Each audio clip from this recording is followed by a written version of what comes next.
right, welcome back to the party, everybody. This is Morty, and I am your host, Lunch, aka the Indian Jesus, here to resurrect the second coming of common sense. Everybody, hit that like and subscribe. You know I would do it for you. Let's happy birthday party to me. Welcome, welcome, welcome. Who we got in the building? We got the Madman. Welcome, welcome, welcome. We got HR Death Poet. Welcome. Very good to see you. We got Liberty Plus TV. Welcome, welcome, welcome. And already, oh my goodness, starting us off already. Arrow with the $5.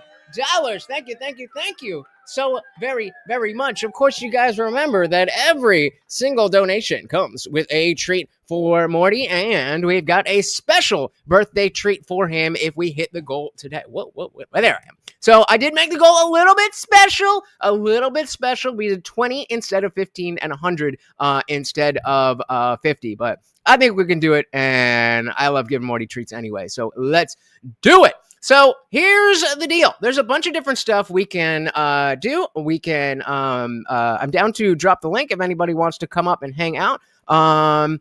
I have some videos that we're going to jump into, and then as people come through, we'll decide is there other stuff and all that good stuff. If you could do me a huge favor, hit that like button as we dive in here, and as always, if you can't hear the video, please do let me know. To allow degeneracy. The whole point was for people to come here. No, it wasn't founded to allow degeneracy. What did they used to do to homosexuals in the United States? They did bad things. Oh, I thought it was founded for the homosexual to be able to put the pee-pee in the poo-poo. Well, the point is... Yes, they did. They had state religions. Yes, they did. No, they didn't have a state religion. Did. I'll tell you what. Why don't we stop the debate? I'll bet you $100 that I'm right. $100 that you're right? This is destroying families. What this These are two values that are intrinsically... Yeah, this gay cope. It's called gay cope. So here's how gay cope works, right? You get a couple of anecdotal evidences of somebody... This is hardly anecdotal. Okay, then show me the proof that parents, by and large, the families are breaking up because their kids just have to butt fuck each other. Show me. Do you reject that families have been destroyed over I this want to issue? stop first. For those of you who don't know, I did... Oh, what's going on with my name is Andrew Wilson, host of The Oh, Crucible. come on, of course. Oh. And today we're... All right, it's kind of working. So those of you know, at last year's DebateCon, I was doing this exact thing with Andrew Wilson, and, it didn't go the way that I wanted it to go, but it was a good experience. And then the last time you saw me, guys, I was debating Jim Bob on the Speakeasy platform, and that also did not go very well either. I think it was a very interesting experience, but you know. So on the regular stream, we do have a running poll. Do you like celebrating your birthday? Yes or no? And I typically don't. But I am very excited to be hanging out with you guys. I think somebody said, where is it? Death Poet said I voted yes on the poll because my birthday is January 1st, but I don't love the delicious sleep. Yeah, a lot of times my birthday falls on Thanksgiving, and so I can get that out of the way. But I think a little bit has to do with your family and all that stuff. Like I went to lunch with my parents, and it was nice. It was nice. I got to bring Morty, so it was very nice. Thank you so very, very much. We got K-Ram in the building as well. Thank you so very, very much. Glad you guys are here. Like we said, my birthdays are cursed. It's the worst week of my year. Every year, 3 horrible things happen to me every year. Well, you keep that over there. Just was privileged to attend Cheap Trick 3 years in a row. Oh, well, there you go. Shout out to Cheap Trick. Hey, and we got Papa Lunch in the building. Welcome. Thank you. And of course, we got your grandson here. And he very much enjoyed the toys, the treats, the dinner. We love it. Welcome to the party again, guys. If you cannot hear the video, please do let me know. We're debating Christian nationalism and how Trump treats the left. And also, there's not a lot of bald atheists here, and I was going to use my normal intimidation tactic against them, but that apparently isn't going to work today. By my definition, what Christian nationalism is the advocacy for a stable society based on unchanging standards. I think that secularists and atheists and progressives, the only thing they ever do to advocate any type of change forward is to just sprinkle degeneracy on it. So there's an open loop. Again, we have Andrew not understanding the difference between a leftist and an atheist. In the country, they want to sprinkle degeneracy on the wound. That's it. That's the only thing that they ever say. I think I'll demonstrate that today. My first prompt is we need Christian nationalism in order to stop degeneracy inside of the United States. So again, this is the part that frustrates me, because when he says we need Christian nationalism, he's basically just saying we need the influence of Christianity. But everybody else hears that as we need the church to take over. And that's why he, his message is not spread as far as it could be, but he's getting them clicks. All right. It was nice to meet you. You too. So I guess my first question would be, what does this look like? Because I've heard you before say that you basically think that Christian nationalism should just be kind of like a cultural force, and then not necessarily like anything through government, although that's kind of downstream. Is that fair? Yeah, so I think that government is downstream from culture, and culture is downstream from theology.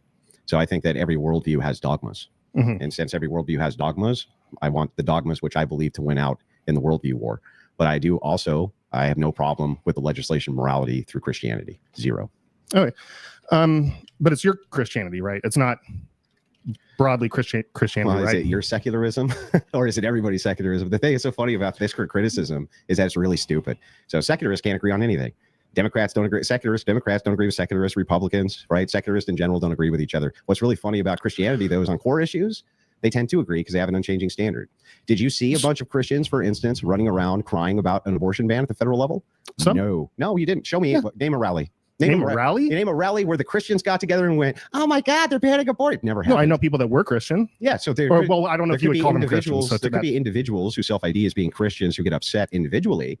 But see, that's so he's taking a specific point and be like, name something here, as if that's the only thing that could demonstrate that people were unhappy. Like, we obviously people were unhappy. That doesn't mean, we're out in the streets. Shout out to Pumpkin. Welcome to the party. I said we need separation of church and state. Well, dilly to that. Imagine all the people. Pumpkin says, is that the guy in that video with the hat? The guy lost it on someone the other day. Indeed it is. And you know what that means, guys? We've got to take a side quest. So, I think X should be good for this one. Andrew Wilson triggered. It's gotta be. Yep, top. Phrase that. So again, typical whatever podcast debate, and typical Andrew Wilson, and trying to establish a worldview. Going wrong. I'll try to rephrase this. I'm going to reframe, and I'm just going to be totally honest with you. I will never be able to convince you of my worldview. You won't. I know, but the reason is not because I'm not a great orator, or I don't make good points, or I haven't said things which should be compelling to a person. But Charlie, I just think honestly, you're too fucking stupid to understand them. So again, Andrew, that is an ad hominem. Can I sell you on my worldview? Yes. So that's the framing. I want to sell you on my worldview. This is my worldview. This is a whole thing that I'm going to put pieces together, and then you'll see at the end. Your wife has 3 baby daddies and has been married twice before. And you you lick sniz under your religion. You lick sniz. And good job on her for ignoring the first one.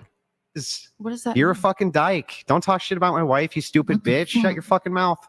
Shut your stupid bitch mouth. I will watch this every goddamn day. What did I just say? Dyke? Your wife with the 3 sorry, baby I'm sorry, Dyke. Is she morally inconsequential in comparison to your ditch licking? Do the holding frame men that you try to do the women that you try to? That was the worst part. When she's clearly obviously trying to ask a question about, like, do the men that you talk to, do you advise them to go after baby mamas and stuff like that? That's clearly where she's coming from. Well, do the women you I didn't know what I was saying, but it's like, come on, bro. So yes, that is him. Like we said, I don't think Andrew realizes his argument is we also just have preferences. Bingo. Yep, we agree on our preferences, except for those who don't. Yep, sounds about like all of the issues that you have with the secular worldview, but hate. Or hate. Oh, wrong. Like, there could be individuals who self-ID as being Christians who get upset individually, but you didn't see any collective of Christians anywhere outraged. It just didn't happen. So people that self-identify as Christian, you would say that they weren't necessarily Christian, right? I would just even be willing to grant it based on the self-ID. You still didn't see it. Oh, I did. Where? Yeah, where was a Christian personal rally? People that I know. Again, that's the individual level. So I'm that's not what you interested in, asked. one individual somewhere, a couple individuals somewhere, which you anecdotally come up with, got upset because they wouldn't let their wife kill their children or whatever. When you're talking about collectives and every power broker in the United States, that all operates off of collective power. Well, let's talk about one specific. Notice how this has gone so far away from Christian nationalism being needed in America.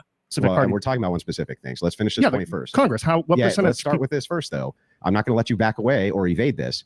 Where was there a collective of Christians anywhere in the United States, anywhere, who you saw on camera whining about the abortion ban? That I saw on camera? Yeah. I don't know. I didn't watch too many of those protests. Oh, okay. So you watch every other protest, though? No. Did you watch the riots that happened in California? I saw maybe some clips. I wasn't like watching them. You don't think that there would be some viral? So this is again that, well, if you can't name the exact thing, that means that it doesn't exist. It's like, I generally agree with Andrew here, but the argumentation that he's taking is stupid. Clips of Christians collectively outraged about a national abortion ban? Viral clips? I mean, how much time do you think I spend on like TikTok? I don't know. How are you informed? Do you read news? Yeah, I read news. Okay, where was the news stories? I watch some videos, but I don't watch. I don't look for specific news videos about that. It's made up. It's made up. All that happens is you anecdotally will point at an individual. Anecdotally, well, I know people who are upset about it. Yeah, but there's no collection. There's no collection. When we're talking about core values, core Christian values, didn't matter if it's Protestant, Catholic, Orthodox. All of them supported at least that being back to the state. Yeah, all of them. 100% of Catholics. The overwhelming collective. I apologize. I have no idea what this means, but welcome to the party. Supported it. So the overwhelming collective. Yeah. Okay. So that's how power blocks work. Well, I wouldn't say anything. I would never make a statement a monolith about anything. Well, you can always. Where is everyone? You can always move towards an outlier, right? You can always move towards But here's the thing: that's funny is that the exception proves the rule. Right. So the fact that you anecdotally have to point to individuals and can't point to any collective that was outraged makes my point for me. Well, I mean, I'm not like really big into like church communities all over the place, so I don't know specific communities that were advocating that. Yeah. So when you're talking about Christian nationalism, you have to find a specific video of this specific church doing this specific thing. Otherwise, I'm right. Yeah. There's core dogmas which are shared between Protestants, Orthodox, and Catholics. There's shared dogmas. That's one of the shared dogmas that you usually find. Some Protestants bank against it. There's some Catholics that do, but as far as the organizational level, by and large, they don't, and they come together on it. So, talking about like groups of people and how that works and integrates into government. So lucky that they had a full 10 minutes. Oh man, what I could have done with 10 minutes. You realize that Christians are they're disproportionate in Congress, right? So are you happy about that? Do you think it's bad, or do you disagree with those Christians? I think that what has happened is that the First Amendment has been reinterpreted incorrectly. It was supposed to state that at the national level, you couldn't have the government institute a single religion. Of course, all the states had their own religions. Okay? Oh, some did. No, all of them did. No, I think there was only all of them. Which about ones two. Didn't? Two? Georgia, I know did. Yeah. Georgia for sure had Protestant. Yeah, which you disagree with. They all had. To one degree. Not in their original constitutions from like 1776 to 1778. So you're saying that there was one or two that didn't, but the rest of them did. No, I said there was one or two that did. The rest of them didn't. Wrong. That's incorrect. That's not incorrect. I know for a fact Georgia did. Most of them did. Let's see. Let's fact check.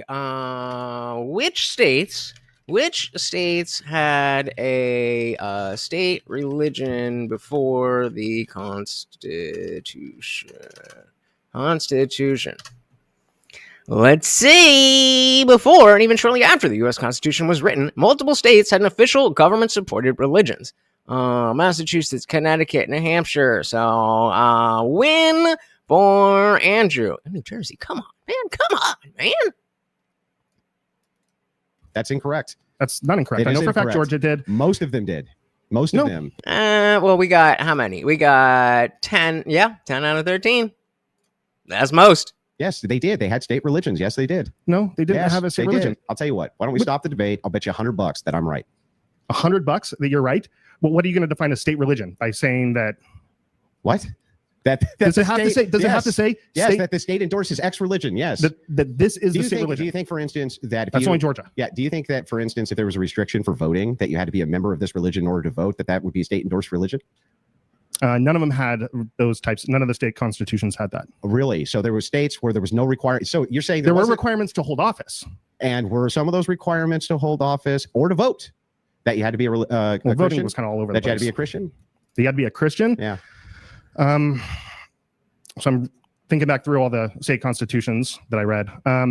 I know Georgia was the most strict because they explicitly did say that the Protestant religion is the state religion, but they were the only one that did that. I think two others said. I'm waiting for more people to pile in so we can talk. If you guys want to watch other stuff and stuff has come up or whatever, but I don't know where everybody is. Larry said individual states could even issue their own currency. People really don't understand what states used to be. States. Yeah, and I am not principally against the idea of a state deciding, the people of the state voting to have a religion of that state. I don't love that because of my own personal opinions. But in terms of the principle, I don't necessarily see anything wrong with it. The more power the states have, the better. Two, maybe three others said that you had to be Protestant to hold office. Specifically, specific denominations, by the way. Yeah, Protestant. Not just Protestant, specific denominations. Like there was some states that didn't even want you there if you were a Catholic, right? Yeah, like John Jay actually advocated for that in New York. The thing is, but that didn't work itself into the New York State Constitution. I agree, but I'm just pointing this out, right? That yes, they were very strict when it came to religious adherence, including in the original states. After we got through the Articles of Confederation. So the thing is like, no, man. How many states rewrote their constitution? I disagree. Huh? I'm not aware of many states that rewrote their state constitutions after the Constitution itself was ratified. Most of them were written, I'm like, well, because most of the state constitutions were initially written in 1776, 1778, okay, which is when the articles were written. So what? What's the point here? You're saying that Congress already has Christians that are in it? And that's the majority of and according to you, do you think that Democrats their policies are downstream from their theology? Yeah, but you don't agree with necessarily all of the. Was Barack Obama a Christian? Yeah, okay. I think so. What made him one? The fact that he said he was. I don't think we've had a Christian president in a while. So I did just put up a new poll. I'm going to leave it running for a little while because I'm hoping people are going to come in. But we can continue watching this. Piers Morgan was on Tucker, and then Hassan was on trigonometry. But those are both good, so I wanted to keep those for like their own thing. But we will see. So let me know. Was Barack Obama a Christian? Yeah. Okay. I think so. What made him one? He went to church. He identified as a Christian. Okay, so it's just a matter of self-ID. I mean, I don't know how else you could do it. We don't have like brain machines to test. We don't need it. We don't know. I don't know if you're a real Christian. How does the Bible say that we're supposed to identify Christians? The Bible? By their fruits? By their fruits. Well, was Obama's fruits Christian fruits? Yeah, I think so. I think he tried to help people out. Give me the best Christian policy that Obama had. Christian policy. Yeah. See, I don't think necessarily that he governed like as a Christian. Right. But so what the Christian nationalism is advocating is that it's okay for you to govern as a Christian. It's fine. That's a good name. Shout out to back. Shit, crazy. Welcome to the party. Something about the fruits. Would you say something like low divorce rates, self-reported happiness, higher birth rates? Are those all fruits that you would say are Christian? Possibly. Depends on the society in which the social order is. Well, in the United States. Like if we were to look at a state and say this state has above average birth rates, lowest divorce rate in the nation, it's consistently among the happiest. Would you say that would be a Christian? No, it doesn't necessarily. Actually, I agree with you guys. All right, I'll leave it running for a little because I do kind of want to check that, and then this is not as interesting as I thought it would be. Let's why don't we do this? Let's skip to the next guy, and we'll see. The founding fathers, while they may have been religious, didn't have any specific religion in mind when they built this country. So what does that have to do with the prompt? The prompt is that Christian nationalism is necessary to stop degeneracy. Do you have an argument against that? Well, I would argue that what you want would foundationally change the essence of America and its principles that it was founded on, so much so that you would no longer recognize it as really? America we see was today. porn ever illegal in America? Oh, we definitely would be taking the time to make fun of him to no end. Come on. Why is my button not working? You mean throughout most of American history? Possibly, but I feel like regardless of that, I feel like regardless of that, you should answer to the prompt. And the Well, prompt yes. is whether or not Christian nationalism is an antidote to degeneracy, not the foundational claim of whether or not you think the foundations of America aren't supposed to allow the church and state to have a synergistic relationship. Whether or not it was Could Christian nationalism stop degeneracy or not? That's not theoretically, maybe, I don't know. But the point is America was founded. America was founded to allow degeneracy. The whole point was for people to come here. No, it wasn't founded to freedom. allow degeneracy. What did they used to do to homosexuals in the United States? They did bad things. Oh, so I thought it was founded for the homosexual to be able to put the pee in the poo-poo. Well, the point is to establish an official Christian religion was against all of the founding Nobody's fathers. asking you to establish an official Christian. Yeah, we're gonna switch it up. We're gonna switch it up because I saw this and I figured because I was part of it that the other one that would be a little bit more interesting. Blah blah blah blah. But not really. So we can just jump into did the West really win World War III? I have done a couple segments on the Second World War that have been very kind of shallow and not even really talking about the details or whatever. You're a Holocaust denier. Obviously, I'm not. Whatever that means. Hitler killed a ton of Jews. That's terrible. What? So that's been a diversion, really, that specific conversation from a much more important, broader conversation about what that war did to the West. And I think it's totally objectively fair to say the West, specifically by which I mean your country, which is really the seat of the West, has been in decline since the war. So, what is that? Do you know? I mean, I wouldn't say it's been in decline since the war. There was a lot of recovery after the war. It was a devastating war. I mean, one of the most extraordinary aspects of that war is that Winston Churchill, who many people here to this day believe pretty well single-handedly rallied the morale of the people here to help us defeat the Nazis, albeit with obviously America's help, that he, in the end, at the end of the war, he got thrown out of office because so many people came back to a really bad lifestyle. A lot of impoverishment, a lot of homelessness, and so on. Well, maybe were there other reasons? Like, no, that was why they took it out. Did Germany attack you first? Was that what happened? What do you mean? Did Germany attack Britain? Is that how you got into a war with Germany? Germany, not quite. So I did. I think we're gonna stick with this. I changed the title on YouTube. Maybe we'll bring in a few people, but we will see. But yeah, they were saying I'm sick of the Crucible crew. Rob Norris still goated, but I was expecting Andrew's little tour to blow up. But it's honestly the same old shit he always says. Yep.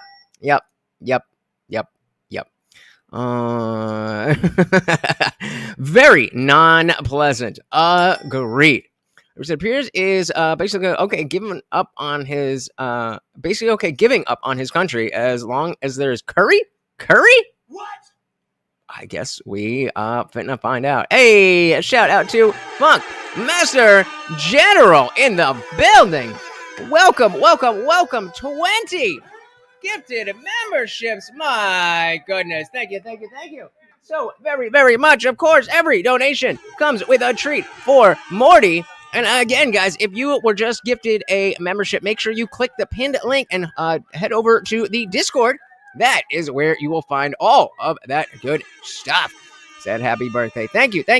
So very, very much. Of course, that makes you the new sponsor of the stream. And hey, we got Indie Film. Welcome to the party. I was just thinking about you. I was like, where's Indy been? Where has Indy been? Welcome.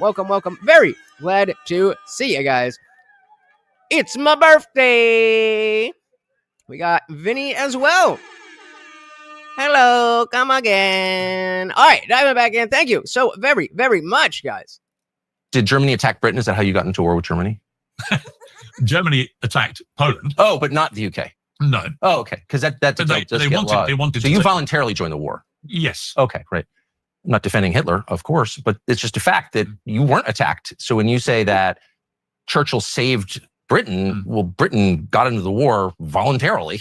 Well, voluntarily. One of our neighbouring European countries was attacked, and it was quite clear that Adolf Hitler and the Nazis wanted to take over Europe. This was an existential threat to Europe and therefore to the UK. So you're arguing that he would have come for the UK? 100%. Even though I think it's very naive. Your politicians and he, and there's like not one person who was saying that in 1939-40. Well, no, Neville Chamberlain wasn't, because he totally misread what was going on. Winston Churchill completely read correctly what was going on and came out of the wilderness to actually come and save us. I think you signed a treaty with Poland that locked you into a course of action that destroyed your country. I'm just saying. You don't honestly think the Nazis would have stopped at Poland?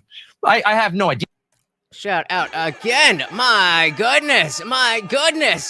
The Funk Master General getting us up there with the birthday stream goal. That is 2 out of 20 and 65 out of 100, guys. We've already hit the halfway mark. Thank you so very, very, very much. Cash, as always. Speaking of which, hit that Cash App at the Indian Jesus. That's Venmo for the $sign for Cash App. Thank you so very, very much. We got Tijuana Border Jumper. Thank you so very, very much. Glad you could be here. Liberty said, I notice he's putting on the pounds. It's all going to his head. Just like the Jerry Springer energy has been going to his head. Still talking about Andrew. I can see it. Western companies were literally working with the Nazi Party. IBM literally designed Scantron sheets to classify races and determine what camp they're going to. They knew the whole time. I feel like they would have to, right? I feel like they would have to. Like, come on. Destroyed your country. I'm just So saying. you don't honestly think the Nazis would have stopped at Poland? I have no idea. I'm just Yes, saying. you do, Duncan. Come on. They weren't going to stop in Poland. Like, fair point that the UK was not attacked. But come on, Pierce is right there. Look, I'm just going by what contemporaneous sources said. I have no idea. Hitler invaded Russia, so obviously that's deranged and incredibly destructive. So I don't know is the truth. He was focused on communism. No one doubts that. This was not a communist country. But I'm just saying Britain voluntarily joined the war. It was a war that you were not involved in and you got in. But my question is, why did it destroy Britain? I don't understand. As the victor nation. It didn't destroy Britain. Hey, we got equality and deference because of vagina. Over on Rumble, welcome to the party. Said, liked, and shared. My goodness, you guys are sucking at liking the video tonight. Please do so. It is so easy. It is so free, and sharing is the same. And again, guys, it doesn't even matter if you think anybody's going to click on the link at all. It does not matter. As long as you just hit that share button, the platform knows we should show this to more people. Thank you. And of course, a happy birthday. Very, very, very much appreciated. Welcome to the party. Why did it destroy Britain? I don't understand. As the victor nation. It didn't destroy Britain. Well, look outside. Look outside. We're in the city of London. Hang on. There's Tower Bridge. It's the Tower of London. Magnificent. Well, it changed London. Why do you look at this and see a wrecked country? I don't. Well, I don't see an English country. So we're in the city of London now. What do you mean there? What do you mean by that? It's not. Well, people whose ancestors built Stonehenge are not here anymore. So the city of London is 36% white, and that's happened in the last, 40 years. But England is about 70% white. England. Yes. Okay. Well, it was 99% in 1945. Okay, so we've evolved. But you're on the way to becoming a minority in the country. Yeah, I wouldn't call that evolution. Hey, shout out to equality and deference with the big $10. Very, very, very much appreciated. And of course, a treat for Morty. Thank you. So very, very much. Said a very happy birthday. Very much appreciated, guys. Thank you. 1945. Okay, so we've evolved. But you're on the way to becoming a minority in the country. So no one wants to say that. I think you can get arrested for saying that here. Well, no, that's not white supremacy. This is the indigenous population of the country. Well, it's a statistical fact that I think by 2100, we will be a That's how the world works, baby. Minority white country. 2063 as of today. Well, I read a bit later. But these are dynamic numbers, so they change. Yeah, but here's my question for you. So what? Well, let me refer to the beginning of our conversation when you said that the people who live in a country define the character of that country. And then you said, yes, all the things for which we were famous and in which we had pride, like our... Yes. Yeah, a little bit of a cope there. A little bit of a cope. Stoicism, our concern for others, our tidiness, the cleanest country in the world now. It's pretty filthy. All those things change when you get new people moving there. You said that. I mean, you're the racist, not me. So I'm just using, I'm using the parameters that you said. I did not say that was down to white people coming to the country. Well, that's who lived here. I don't believe that. No, but that's what you said. I said there was creaking pressure on public services. No. From the increased but population. You also maybe foolishly admitted the truth. You can get arrested for this. So I know the stakes are high. But you said that when the people who live in a country change, so does the culture, which is like the most obvious. It's like when it rains out, it gets wet. That's not a controversial observation, but it's illegal here because it is true. And my only point is not against, I've already said, I like the Bangladeshis better than I like the liberal whites in your country. A lot more. They've never yelled at me. I'm not attacking them. They like borders. Calling said it's a statistical fact that America is no longer majority Indian? What? I'm just saying the things that made Britain. England. Is there still an England? I have no idea. those are going away because there are different people living here. And if you think that those are good things in the same way that the Swedes or the Chinese or the people in Burundi and Chad, they like their culture. It's their ancestors' culture. And now it's gone. And like, why can't we say that's bad? Well, you may think it's bad. It's good. I love living in a very... Well, yeah, that's the real question. Do you think it's good? Like, you may not think it's the end of the world, but if you can't acknowledge that that's not too good for the future of your nation, then I don't know what to tell you, bro. Guys, come on. We got 6 people on the landscape stream, and only half of you hit the button. Please, just hit the like button. Multicultural. But you're rich. I mean, you're rich. You go to the white parts of London, they're exactly the same as they were when I was a child. I've been coming here for 50 years. They're exactly the same. What neighbor I'm saying is exactly the same. Which do you think is a white part of London? I'm not going to tell you. Oh, that's a little test for you. Which area of London do you think is Damn. white? The one I'm staying in. Damn, the vertical stream's got 100%. 3 likes for 3 views. Let's go, guys. You cannot be losing to the verticals. Now, the one where my relatives live is... Where?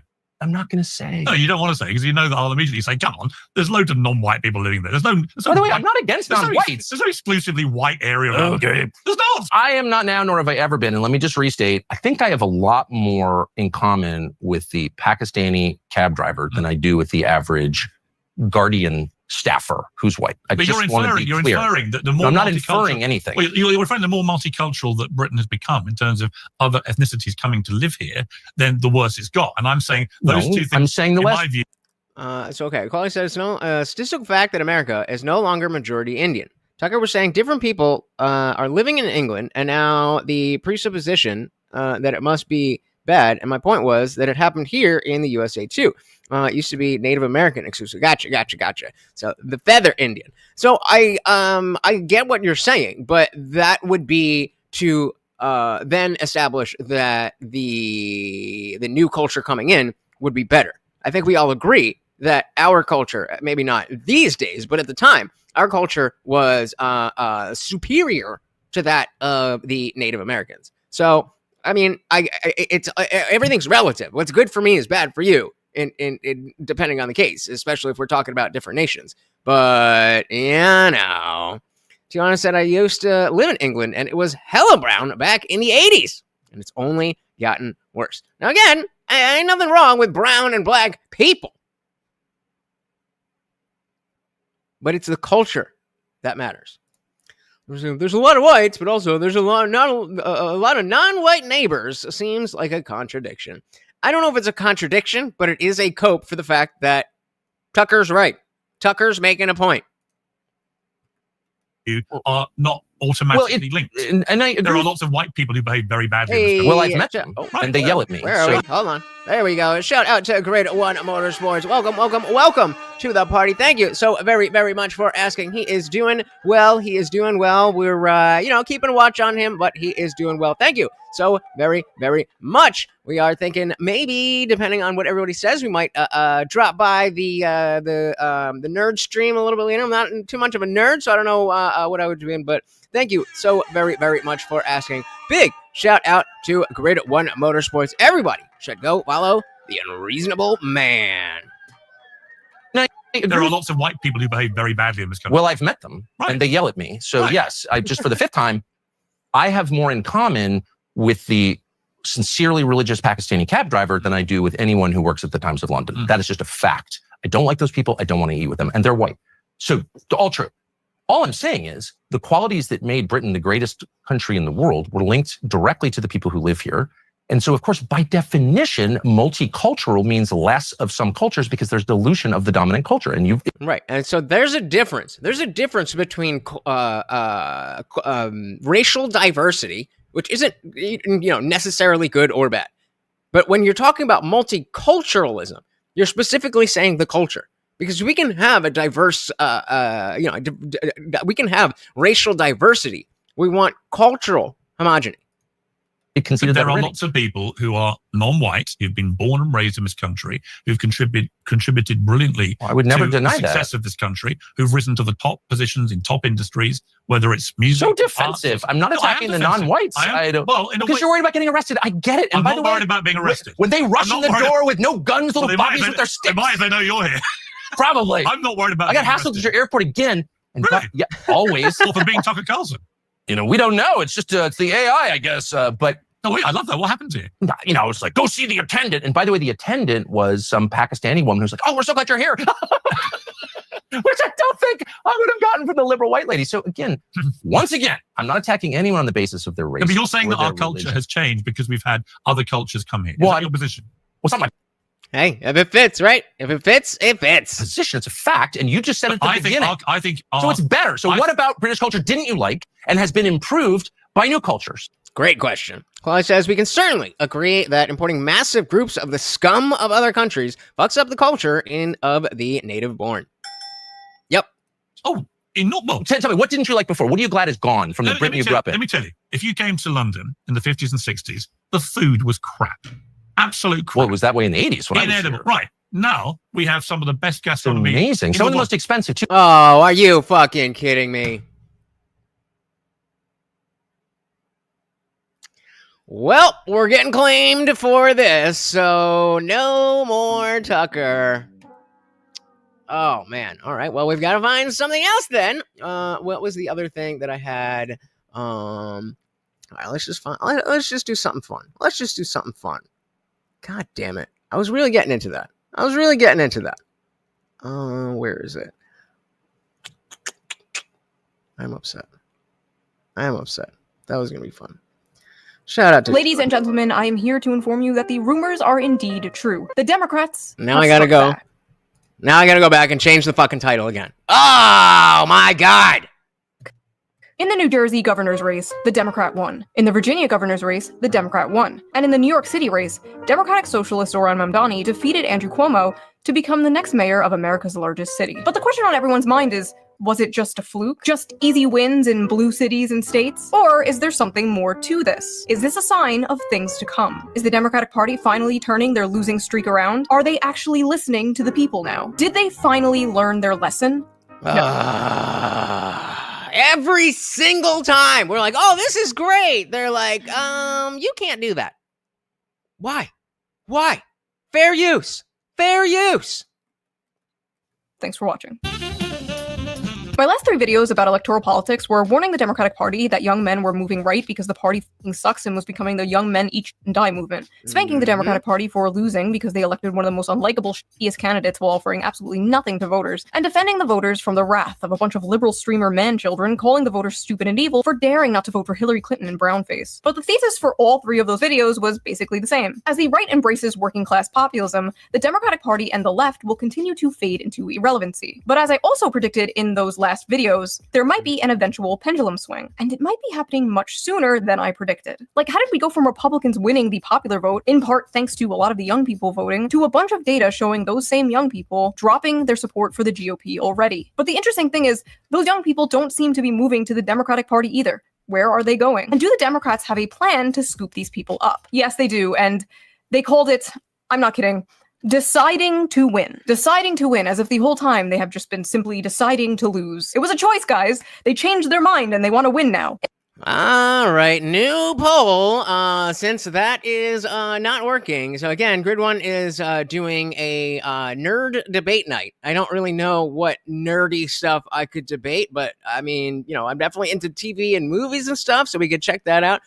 We could see what else is going on, or we can find some videos to watch. You let me know. In this video, I will talk about why I think Zohran Mamdani won. We will go through the Democrat Party's plan to decide to win. We will briefly talk about the rise of the Don't we all? Political commentator Nick Fuentes, the MAGA Civil War, and what I like to call the inevitable rise of shoe-socialism. If that sounds interesting, stick around. If it doesn't, you can leave. It's not like I'll miss you or anything. But baka. For those of you familiar with the Shoe on Head channel, you know I've harshly criticized the Democratic Party for all my career. Some say too harshly. Frankly, I don't care. And some say I'm not harsh enough on the Republicans. I definitely agree with that. First of all, true, but let's be honest. This was Liberty. It said Republicans have no idea what's coming. They got nobody to replace Trump, and Trump's made sure to burn everybody's future in politics. I swear, if you were a Democrat op trying to destroy the party, it definitely, it doesn't seem like things are getting better. It seems like everything great about Trump is in the past. I'm getting scared as this goes on. So We will see. I definitely wouldn't put it beyond Trump to be petty. I'm like, no, I'm going to be the last great president and just make everything horrible so that no matter what, for the rest of America, it just all sucks because he, I don't know, destroyed everything. Hey, shout out to the Rage page. Welcome to the party. Said happy birthday. Thank you so very, very much. And of course, a treat for, he ate. We went out before and there it is. Yeah, I don't know why he's being picky. But of course, a treat for Morty. Thank you. So very, very much adding to the goal. Very much appreciated. Welcome to the party. So remember when Trump floated the idea of auditing the Fed? What happened to that? Yeah. Lucci! I am Lucci! Shout out to Jesse. Welcome. And happy birthday to your son. Must be an awesome dude. Dilly to that. Welcome. Make sure you guys hit the poll because we were watching Tucker and Piers Morgan and then they decided to claim that. So that ain't gonna happen. That's not why you come here. You go to Kyle Kalinske for that. Just like you go to Destiny to see opinions you can hear on CNN, or to Hassan for dog training tips. You come here to hear, golly gee willikers, I'm left wing and the Democrats have gone crazy. That's the shit you're here for. But are the Democrats...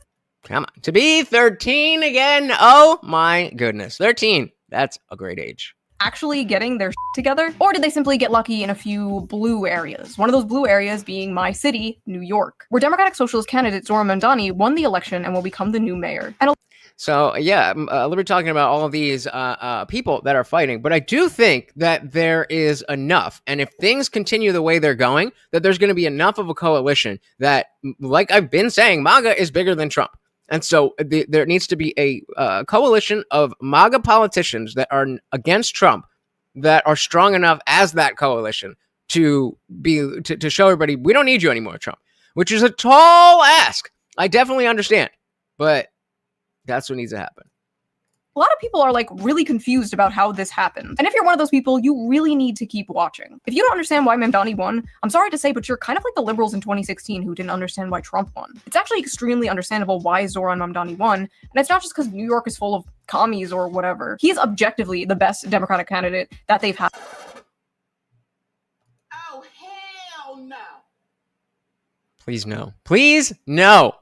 In a very, very long time. Like, I know the bar is in hell there, but he's young, he's energetic, he's charismatic, and people are really tired of the White House doubling as a retirement home. And of course, I like many of his economic policies. I like the universal childcare thing, the transportation, flipping off the Christopher Columbus statue. That's the shit I don't like. Bitch, that's our fucking guy. He was a brave Italian explorer who discovered America, and in this house, Christopher Columbus is a hero. End of story. I've said this many times, but I don't think the good left-wing policies can even exist alongside the bad left-wing policies. Like, I don't know how you can have free transportation, but also be soft on crime. Like, I don't know. All right, hold on. Let's see what we got. Let's see what we got here. Because our boy Confluence is live right now. Talking about the Hassan thing. Well, I don't know how far that went, but let's see what they got going on. Let's back this up a few minutes. Behavior. He just wants to just like make things happen. I disagree, because it's kind of like with Bernie, he points out individual billionaires, but when it comes to benefiting a multi-billion-dollar company, he's all in favor for it. So it's kind of, to me, like, don't get me wrong, AOC is very performative, but I think Bernie Sanders is just as performative, because he points out the people who are behind the billions, but he doesn't point out the multi-billion-dollar organizations like BlackRock, like Pfizer, like yeah, but those would be horribly strategic decisions. If you go against like Black. Oh, shout out to Marilyn. Welcome to the party. Indeed, you did. Make sure you join the Discord if you have not already, because you are now a member. Thanks to our boy Funkmaster General, who's coming in hot again with the big 20. Said perhaps he's leaving us no other option but to fix it ourselves. Oof. I don't know if that's fair. Because fixing it ourselves means voting the right people into office based on what they promise us. So if we did that, and then he did this. So I don't know, but thank you so very, very much. Of course, guys, that is getting us very close to the goal here. I believe we are about $25 away. Let me do the math and get that updated. Like, Yeah, but those would be horribly strategic decisions. If you go against like BlackRock and what's the big three? I can't remember the other ones right now. You know what I'm talking about though. Yeah. That control like all the wealth. It's eluding me. But it's like, yeah, that's obviously like political suicide. So like, then it's performative. We got Because some more at least you could say with Trump is Thank you so very, very much again. Oh my goodness, that is 3 out of 20, $85 out of 100, guys. Don't let him carry it on his back. Don't let him carry it on his back. Thank you so very, very much. you could say it's less performative because at the end of the day, Trump's ruffling more feathers with the company. Is kind of being obsequious. Is that performative? Like if you know, like, okay, so like let's say Trump deep down is like anti-abortion, like hypothetically. I don't think he is, but let's say he is, right? Well, he can't, if he just comes out and says that, that's obviously an unpopular thing, right, for America writ large, at least for a lot of people. So then it's like you have to like slow roll it a bit. In the same way Hassan in this interview has been slow rolling his like socialist takes, right? Like there is a strategy to that. I understand how. I'm hoping they are spending time talking about the actual, the actual podcast. Is performative, but I guess the counterpoint is that if you want to make stuff done. I have them sped up a little bit because I'm trying to see what they're talking about, what's the vibe and whatever. Okay, Vanguard and State Street, yeah, BlackRock, Vanguard, and State Street. You can't go against those companies in the same way that like a lot of the GOP can't go against funding towards Israel, right? Like even if they don't want to fund Israel, it's like that now the winds are kind of changing, but like historically that is like that you will be blacklisted, right? You will be. So you would have to show me the bigger plan then. Because at least with Trump, you can map out the bigger plan of abortion. And in fact, with Bernie, there is no bigger plan. I think Bernie, I don't know. I think Bernie, at least I see him as at least honest. I think he is an honest socialist. Like, I think that is. All right, give me 2 more votes. 2 more votes. We'll either hop in here or we'll find something else. Absolutely. If you look at his voting record, you can see that I don't think he's as honest as people say he is. Wait a second. I'm gonna tell you what it is exactly. Okay, I'm an honest thief. I just want to take away all your money. We got from Maryland saying I've been watching all evening and they've been on fire. All right. Rage Page, I apologize. I absolutely have to do that. My apologies. Let me do that right. Meow. We also got Behave in the building. Welcome to the party. We are not even going to do anything. I didn't add fucking equality either. I am fucking up here. All right, we had Arrow. Then we had Equality with the longest fucking name ever. Equality and Deference because vagina. Thank you. And of course, the Rage Page. Please do remember to remind me of that stuff, guys. Thank you. Very much appreciated. Berlin said of his leave for a nice. I believe it. Where are we at? Keep me in it. That's the goal, baby. And again, I need 2 more votes. Are we hopping on this? Are we finding something else? You let me know. Okay, black pill me. I'm already pretty black pilled on Bernie, but black pill me more, Emmett. Go ahead. What do you think socialism is? Like all of the people don't realize when they're like, oh yeah, the government should intervene. It's like, well, what does the money come from? Oh, it comes from taxes or it comes from printing. And if you print money, what happens? Inflation. And who is affected by inflation? Oh, well, all the people have savings, for example. I did not know that. We might need to take a trip to Canada. All the people that are living paycheck to paycheck. All right, we got one more vote, and Marilyn said, "Hop on Real Talk. You ask, and you shall receive." All right, let's jump in here. Get that back down here. That muted. Give me 1 sec. We gotta adjust the Rumble chat. Oh, come on. So I can see what's going over on YouTube. Boom. I'm gonna put you here. And the quality says in the future you could put me Batman in the banner. Definitely will do. All right, what am I doing? We got that. We got that. We got that. Now it's over here. And over here. All right, let's do it.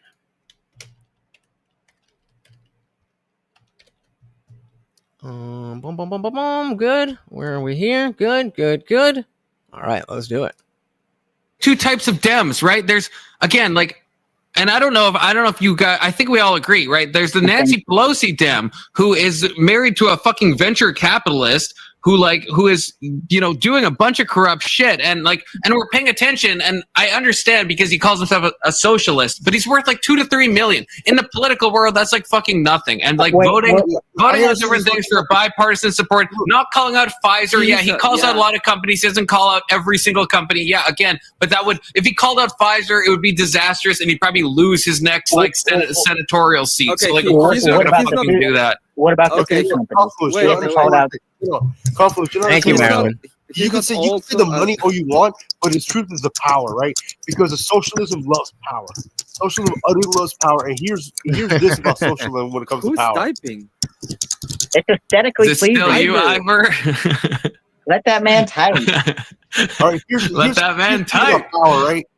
Power Confluence. is Stay in your its chat. own currency. Power is its own kind of like economy in a sense, because what was that bitch's fucking name that fucking died still in the Senate? What was Dianne Feinstein? She never relinquished power. She just wanted power, and it killed her. Yeah, I mean that's kind of like a Ruth Bader Ginsburg in a way, right? Should have probably stepped down during Biden. The Dems wanted another SCOTUS seat. Okay. Confluence. I agree with you. I agree with you. Bernie isn't the worst actor. Wait. No, Confluence, you convinced me, okay? The Bernie Sanders is not only retarded and wants to take your money, he's also stupid because he couldn't make money while being enough. Yeah, about 30 seconds. I agree with you. I don't know if that's it. Okay. He's just too stupid to make money. Oh, that sounded like an intro. I think he's also like kind of like he didn't want it to. He was like, "Yeah, I'm making $3 million. You know, my worth is gonna be $3 million. I don't need more. I'm a socialist." Okay, Thumping. You were the one who was talking the least. Do you mind if I replace you with IndianJesus, who wants to panel up? Yeah, go ahead. That's right. Where I copied all your links. Okay. I'm gonna look at them after StreamYard. I can't pull them up because I'm on my phone. But I really need StreamYard Premium. That's what I should have set the dono goal to instead of me getting a Hunter Biden dick tattoo. Okay. In hindsight, good to see you, Lunch. How we doing? I saw you guys were watching Hassan, and I was going to cover that. And Hassan's a fucking stupid ass fucking e-girl. What? Okay, question into the round is e-girl them all. Is democratic socialism a form of socialism? Yes or no? It's socialism, just with a different name. Yes, it's in the name. It's just a socialism with a different name, man. I'm like, get the fuck out of here, dude. It's fucking socialism. It's no matter how much lipstick you put on a pig, it's still a fucking pig. Well, hang on. Everybody, hang on. First, define it. First, define what you mean by democratic socialism. Because Bernie has pointed to Denmark. There's a socialist democrat and a democratic socialist. Those are two different things, right? Social democrat and democratic socialist. Right. I don't think socialist democrat is an economic position. But yeah, there's social democrats, like for example the SPD in Germany, and there's democratic socialists, like for example Bernie Sanders, and at least in its founding papers, the Left Party in Germany. Well, the reason why I point that out is because Bernie pointed to Denmark and said that was an example of democratic socialism, and then the president of Denmark said that no, that's not true. So I guess what do you mean by democratic socialism? Yeah, so it looks like social democracy is significantly different from democratic socialism, but I think socialism is also significantly different from democratic socialism. Like, democratic socialism is a term in the economics that Marxists tend to teach, and it's a separate thing. It's its own thing. Where were you guys in the intermediary stances? I don't know the exact I don't know like the exact criteria for what makes something democratic socialism, but I do think it's significantly different from socialism in that it has significantly more private property and significantly more markets and stuff. Is it not voting on socialism through a democratic method? Their median stances, what no, they it's said, it's not full on socialism implemented by a democratic vote. It's actually just okay. Well, what is socialism? What is socialism? Socialism is when all the companies are owned by either workers or the state, I would say. Okay. So how are democratic socialist economics different from any other country that's a mixed economy? It's a spectrum. Like, it's also a mixed economy, and it's adjacent to a social democracy, but not the same thing. It's just further along the spectrum towards the direction of towards the direction of worker or state ownership. Shout out to Morgoth's Hammer. Welcome to the party. Very good to see you stay liked and shared again, guys. That stuff is so very easy and free and helps out. This is where does not want private property. You know that, right? They do not want private property. Right, but I guess the thing is, like, what Hassan, to briefly go back to Hassan, they're talking about China, right, which is a mixed economy, right? So that would be kind of an example where it's like further along. It's, I don't know, I think I'm mirrored, but I'm pointing. I intend to point to the left right now, right? China is more this way, still capitalistic. It's a mixed economy, but it's like obviously more left than a country like Canada is. So fill me in real quick. What was the last point that you jumped off with the Hassan podcast? What were they saying? Healthcare. Yeah, he was describing American healthcare, and I thought he was doing it in a disingenuous way by just making it seem like the problems weren't, or he's making it seem like problems were one thing when in reality I believe them to be something else. And so we went on the tangent. Yeah, and there was an interesting Rorschach test where all of us heard that Hassan wanted to make healthcare accessible to as many people as possible, and I think we had different interpretations of what healthcare includes. Like, does it include toothpaste? Does it include Ozempic? Does it include HRT and cosmetic surgery? Of course, it should all be free, says Hassan. No, see, every socialist and communist says, "Oh, healthcare for all," It's not true. It's just a lie, because there never is full-fledged free healthcare for everybody. There isn't. And even in a communist society like Soviet Russia's and Mao China, it never happened. I mean, it depends. What do you mean by everything? Like Canada, Ozempic's not covered for obesity. So if that's what you mean, or like you have to pay for an ambulance, but like any like life-saving medical thing is free. If we're talking Russia or China, it's never just free. racist discrimination, right? Russia and China were just racistly discriminating, and that's why not everyone had healthcare, right? No. This is what I'm saying. Like healthcare, like Tylenol is free. Like I don't know that much about the healthcare system specifically. That's the idea of the free healthcare. Or is that, hey, I need my my blood thinners for the month, or I need my blood thinners for the month. Here's my prescription. I don't need to pay for it.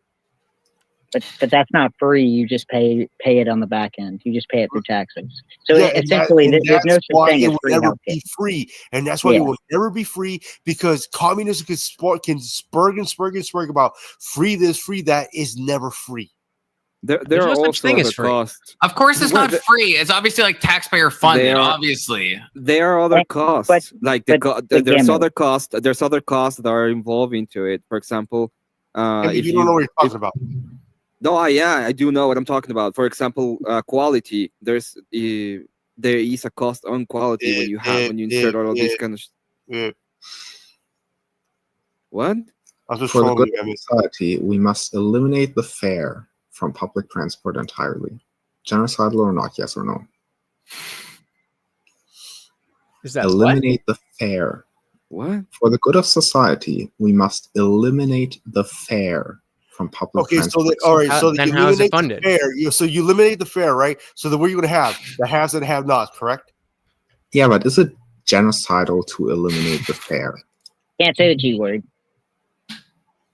No. You can't just not too much, but yeah. G-sidle it is not. is preferred. Bless you. Thank you. I thought he farted. No, not All right, who on this panel would call themselves fair? And are they worried about a statement like that? But what do you mean by fair, though? Yeah, like in what context? Like, there are very fair people and there are fair people. Hey, shout out to Cool Big. Thank you. Like, so very much very for the fair, big like, fair 10. skin, fair hair. Another Like, what do you mean by that? for Morty. Yeah, exactly. And when someone says, thank you. the So fair, very some public much transport appreciated. Welcome. To Okay, so all people They're that trying are to jump fair in on this hair, panel. I fair just hopped in. I'm face. trying to Talking about paying where for it. they're at, but Yeah. welcome. He probably meant that. Okay, so then it's the haves and the have-nots. Then that's where we're at.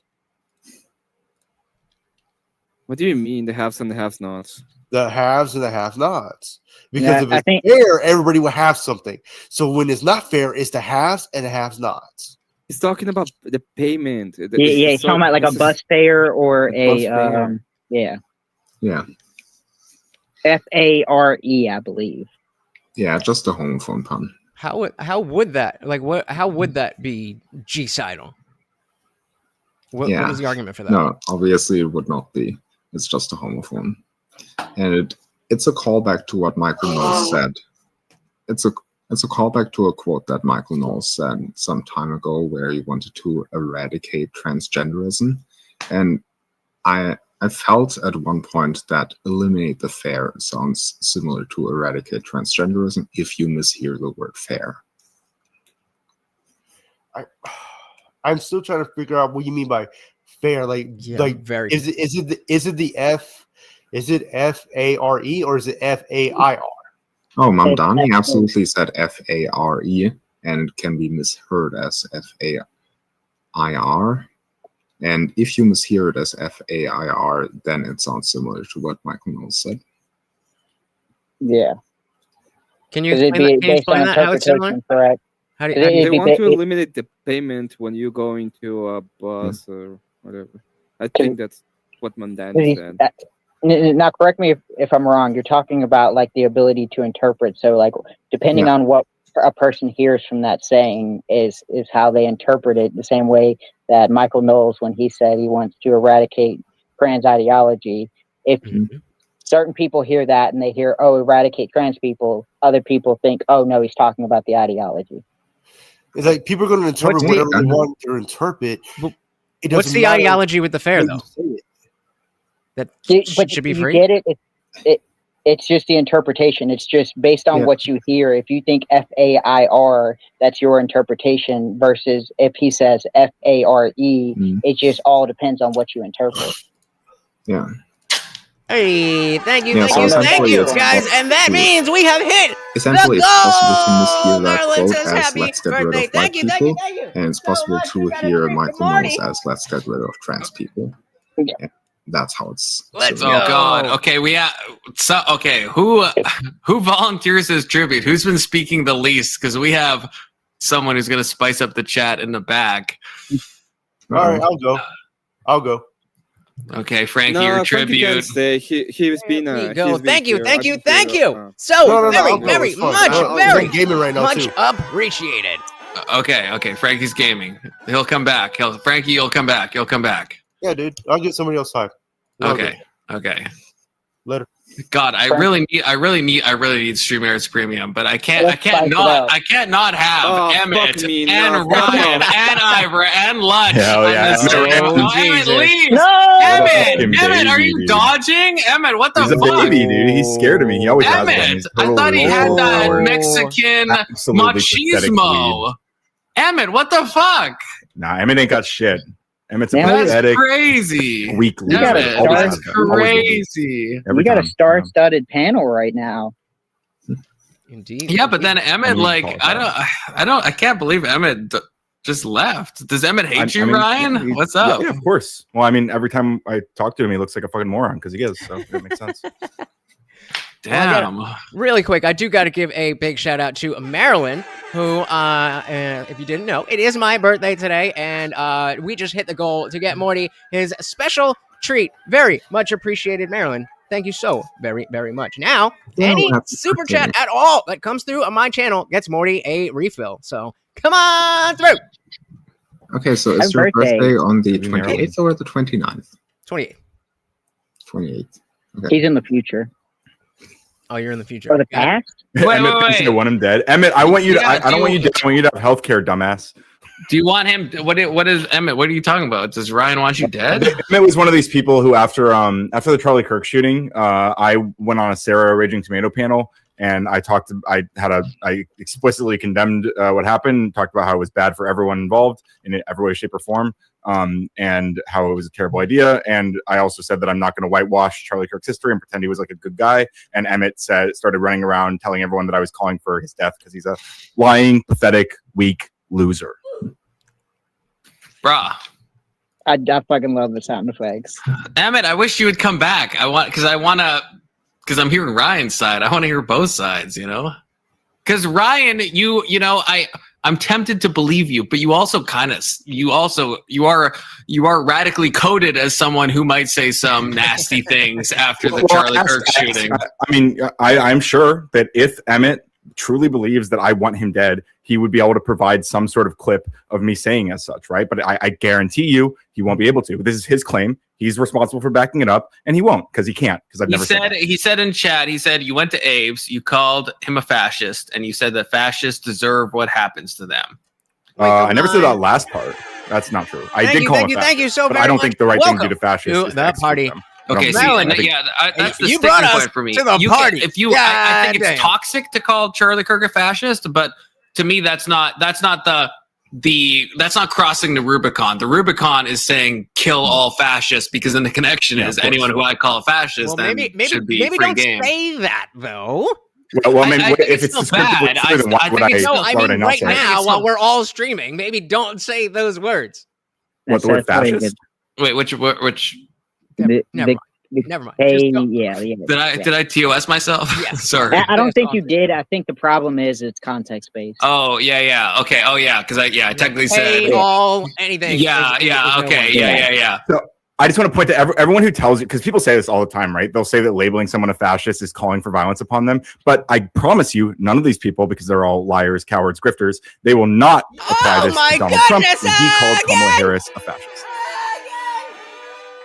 Yeah, but okay, but I guess the counter I would say, Ryan, is that the typical like punch a Yahtzee thing is not, the right doesn't say that, the left says that. So if the right labeling someone a fascist isn't actually that dangerous, because the right's not going around trying to murk fascists, right? The left sometimes is, right? Very much. We saw a lot of celebration I thought we were unified in at least in World War II, like we were fighting against the fascists, but. No, but obviously the question is like, who is a fascist, right? Like who? That's the question, and the right isn't commonly calling for violence against people that they deem to be politically against them, at least on average. What are you talking about? There is example. I'm not saying everyone, but I think in general, I think it is true. You see the chart. You see, just to be real, you see Charlie Kirk. You see a bunch of people fully celebrating it. Okay, you can pick a comparative example like Paul Pelosi being hit with the hammer. You see jokes. You see like Dave Rubin talking about like hammer time. It's bad. It's not the same level. But here's the difference. Here's what happens. This is how the right handle. They handle it a little bit differently, right? Like instead of pointing to like a bunch of like mostly normies, not like no political leaders are the ones who celebrate what happened to Charlie Kirk, right? No one in the Democratic Party proper, like no one who's elected to office was saying, "Oh, this is good what happened." Right. So that it's first of all, it's like online people who are not associated with the Democratic Party. But what the right does is they rewrite history. So when we look at Melissa Hortman, who was murdered in her home along with her husband and her dog, people will, number one, they'll deny this even happened. Or number two, they'll deny that it was a right-wing Republican, anti-abortion activist, anti-LGBTQ activist who assassinated her. They will simply lie about it full-throated because they're fucking miserable liars and they hate you and they want you dead. Well, Ryan, wasn't it you that was telling me that the Kirk assassin was like, we didn't know? Wasn't that you that you said you didn't know if he was right wing or left wing? His parents were conservative. Yeah, we didn't know right away, but I haven't said that recently. I think we know now. This was like a month. If I remember right, this is like a month later, brother. It depends on what I said. Like what we definitely know is that he, according to his family, he was getting more left wing. But like coming from MAGA folks, that's kind of a right. Like that's fair enough, right? Like I don't know what left wing means to people in MAGA necessarily. They probably think Marjorie Taylor Greene's a leftist right now. I know, but the guy had a trans partner who's like a trans furry. Like we can make inferences, right? You understand? There's a lot of like trans people. Like there's like trans groypers.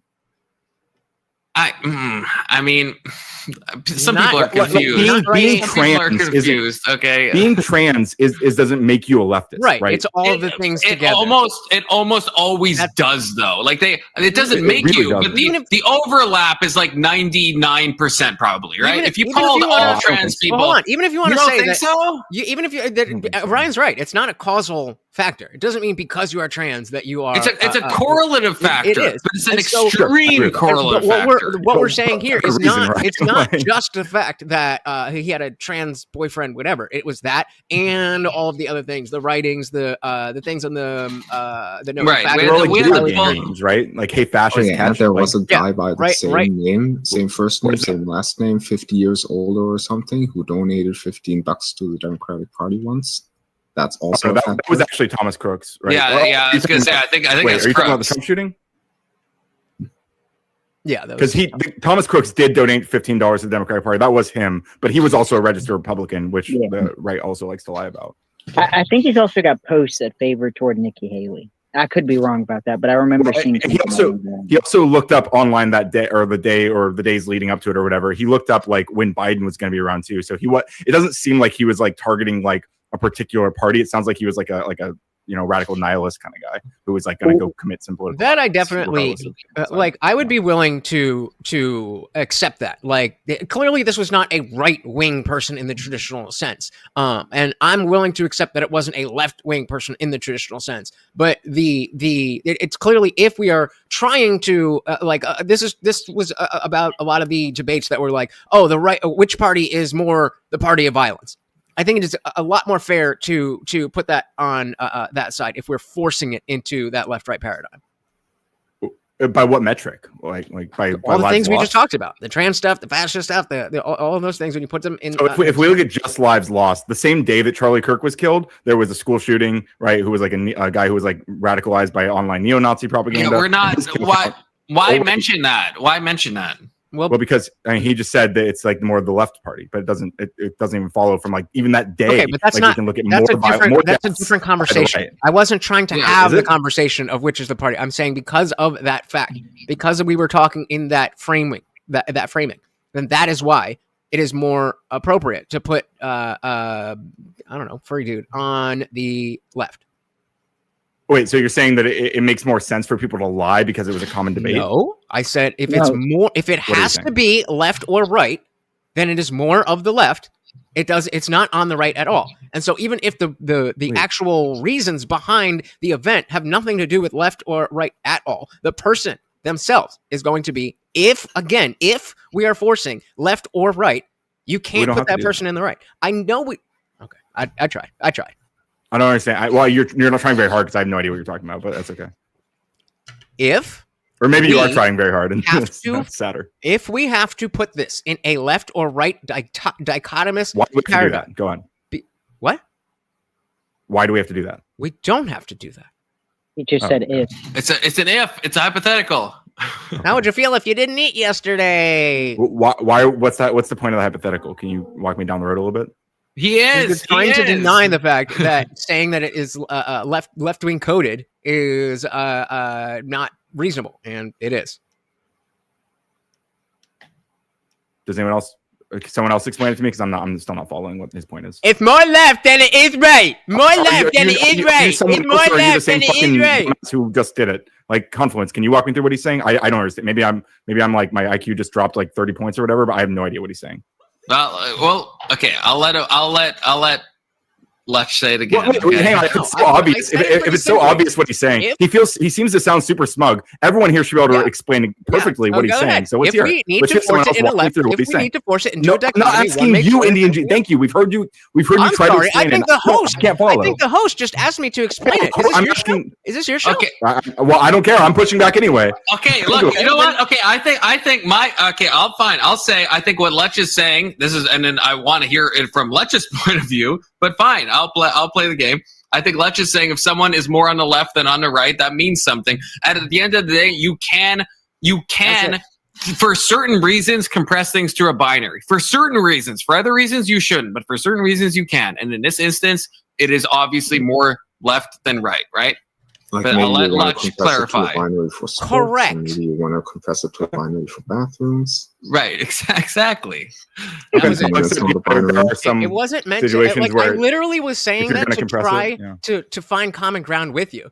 That saying, yeah, okay, maybe if we have to, which we don't, have to force it into this dichotomy, then yes, it would be more left. But I'm giving you credit to say that it is probably not a left winger or a right winger in the traditional sense. That I'm trying to give you. Agree with you. He's saying it's not a binary, but if it was binary, it would lean to the left. Thank you. Okay. That's 2 out of 3. You want to strive? Ivor doesn't understand either. Connect it to the conversation. Well, we're talking in the context of. I don't know. You went on a whole thing about which party is more when I was just trying to use that examples. I don't remember what we were talking about before. I mean, I just mentioned some. Well, I actually didn't argue the right was more violent, so I didn't go into that argument. I just explained the right lies about. You were going to, and then I stopped, and I was like, "Wait, okay, we're not talking about that." I didn't know you were also a future predictor on top of everything else. Nope, you could tell how a sentence is going to end based on how it starts when it's in these types. You can make assumptions. Right. Okay. All right. Dilly. Then I assumed that you were going to start a sentence talking about Thomas Crooks and Donald Trump in a context of what is his name? The other guy, Robinson. Tyler Robinson. Tyler. Yeah. So you were just bringing it up for no reason, right? No, I brought that. So to be clear, the reason I brought up Thomas Crooks is because I mentioned somebody donating $15 to a Democratic campaign under a name that was the same name but a different person, and I assumed he was talking about Thomas Crooks, who I know donated $15 to the Democrats, but also it was him. It wasn't like somebody with the same name. Yeah, so that's what he was talking about. That's why that came up, by the way. Yeah, my bad. No, you good. You good. So that's how we ended up on Crooks. So this isn't about Crooks. Okay, this is about Tyler Robinson. Okay, but Ryan, this was this. I correct me if I'm wrong, but a month after the Kirk shooting, you were trying to argue with me, unless I'm mistaken, which I could be. Well, that we didn't know if he was left or right, and I think that is absurd. I think that's like, why not just admit when I look at like, just hold up one sec, Lester. When I look at like the Nancy Pelosi thing, I don't really need that much information to say that guy that attacked Paul Pelosi is probably right wing. Like I'll concede that, right? Like that's not like a hard thing for me to say, but it sounds like on the left, it was a very hard thing for them to admit, even though we had the bullet casing stuff written on it. Hey, fascist catch, right? You could say, yeah, okay. He's like, can somebody else explain it? And then everybody else explains it. Is a right-leaning guy, is some like Groyper writing that on a fucking bullet. Like we have to be in reality, right? At the same time. In the same way that I would be. Yeah. I try to be honest, right? If I see a mosque attack, right? Like I don't need to see much about like the New Zealand attack, the Christchurch shooting to know that guy's right wing. I need very little info to guess he's probably right wing, right? But why can't the left do that? Well, I mean, I guess again, like I don't. What I'm pushing back on is the idea that he's like necessarily like a traditional like a political leftist. Right, I just don't know that. I still don't know that. Or even a liberal. I have no fucking clue this guy's ideology. All I know is he had a trans girlfriend or boy. I don't even know that. I actually don't even know if that's been verified. We had a neighbor who said they saw them holding hands or whatever. No. All the Discord stuff has been revealed. We've seen a ton of that. So we had a partner who was trans. Okay, so that's it. That doesn't tell us very much. That's not it. We have. There's a lot. Well, again, you'd have to read the Discord logs. The Discord logs show he hated Charlie Kirk. He hated the message he was spreading, and to argue, it seems like really difficult. Right? You agree with that? So do Groypers also hate what the messages Charlie Kirk sent? Not in the same way. The That's gripers think that Charlie Kirk's not going far enough. Right, because Charlie Kirk was To be clear, like, I don't think this guy was a griper. I think he was probably more liberal, but I don't think he was a griper. I'm just saying like these things in isolation don't tell us enough, is what I'm pushing So, back. Ryan, But I mean, when it comes to the mosque shooting and stuff, like this guy had a manifesto. Like we can it's easier to make broader assumptions about this. No, but I'm saying before them, I don't need a manifesto. Is what I'm saying. If someone shoots up a mosque, I will probably assume they are right leaning like that, and I could be wrong. I'm wrong some percent of the time. Right? So the person who shot up the Mormon church, what would you assume their ideology is? That one is kind of more confusing, maybe. And there you go. That's but that's not the same. Again, someone shoots up a synagogue, they're probably right leaning. Not always, because especially with IP situations, they might not always I don't know be. about that either. Yeah, but like in general, like at least historically, at least pre like 2023, right? Like you can make an assumption, right? You're not always right.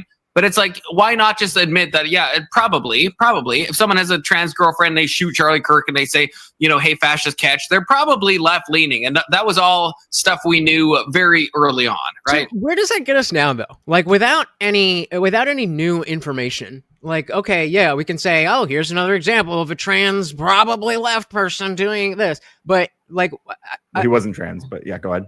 Well, close enough. But you know what I mean? Really, like, okay. where does? I mean, only if words mean nothing. But sorry, carry on. How does the yes, thumping people? It is my birthday. Thank you. How does it's your birthday today? Today, right now? Oh, okay. Oh, I'm sorry, I missed that. Happy birthday, Lodge. I'm sorry, I missed that. Okay, sorry. Continue on. Happy birthday, though. Nearly did it to you all. Yeah, I get that it's an interesting and somewhat relevant conversation, specifically closer to the event, to be like, okay, which is the party of violence and da-da-da-da. But at this point, I don't really, what do we accomplish by saying, no, he was on the left, no, he was on the right? Yeah, maybe it's better to just talk about lowering the temperature and toning down the vigilantism lottery, if you get the pun. Yeah. So, Ryan, can I ask you? Can I ask you something maybe on a slightly different? I don't know what you call it. Slightly different topic, the same kind of thing. You said that I think someone else was quoting you, but you were essentially saying that you didn't appreciate who Charlie Kirk was as a person. To be clear, what I said was that I condemned the attack. Like as soon as it happened, I was very clear about that. And I've talked extensively about that. And not only do I condemn it just on its face, but also I've pointed out that like if you are this person in his shoes and he's like trying to whatever because he hates that Charlie Kirk is mean to trans people or whatever, then like what he did put his trans partner in far more danger than they were before. It's an extremely stupid thing to do, and not to mention other trans people in more danger.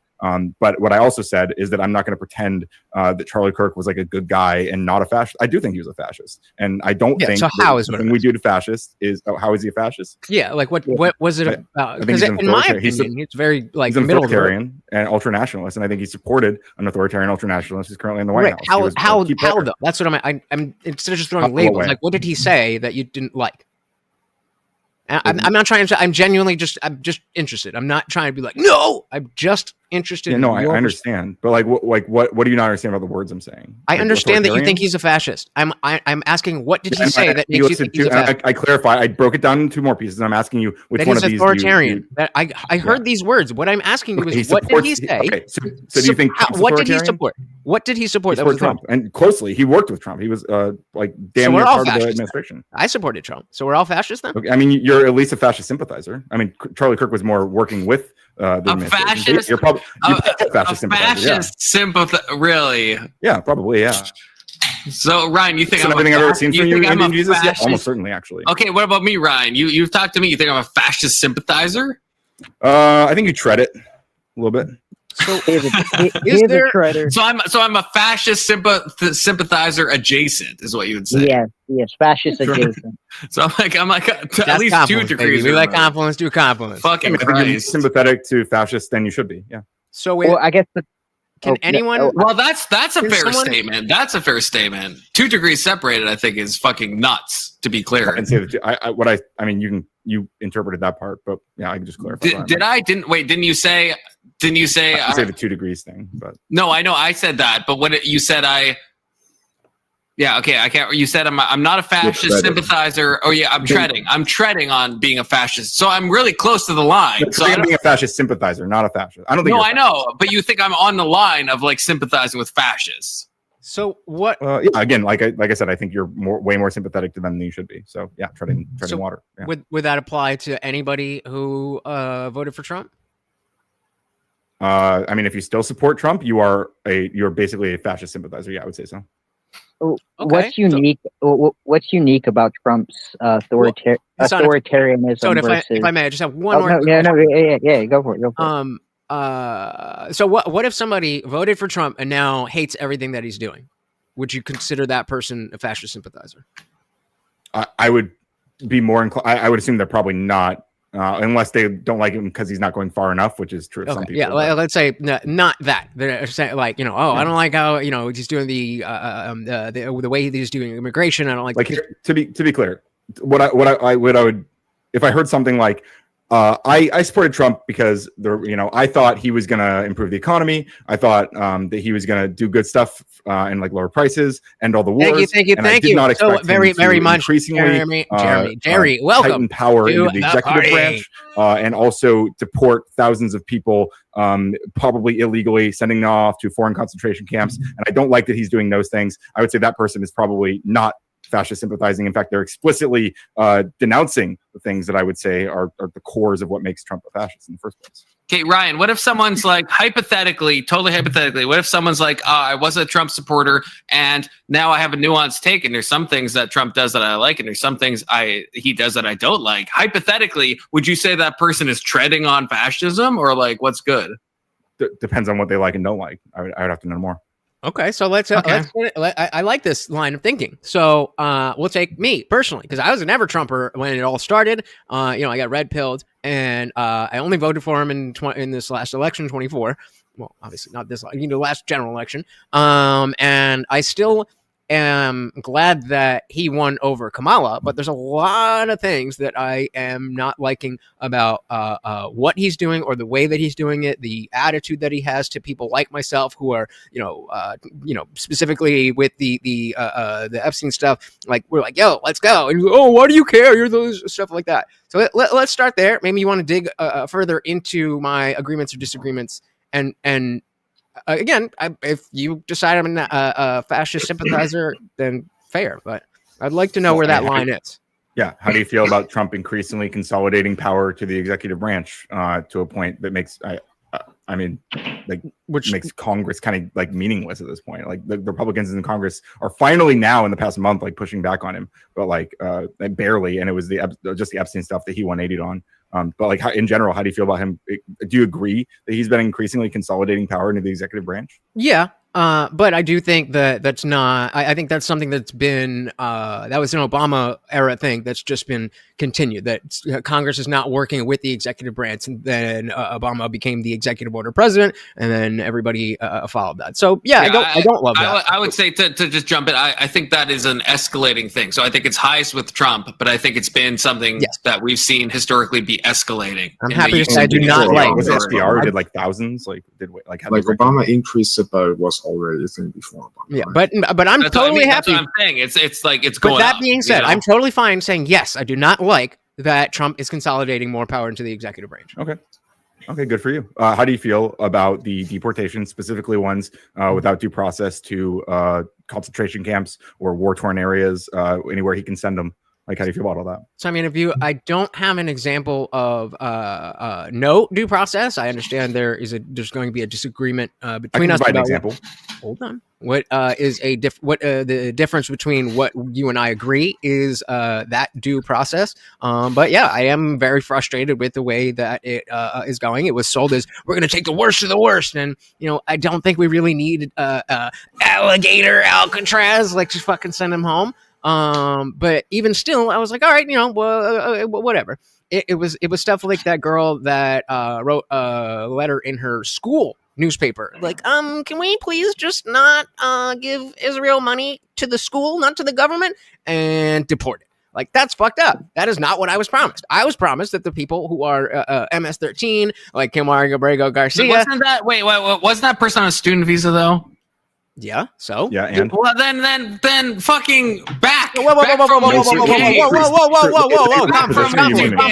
Give me your argument here. Why did that girl deserve to be? You can cancel a student visa at any fucking time. Okay, you don't need. You're not a citizen. You're not under an asylum claim. You're not under anything. So for a student visa, you can cancel that shit at any time. There's no humanitarian issue with that. You still have First Amendment rights. First Amendment right.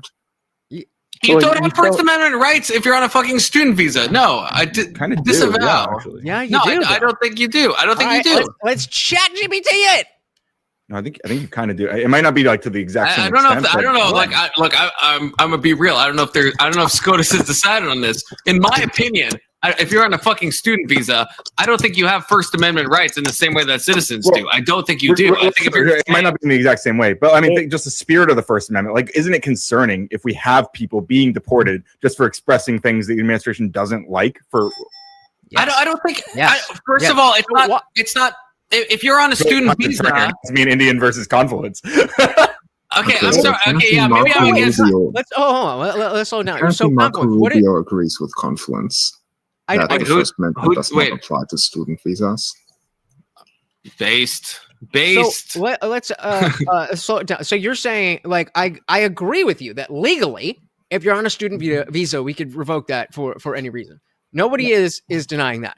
The question is, do you personally feel like saying, school, can we please not give money to Israel, is justification to take away that student visa? If you were the president, would you have taken away your student visa and I guess deported her because she's the school, not even the government, school? Just please, maybe. So I don't want to be seen as dodging, because I would have to honestly answer you. I have to look up exactly what she said. But my general stance is, like, if I was on a student visa in Japan and I started criticizing the Japanese government and they say, hey, go back to Canada because you're on a student visa and you're criticizing the government, I'd be like, yeah, okay, that kind of checks out. Like, low key, that checks out. I went to this country and I'm criticizing their government. If they want to send me back, yeah, I'm on a fucking student visa. I'm not claiming asylum. It's not some humanitarian crisis. If they want to send me back, they can send me back. God like, damn, how is that not that to me? That's like so patently. What if she just called Trump like an orange buffoon? What if she said that? What if she said Trump's an orange buffoon? Do you think that's a good enough reason? It's not legally, yes. Like, I don't. You're on a student fucking visa. It's not. We already. I want to clarify. Personally, yeah. We all agree that you can deport, or if someone has a visa, you can revoke the visa for any reason. Yeah. So now we're in a bit of a So obviously we might disagree on like what exactly is the line, but I think there is a degree of like criticizing the country that you're in that does make it morally acceptable for that country to send you back if you're on a student visa, right? There's no humanitarian concern here. We're not sending them to Alligator Alcatraz, right? They're on a student visa. So it's like, I don't think that's like so bad. If I went to Denmark and I started saying a bunch of shit about Denmark, at a certain point, there is an arbitrary line, and we can disagree on where that is. There's going to be some line where if they send me back, I'm going to be like, yeah, that was fair. I kind of fucked around and found out. You know, I talk shit about the government, and I'm in their country on a student fucking visa. I will get the actual what she actually wrote. It wasn't that long. I want to know what she actually said. Because I did read it without knowing exactly. Yeah, when that happened, I was ready to be defensive and be like, I'm sure she did this, that. You know, liberal colleges, whatever. But then I read it and I was like, it's kind of just vanilla. But I asked. Can I make a statement? If it's truly vanilla, then I would agree. If it's Orange Man bad, then it's like, okay, fine. It's like, yeah. I didn't think it was about Trump. It was just about like Israel. Just about Israel. Right. But it depends. Like how Hamasnik coded is the statement. Like that's where my mind goes. Like is it just like, hey, I'm questioning U.S. support, or is it really more than that? Because oftentimes, when people present these stories and I look into them, it ends up being a lot more than just like, hey, I'm just unsure about US's funding of Israel. It ends up being a lot more, anti-Semitic or probably also anti-Zionist some or social whatever. I put into ChatGPT, what level of free speech is allowed to those in America who have a student visa? A person in the U.S. on a student visa has the same First Amendment free speech rights as a U.S. citizen, with only a few practical immigration-related cautions, not legal limits on the speech itself. So things like, if you're being terroristic and stuff like that. I can give you the whole thing. This is not, you can deport someone for any reason. You can, wait. What a student visa holder cannot be deported for. They cannot legally be deported for criticizing Trump, criticizing Biden, criticizing the U.S., opposing U.S. wars, supporting controversial causes. I want to see that case law, brother. I want to see that fucking case law. On a student visa, you can cancel that shit for any fucking reason, man. It might not be morally right, but legally, a student visa, there's nothing. It's a fucking student visa. It's a gray area because, if I'm not mistaken, the position that Marco Rubio holds gives him the right to take away student visas for any reason, but they are entitled to the same First Amendment protections. The question is, do you view deportation as a punishment, like a criminal punishment, or do you view deportation as kind of a just... If you're going to criticize us as a guest, are we allowed to then deport you for any reason? And so we have two kind of contradictory things. And so the question is, the Supreme Court would probably have to weigh in on it. In which comparison would probably be that deportation is going to be treated similar to getting fired, in that it's a negative treatment that arises from a cause, and if that cause is discriminatory, for example, because it's based on something that, if it's based on the person's use of their First Amendment rights, then it's discriminatory, and then it might not be allowed because it's a negative treatment arising from a discrimination protected cause. Right, but Ivor, we actually were just talking about this yesterday. There's certain states, right, where like right to work states where if you say, and we had a whole thing on the panel last night, but if you say I'm firing you because you're like black or because you're a woman, that is illegal, but you don't have to give any reason. You can just send them back. I'm just you can fire them. And so I jumped ahead my analogy. So the analogy is in the same way as the student visa. You can, if you say I'm sending them back because they're a protected class, maybe that would be illegal. I actually don't know, but that sounds more plausible. Or using protected speech. Well, no, I don't. I would be shocked if that is an actual legal case, protected speech. I would be chagrined, dare I say. And I mean, Lutch is pulling up some sources. I have to pee right now. Okay, so everyone hold down the panel. Don't say anything like too spicy because I don't want to miss it or what's good. What's everyone's favorite slur? I was thinking Star Wars slurs. So only slurs that come from Star Wars. Without the R. But it seems to be an interesting gray area because you kind of have protections that I agree are afforded to non-citizens, like due process, like First Amendment. But you also have, I guess, scenarios to where I don't think someone who's visiting the country can just go and buy a firearm. So I don't know if it's a full protection the way it's.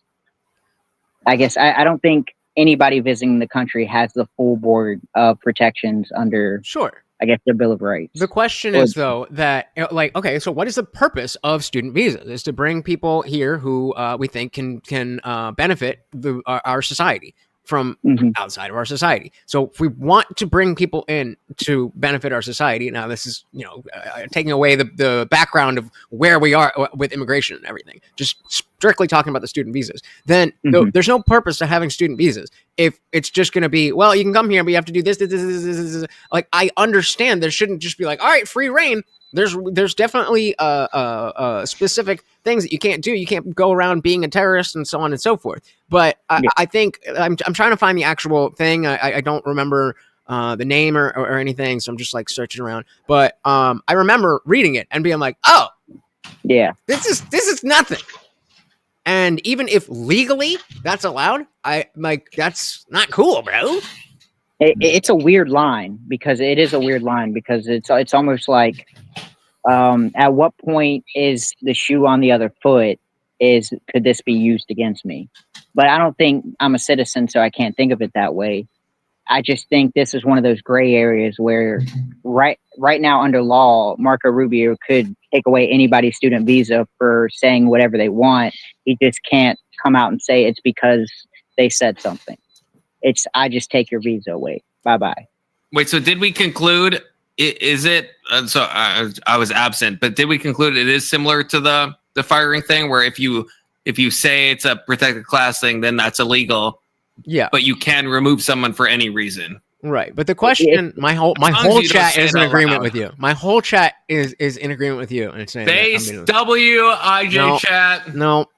W. They're all woke and gay. They're all woke and gay. No, but like the real, I think the more interesting conversation here isn't, well, technically we can get rid of this person. It is that arbitrary line of, well, we can do this, but should we? As the culture and so on. Do you have the thing that Hamasnik said?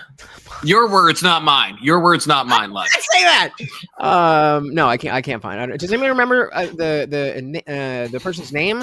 I'm getting. I can't even remember the college, to be 100% with you. There was. I don't know this story at all, so I can't be much help here. Okay, I think. Wait, the ACLU. I think the ACLU will tell us exactly. We love the ACLU. Oh God, that's something both sides can agree on. They both love the ACLU. Crazy horseshoe theory on that. I'm honestly kind of indifferent to them. Yeah, I was gonna say they've had some really good cases, but it's been a while. I thought everyone kind of hated the ACLU. To be honest, I hate them now, not before. I hate them now, but not before. Ryan, are you still in the present moment indifferent on the ACLU? I mean, I've heard people talk about things. I'm not like super well read on their particular actions recently. I don't know. Maybe. Okay. Well. You could probably turn me with like specific examples. I don't know. I would argue they've been quiet on every gun related thing that's reached the Supreme Court.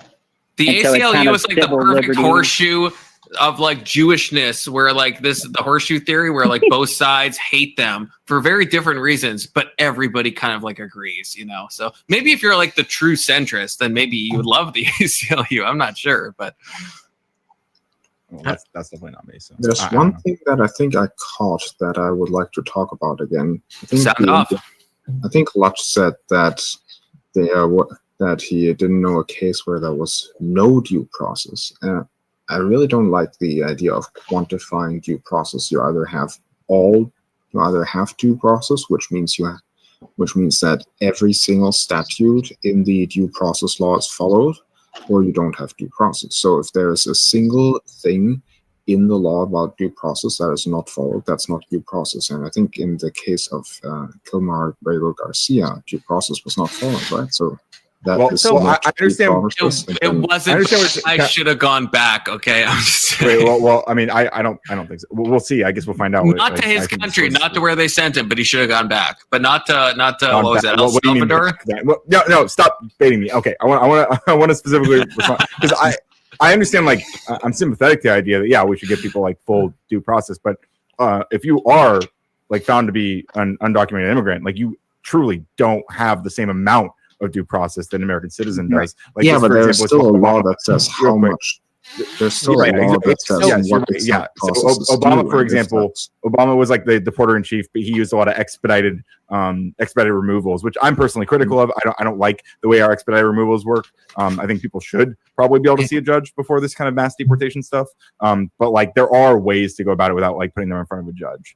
So I think that's but the thing is, even if you're an undocumented immigrant, there's a law that says which process is due for an undocumented immigrant. And part of that process probably includes like checking whether they have a special protection against being deported to a specific location. Well, right, but that's specifically what due process means. So it means the process that is due to you. So the process that is due to me as a citizen is going to be more rigorous than or maybe the other way around. Yes, exactly. And in all of those cases, you have to follow all of it. Right. So what we're saying is, or what I'm saying is that You don't we're have going to to have follow all of it. I'm sorry. Sorry. You have to follow all of Ivor the just process triggered that is me. due, Sorry, I didn't mean or to else. interrupt you, Lech. Go ahead. Ivor's just fucking triggering. I'm saying It's everything. not a binary. That's Everything the that should be followed should be followed. The Yes. question is, what should be followed? What should be followed for me is different than what should be followed for a non-citizen. Yes, exactly. So we're all getting due process. So I misunderstood. If that's what we're saying, yeah. Because my parents were, I was out with my parents before they moved, and we were talking about this. Like, oh, he's a legal immigrant. He doesn't get any due process. I was like, that's not what that means. That's not what that means. He does have due process. We all have due process, and even if In it's Garcia's someone who just case- showed up on a fucking raft, there In is still a Garcia's case, process. the only problem was, and this, to be, my Ryan baiting aside, the only problem was that he was sent back to a country that he explicitly, legally, a court decided he shouldn't be sent back to. That's my true opinion. Because they did do an injunction on that. The Supreme Court doesn't agree with your opinion on that, right? Like Sotomayor's writing on this specifically outlined how the Trump admin's justification for deporting Kilmar would allow them, if they did set this precedent, they would be able to deport anyone, including U.S. citizens, to a foreign country, as long as they did so before a judge could intervene. Yeah, like I'm not like super happy with that Trump was trying to like do this like while they were in the air, and that like to do it before SCOTUS could rule on it. I'm not like super thrilled about that. But I'm saying the only illegal thing about, I think, him being actually deported, beyond Trump's trying to do it before SCOTUS rulings, is the fact that he shouldn't have been sent back to El Salvador, because that was specifically in the court hearing, is that they did grant him special protections to not be sent back because they felt he would, be what, I don't know what the words they use, but like threat of like. The reason that happened was because they skipped a part of due process. They skipped at least one step in the process. Well, I don't know. I feel like can't we just say that's like a bit of a oopsie? Like they, when you get millions and millions and millions and millions of people pouring into the country, there's going to be people who fall through the cracks. It's that you don't skip steps. I'm sorry. Okay, so every criminals, they all have due process. So none of them are. Yeah. So none of them are mistakenly misidentified as guilty or innocent. Just because you do due process doesn't mean you can't still make oopsies. That's the fucking American judicial system. With regards to the Kilmar deportations, the process that they used, Kilmar just happened to be one person who there ended up being a stronger legal challenge that resulted in bringing him back, right? But all of the people who were deported, hundreds of people, who I believe only a dozen or so were found to have ever been even charged with some violent crime or had allegations of violent crime or anything like that. It was a dozen, maybe 2 dozen. I don't think it was that. All of these people had their due process rights violated, every single one of them, to go to a torture prison in El Salvador that we fund. Define torture prison. I mean, if you dig into stories about what's happened in CCOT, there's a lot of reporting coming out, or has been. Well, I mean, it's always been infamous for human rights abuses. CCOT has been for a long time. But recently, there have been a lot of reports starting to come out that specific people from this party that I'm referring to even, who were deported to CCOT, they went through things that were considered torture. I would have to pull up we pull up one of these reports, talk about it. But this is what the reporting's saying right now. But should you? That's the question we're discussing. Yeah, that could be. And I will say, I don't like I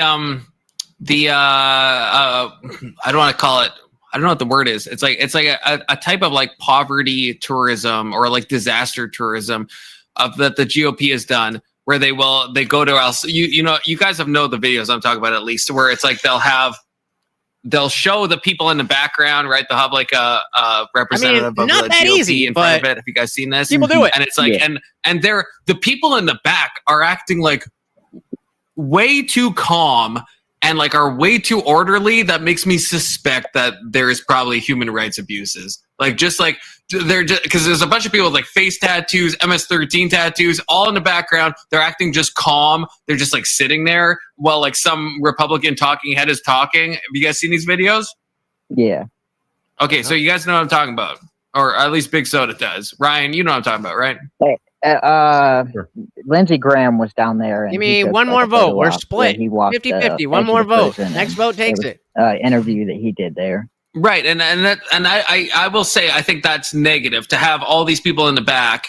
It's like showing them off in a very like zoological sense, and the fact that they're all like not acting up makes me feel like it makes me ask, why are they not acting up? Because if I was there and I was being treated, I would be like, shaking my fist. I'd be like maybe flipping off the camera. I'd be doing something, right? I'd be acting up in some kind of way, and the fact that they're not does make me think that maybe El Salvador prisons are not maybe the bastion of what good treatments. Not only so we're paying for it, right? We're paying with American tax dollars. We're funding CCOT. I remember like 15 years ago, I was reading a book about like the children of Theresienstadt, and what you said about those videos sounds pretty similar to what was going on in the book. Like people were just told to be calm and make the city look nice and all that stuff, so that the propaganda video could be filmed and everything would look fine to the general population. And it hit the poll, guys! Hit the poll. One more vote gets it. If you want to stay here, yeah, I think we've. I mean, that's the thing we've seen. It does Islam feel eerily similar to the stuff we've seen before, where it's like, I mean, even with like, going back to the Hassan video, everything circles back. The Trump weave, it's like. China has done this with like the Uyghur Muslims, right? Where it's like they bring people in to like Uyghur, and it's like, but it's like you can see the same people in the background. It's like it's obviously a guided tour, and they're like, no, this place is great, it's totally cool, everything's fine. Like you see what's on camera, it's totally good, right? It's like 5 minutes of footage. It's like that probably is not like indicative of the entire situation that's going on. So I agree with that. But at the same time, they should be deported, right? They should be. Like maybe that specific prison, maybe it is inhumane. I don't want people, I know Ryan thinks I'm like fascist adjacent. I think you're more sympathetic to fascism right now than Indian has been in this conversation. At least, oh shit! Oh god! Okay, so I'm treading so well. I'm basically front crawling right now, brother. You're close. You're gonna become a full fascist. Why? Yeah, I'm getting close. Which is basically at least vocally, expressed. He's condemned most of these things that we pointed to so far, and you've been extremely defensive of them. No, okay, no. Hey, Ryan, sound off. What do you think I haven't condemned that I should have condemned? I mean, mass deportations of people who never did any crime except for being here illegally, which isn't actually a crime. Wait, Lutch, did you? I did not say that. Yeah, I did not say that. Okay, I'm in really? Me and Lutch are treading together, brother. We're treading together. I'm gonna the way it's being side by side, okay? Because we're brothers in treading water. Yeah, let's apparently. go. I said the way it's being done, I'm not happy with the way it's being done. I was told that we were going to start with the worst of the worst, and I don't need any kind of alligator Alcatraz,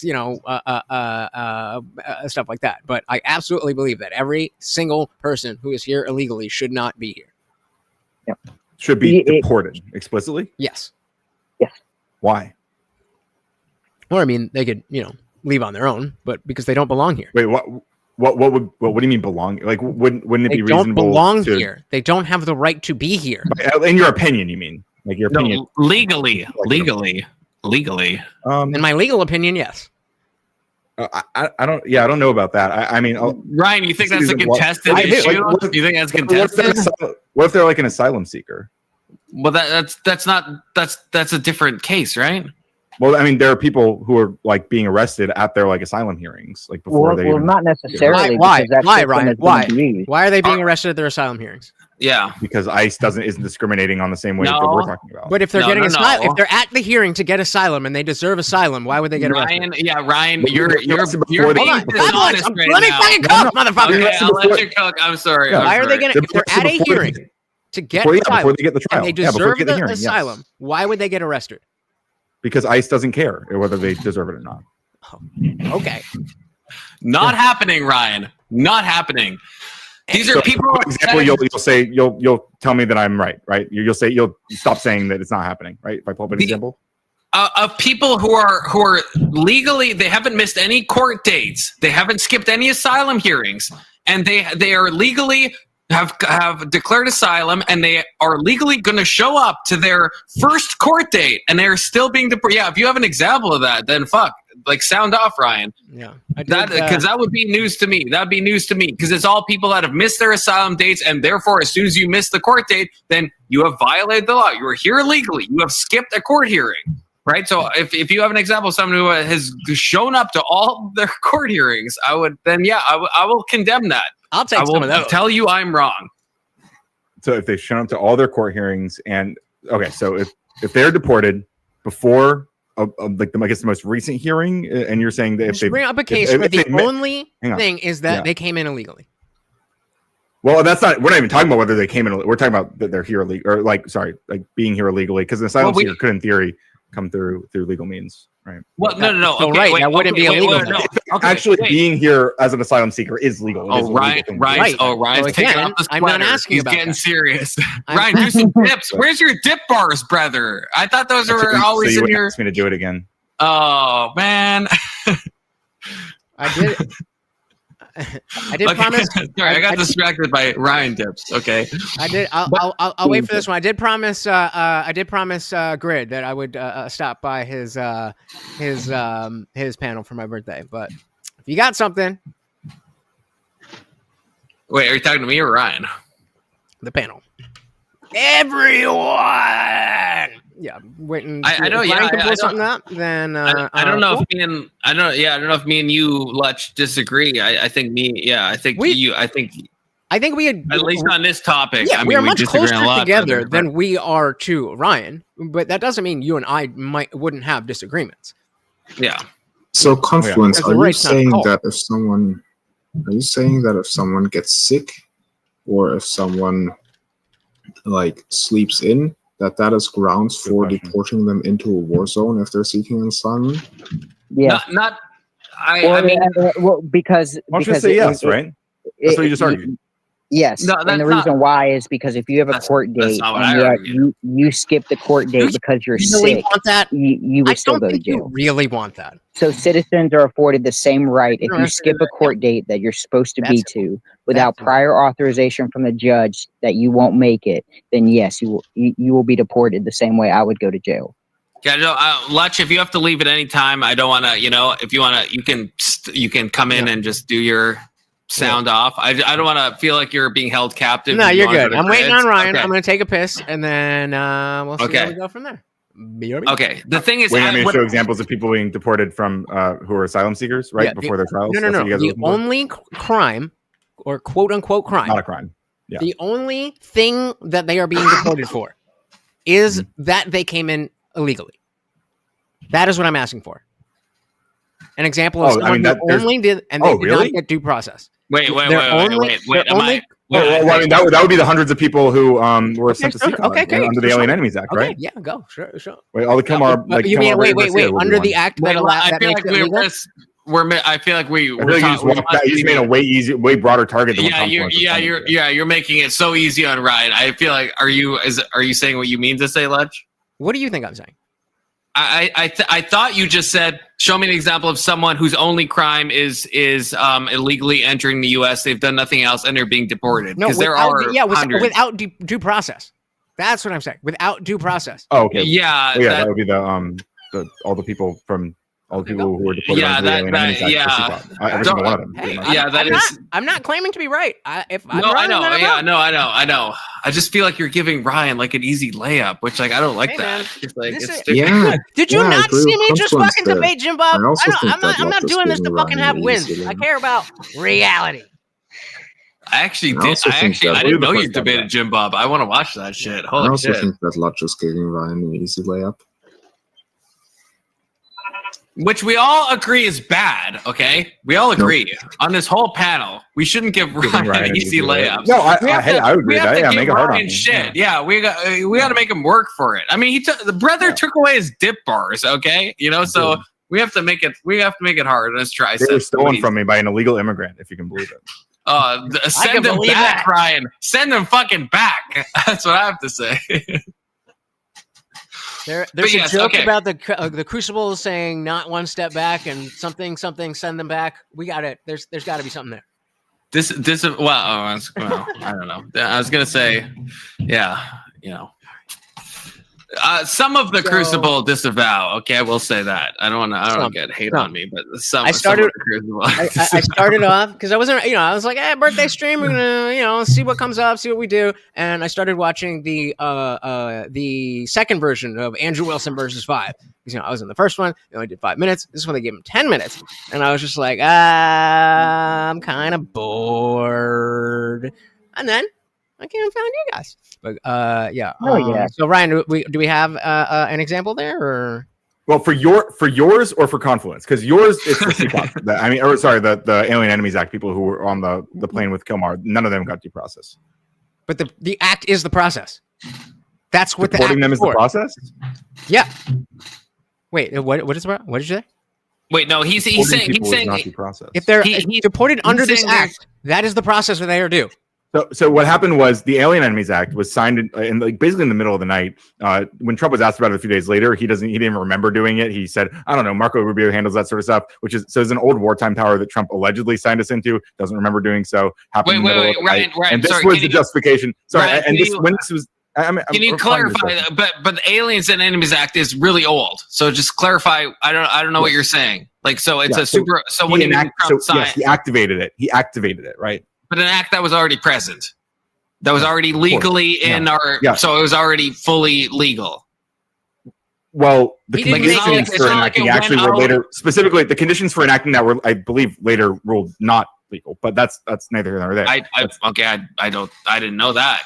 But even still, again, I'm not defending anything, but legally speaking, if it was later, if it was determined to be acceptable to deport these people under the what is the something in Aliens Act, and then later, the Aliens and Enemies Act, and then later, it's like, actually, no, at the time of the deportation, that was a legal act. That was following the due process.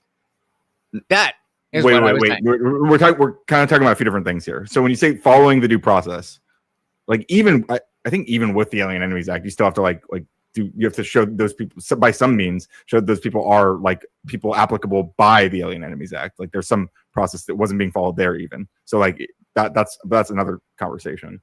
I don't. That's not what the Aliens Enemy Act says. I'm just gonna say that that's not what it says. I've read the act. So what it says. So could Trump in theory deport me under the Alien Enemies Act? No. Are you a citizen? Okay, then. Well, yeah, of course. Okay. Yeah. So no. Here's my passport. Aliens Enemy Act is like someone who's if we've declared war on someone under the Aliens Enemy Act, we can deport them if they're, I think, above the age of 13.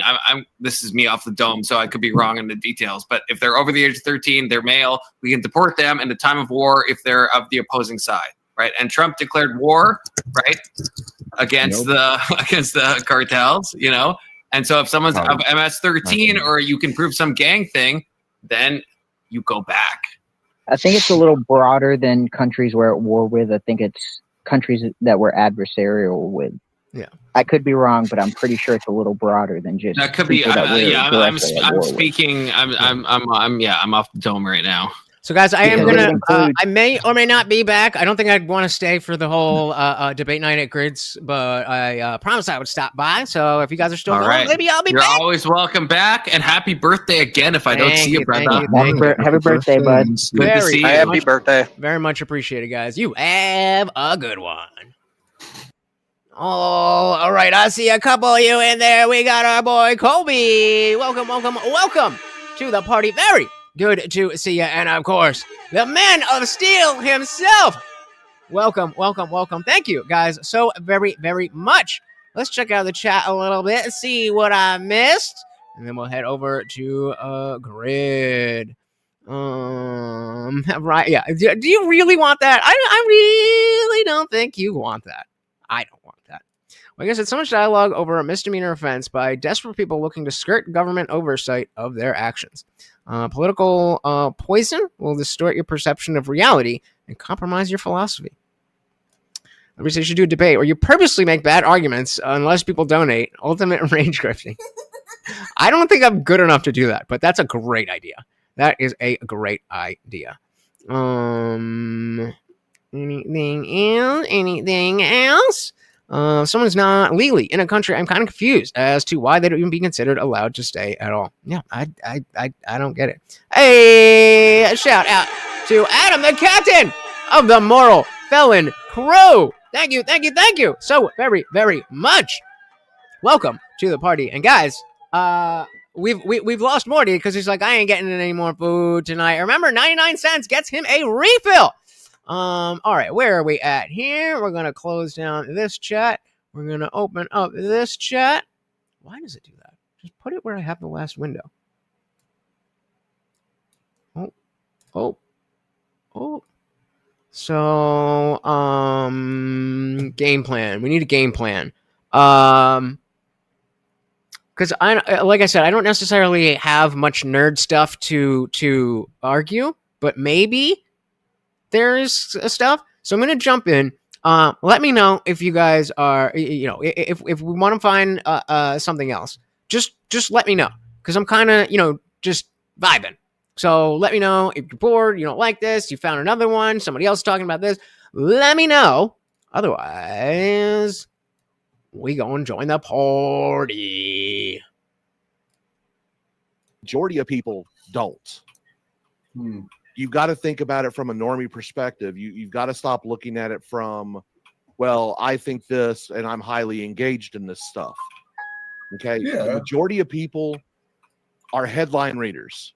Well, I'm asking people that are highly already engaged in this stuff. Like, did anyone check out the appeal, what their claims are, things like that? How much of a chance do you think they legitimately have in front of?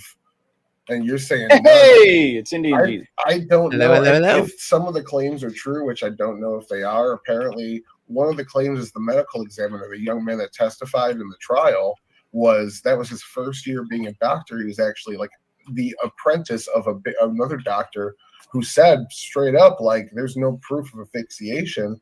So they didn't put that judge on the stand, or that doctor on the stand. They instead took the assistant, who was a brand new doctor, and said, I didn't see any proof of asphyxiation. If we found him in his apartment, we would have said it was fentanyl. But since I saw the video, that to me justifies the asphyxiation claim. And they're saying that was misleading. I don't know how true that is. I don't know any of these people's credentials, but that's in the claim. Talking about George Floyd? Yeah. What are you talking about? Fair enough. I think he should. I personally think he'll probably, they'll be very quiet about it. They'll drag it out for a long time. And then the next thing you know, it'll be decided and gone. And that's it. That's the end of it. Who are we talking about? So yeah, I just don't think that.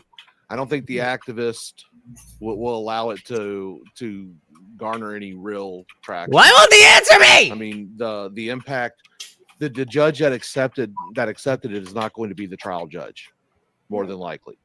So it's going to go into the pile, and you're going to get a Boasberg, or you're going to get another one of these activist fucking judges that are just going to say, no, we can't do this. Because I think at this point it goes in front of an appeals court. I think this is an appeals panel of judges. But the trial judge for the appeals will not be a panel.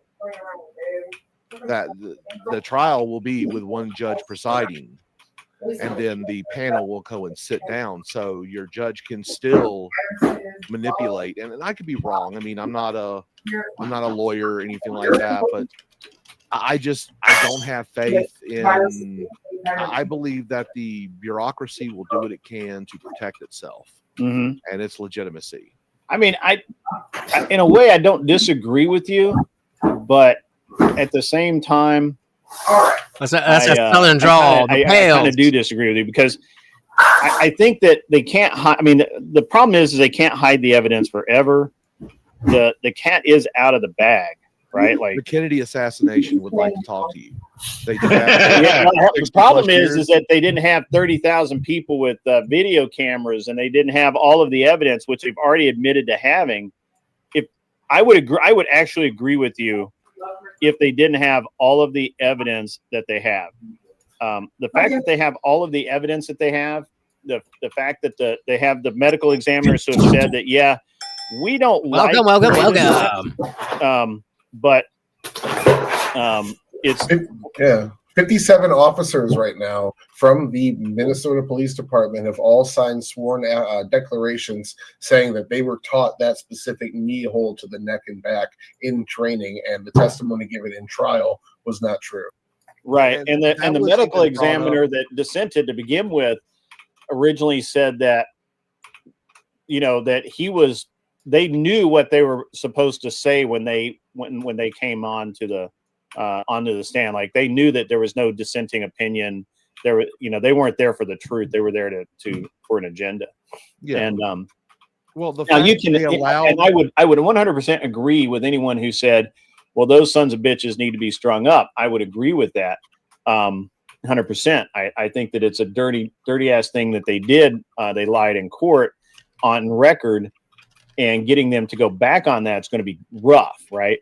But I do think at some point it's all gonna come out, especially since they've got the pressure off, and it's gonna quietly go away. I mean, it's gonna quietly be that and he'll get out, and he'll be in his condition of his release is he can't talk about any of this. He can't go on a media tour or any shit like that, and he'll end up living in like an outer Mongolia or something somewhere. So you're basically saying they won't overturn the conviction, but they may grant clemency or something along those lines. I don't know. If they overturn the conviction, they can't do anything to stop it. Right. They have to have something to hold over his head. So I don't know, man. I don't know. Yeah, because then we can't tell him, like, the NDA, maybe he got a 5-year NDA, then he goes out and writes a book and sells the gun he killed whoever. Or, well, that was Trayvon Martin, but that's what. Yeah, they might do clemency. They could do that. I don't they think could do a pardon from the governor or some shit like that. Yeah, I don't think Tim Walz would do that.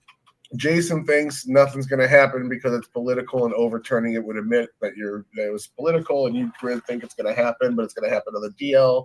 They're going to try to hide it from the media. No one's going to talk about it. It's going to disappear. Anyone else? Let's get it on the record. Do you think Chauvin's getting out? I mean, I think he has a good shot. Come on, Indian Jesus, let's go, man. Yeah, I can see it. I would not be surprised. I'm not going to say I bet that he definitely is. I think there's a good shot. Yeah, I'll say cautiously. Muted. You got to fix your mic in this app. Happy birthday! I'm gonna jump off of here for a minute, Grid. Okay. I'll probably be back. So we're obviously just fucking around. It's all right. Yeah. No, it's fine. I'll be back here in a second, so it'd be cool. All right, bye, you guys, for now. Bye. Wait, you guys are having my audio's low again?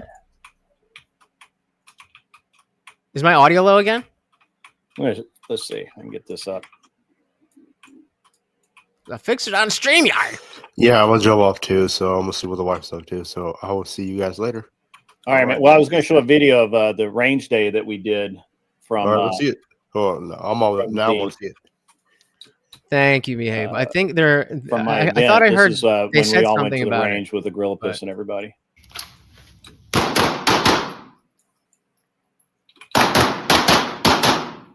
Yeah, here I'm good. I'm wondering if they can hear me. I really want all this stuff on my screen. You never know. I just got rid of that. I do like the footwork. I just got rid of that strike. So I do like that sexy walk. Thank you. Appreciate that.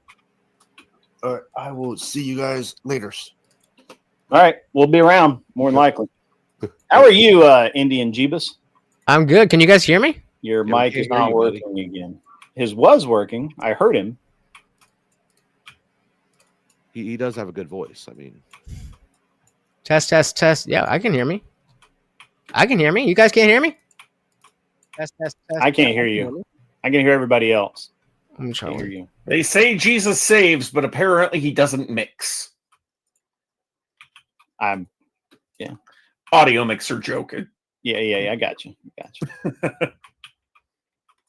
I thought you were going for race mixing. Oh, no! Oh, wow. I still can't hear you. Check. What did you do? It was fine. We heard you. Let me try to hop out. Oh, give me one. Did you mute? Do you have a mute button on your mic? No. Okay. Dip out. Try dipping out and come back in again. But yeah, put one in the chat if you would rather just have our own panel. Testing. Camera, microphone. Test. Okay, that's better. Interesting. I'm going to agree with you on that. Look, I agree. Trump is old and everything else, but if all you have Mic check. Yes, there you go. It's on the wrong setting. My bad.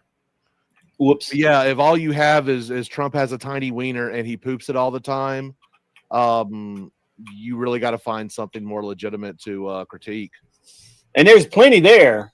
Yeah, obviously. Plenty there, but I felt bad not on the list. when people went too hard against Joe Biden's age. It built sympathy for him with me personally. So, like, if you're going to go after Trump for getting old, I watched that happen to my grandpa. It's like you're just soliciting sympathy in me, making me think of my old grandpa who was dying. It's like, oh, that poor guy. Well, like, I call Biden the potatoes. I mean, I openly said he wasn't actually the president, and what was going on was a form of elder abuse. Joe Biden was elder abuse for sure. 100%. Yes. I mean, nobody can deny, or if somebody denies that, they're a special kind of evil. Well, I mean, yes, but it was a means to an end in their opinion. So, I'm sure that they had something going on there. A lot of people are not happy with how we're going to approach the next general election. Because, I mean, yeah, the Democrats are in a bad spot, but with the way that Trump is burning bridges and so on and so forth, I don't know if we're in such a great... Well, I mean, we had MTG, we had the Epstein stuff, the Iran stuff. A lot of people are not happy as happy as they were. I think he's ahead on the Epstein stuff. I think he's the only one that's going to come out of this unscathed on Epstein stuff. Okay, maybe that's a possibility. I'm saying politically, every single time they ask for more, it exonerates him more and more and more. But in general, his attitude was really like, "Oh, why do you care about this?" After running on, we're going to drain the swamp. But he didn't run on that. What do you mean he didn't run on that? He only mentioned it one time. Yeah, and that was in answer to a question. And he actually said, "We're going to look at it." And we're going to look at it. I mean, it's still there for some reason. They had 4 years. So what was the point? What was the point of CashApp and Dan Bongino being put in their positions? Supposedly to reform the FBI. Yes, because for 4 years the FBI it had nothing to do with Epstein. Let me.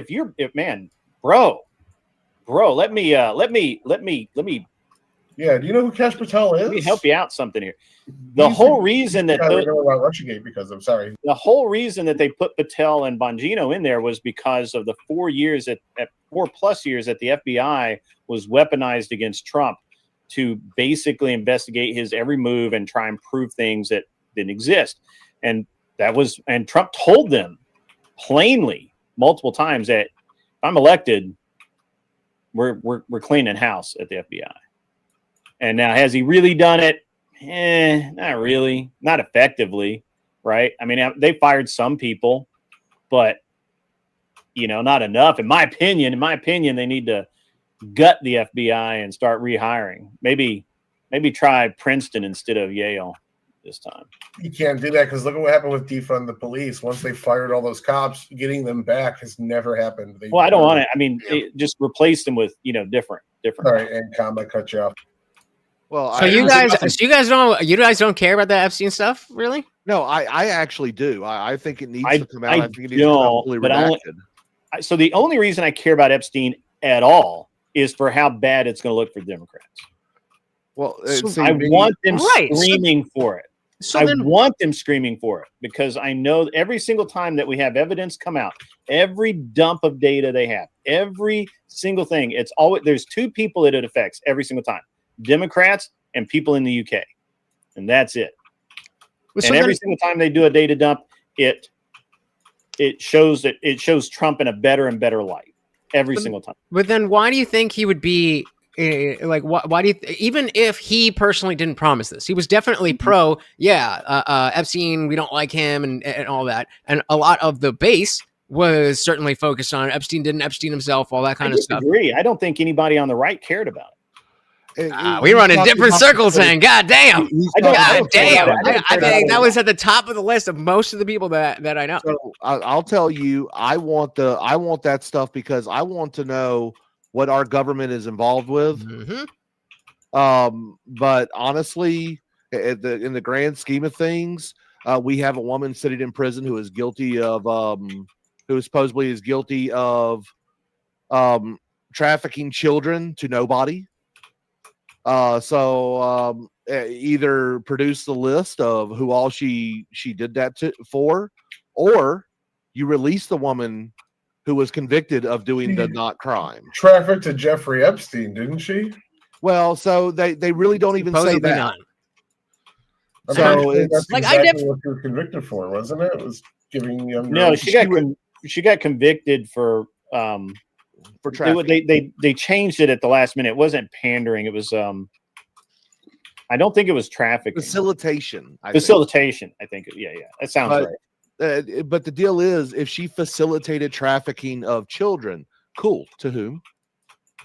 Because Jeffrey Epstein is not listed, and that's where I have the problem. Look, I think she is guilty of doing something bad, mischievous, and otherwise. I have no problem saying that. But what I want to know is, and it's the same issue that that we had with the Trump conviction on the business practices. You know, oh well, he could be guilty. He could be guilty on a felony, but we're not going to name the crime. Okay, that is un-American. Okay, if someone is convicted of a crime, name the fucking crime, show the evidence, and so I have a problem with vague convictions. I think I'm in that kind of that same boat, right? Like the only reason I care anything about Epstein is I just want to know. I just want the answers, right? And that's only. But I don't care. But in the grand scheme of things, they don't affect me. They don't affect a single thing politically. They don't affect where I vote. They don't affect who I vote for, really. Other than You that, know that without knowing who is. I know there's no list, but just colloquially speaking, how do you know that without knowing who's on the list? I think there is a list. And like, just to be clear, I'm not disillusioned that like, oh, we released the list and then a bunch of high-powered people are going to be charged and the world is going to be like, I get that, but I think on principle, this is information that we need to know. And so for downplaying it, but why? All right, so here's the thing: if it's just a bunch of billionaires and people in power that you can't touch, that'll never spend a day in jail, all it does is distract from real issues like the Russia-Ukraine war is still not over. Zelensky is still committing war crimes every single day. Zelensky's still being a criminal every single day. Don't hear a damn word about him anymore. I don't care about that. Because everybody's focused on Epstein, who's dead, and it doesn't matter. Not. He's alive. He's back on his island, chilling. Hold on. So he's the conspiracy guy. Yeah, and that's why I think Trump switched up. There's no something never happened. Ghislaine Maxwell was convicted of 5 crimes. It was conspiracy and enticing, conspiracy and transport, and then the 5th one was sexual trafficking of minors. That was the big one that got her 40 years. Okay. All the 5 of the targets were Jeffrey Epstein, who she was trafficking and conspiring to traffic for in all 5 of her cases, or all 5 of her charges. So it wasn't vague. Like, it was pretty clear that she was actually trafficking minors across state lines. That's why it was a federal charge. Well, there you go. So I just like a lot of the Epstein. But wasn't that from back in like 2003 though? Wasn't it like a really old? It was all old stuff. It may have been, but at the end of the day, most of the Jeffrey Epstein shit is bullshit. There's actually 0 ties to Mossad. That comes from one guy's book. That comes from Jeffrey Epstein apparently saying shots fired from the chat. Saying this while drunk to his ex-girlfriend, and then he also hung out with a former prime minister. Like, most of this is hobnobbing. Rich people hobnobbing, that all rich people do. I don't think anyone that's sane believes Oprah was going there during lunchtime to sacrifice babies on Epstein Island. She's probably just having lunch with Jeffrey Epstein when she says. So, and either one is fine with you. Yeah, Jake, again, we went over this in 2024. The Biden administration did an investigation into Israel's actions and all the goods that we sold them and found 0 proof of war crimes. So I brought that up in the debate, and the only thing I got back was no investigations. So, I mean, you're going to have to deal with that one before you throw that out at me. Epstein's definitely like. Wow, we got some conspiracy theorists out here. I like it. So, I do. But I do have way No, more important. no, wait a minute, Grid. Hold on. You're telling me that you just believe everything that the establishment tells you? No, I just don't believe everything's a conspiracy. I think that the deeper you fall into a conspiracy mindset, the more you are trying to convince yourself of something. And I just look at the facts and I read the things as they are presented, and then I don't try and see. It's when you try and see these deeper meanings and all of these like threads between threads. That's when you start getting lost in the sauce, and then you lose sight of the reality. Like most people have lost sight of the reality that, all of the nonsense that we're dealing with this stupid Epstein investigation has pulled us away from the true things that we need to be talking about, like the Russia-Ukraine war and why Zelensky refuses to come to the peace table. That's far more important than some dudes getting their dick wet. I'm just saying. I'm not people are dying every single so let's day, say that and that's the case. How then would it not help us focus on those things when everybody is preoccupied with this list? Just release everything, nothing happens, and then we can focus on the things. He's already signed to release everything. Yeah, Trump everything signed to release redacted. Everything with the everything that we care about redacted. Well, hold on. has not Hold been on. You didn't released actually yet. think that he had the power to actually release everything. The CIA. could- This has He been the could push problem for the whole it instead time. of being like, "Why do you guys care about this?" Hold on. This is the problem. This is why this is such an issue. One of the most important things to realize about how little power Trump has over releasing these files is the way that the government works and the layers of bullshit in between him and the reality. The reality is that as long as an agency, and it could be CIA, NSA, DEA, or DIA, DIS, any FBI, any agency is investigating those files, they will be redacted. And a lot of them won't be released at all. Let's say that they think a military member is involved, and now you got CID, NIS, which is no longer NIS, it's NCIS, and who's the Air Force guys? The Air Force. All those executive OSI. branches that you named, though, OSI they is all Air work for Trump. Every one of those executive They work for him, but they have this bulletproof layer of if they're under investigation, they can't release they can't release names and all that. He still can. He can the ultimate declassification. The most Trump can do is declassify. Because of how everything is set up as independent, he can't do a whole lot. I hate to break it to you. He can't, because, and what they're doing right now, the mantra right now is that they have to determine how many of these victims are or may possibly still be were minors at the time and all that, because there's like laws about releasing that information. This is just a cesspool of nonsense where normally you just release it and it'd be fine. You can't do that. He can declassify things, but he can't. Yeah, with the power of his mind. No, he can't. Yeah, I'm not saying with the power of his mind he should do this, that, or anything. I'm saying just laughing at Uncle Fatty here. Uncle Fatty came in to throw some grenades. But the notion, the thing that I'm upset about is not that he can't do things that he can't do.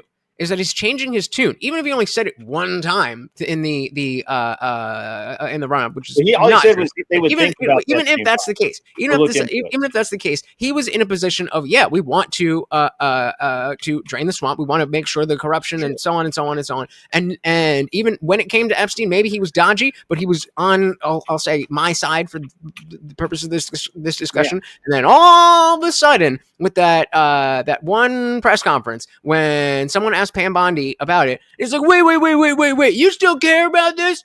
That is what I'm saying about. If you want to tell me that Trump's attitude and Trump's words and Trump rhetoric does not have an effect on American politics, then I don't know what to tell you. I find it I don't know interesting what to tell anybody you. care. I mean, I find it interesting if people are still talking about it. We have, like I said, I think they only trot it out as a distraction when there's some other nasty ass shit going down. Then why didn't he treat it as every other distraction? He has. He literally went through the process.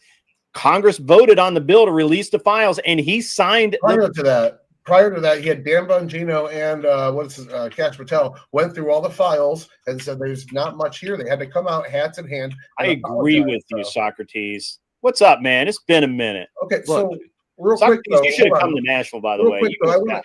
I want to press you a little bit on this because I do. I care about declassification, PDFs. and you were quoting somebody in chat too. The declassification argument, and saying Trump's held up by all this red tape, he can't do it.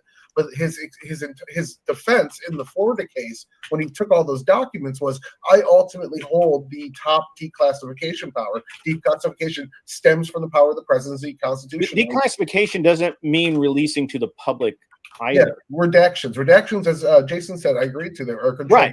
And that's what he's doing now. Is he's like, hey, this is what you guys want to do it, and he released it. Yeah. Now I do believe that, and because I don't know who else I thought that once they passed the bill to release all of that garbage, I thought that meant that it wouldn't be redacted. I was actually pretty surprised when it came out redacted, but then I remembered that again, during an active investigation, there's information it cannot be released. So well, and that's actually one of the tricks that they do is they never close the investigation. Right, so and they're never going to. That's my point. They're never going to close. It's ridiculous. I work for the government. I'll tell you exactly how corrupt it is. I mean, he is a Fed. What of it? I am a Fed. Yeah, 100%. But I've been serving my country since '96. I mean, and I will admit it's where it has faults, and I'll admit where it's fucking based. There's a lot of corruption in the bureaucracy. It's pretty corrupt. I'm going to tell you guys the facts now, and nobody's going to like this, but the Epstein files. Well, hold on, before you do that, Socrates, the link is pinned, my man. You should be up here chatting with us. Second, you missed out, and you should have come to Nashville. You missed out hardcore, my man. You missed out so much. So the Epstein files have always been a nothing burger. There is no list out there. The reason why the government is trying to slow this is because there's different laws and such. When investigations are being done, you get a lot of raw notes, and a lot of those raw notes never result in anything, but they're still written down. And we're going to see a lot of those raw notes. So we're going to see rumors that ended up being false, and we're going to not have no context if this ended up being false. And we found it out 10 pages later in the notes. They're going to be cherry picked out to use the public shaming mechanism. Hit the pole, hit the pole, hit the pole. It is my birthday, but you hobnobbing and the people that were there doing bad things that people are speculating. And until we have solid proof on a case-by-case basis, nothing's going to come of this. They're protecting their donors because their donors were hobnobbing with another billionaire. That's all it was just a bunch of rich people sucking each other. Rich people shit. Yeah, exactly. And one of the arguments about all of this is we're boring, all right, we got one person who's going to be on. We're not nearly nerdy enough for this. I'll throw up a bone. Communism works good on paper. That's it. Yeah, same thing I've heard probably a couple hundred times at this point. Not exactly a bone for me. But anarchism doesn't even work on paper. No, anarchism. American Nacho, that is Aircraft Sparky. What's up, man? Hey, the link's pinned. Jump up if you want to. The people who advocate for anarchism are the first people that will die. 100%. Because I will kill them. Well, okay. Well, right. It'll be interesting to be murdered by you. So I can't wait. The Unreasonable Man show does not condone such actions. No. It's all jokes. It's all memes, ladies and gentlemen. But no, it's hilarious. The people who want to scream, "Oh, the NAP and stuff," they don't. Oh no, I'm not. You're tyrants he's run not the a world. They always communist. Well, okay, so the NAP is primarily pushed by like libertarians and ANCAPs. The anarchism that I tend to prescribe, while I would agree in basic principle with the non-aggression principle, I think they rely far too much on it, and I think they failed to see that the way that power accumulates means that no one's going to give a shit about the NAP when they're trying to get their way. Yeah, well, I mean, you've got to employ force in order to get people to fall in line. People are not a monolith. So. Sparky, you got to talk. No, people are not a monolith. And I agree. If you want people to fall in line, yes, you absolutely need to utilize force. My ideas surround finding a way, not necessarily to get people to fall in line as such, but to figure out a way to allow those many different opinions and views to come together and find a happy medium as much as possible without giving any particular person or group the kind of power that one would need to make people fall in line. Yeah, hell yeah. You give it to the state. I get Regulations, it in general, baby. but- Big government. Woo! Yeah. Yeah. So wait, what is it? Your what is the label in your name? Anarcho-communist. So ANCOM is that, and then SciComm is just because I do some science communication here and there as well. So how do you feel about Dave Smith? Sorry, Dave Smith. Say the name. Dave Smith. Dave Smith has been getting owned left and right. I'm not familiar with the name. Oh, hold on. Hold on. I have a clip. Okay, I've never heard of it. Really? All right.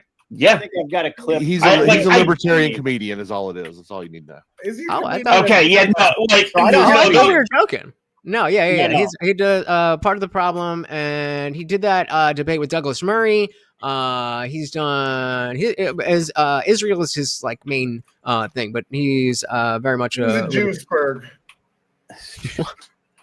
Yeah, like I don't follow most, if any, like big names in the libertarian community, just because. Yep, we got some medicine. All of them He's are sleeping right now. He's like, doing all just right, but have don't the forget, weirdest sets give of him, contradictions in their ideas that they don't see, and I have not really found any utility in following what they say. You're a communist. Yes, I am. You do realize the irony in what you're saying. I would rather hang out with him more than anyone that watches Candace Owens. Candace Owens. I mean, she is. Generally, when I hear the idea that anarchism and communism are somehow contradictory, it's from people who are using a definition of communism that only exists because some people did some shit in a really fucking weird way. Sounds like communism to me. I'm not up on. Anyways, I'm a student of my history, definition so- of communism is one that includes statelessness as part of that definition. Stateless, classless, moneyless society, from each according to their ability, to each according to their need.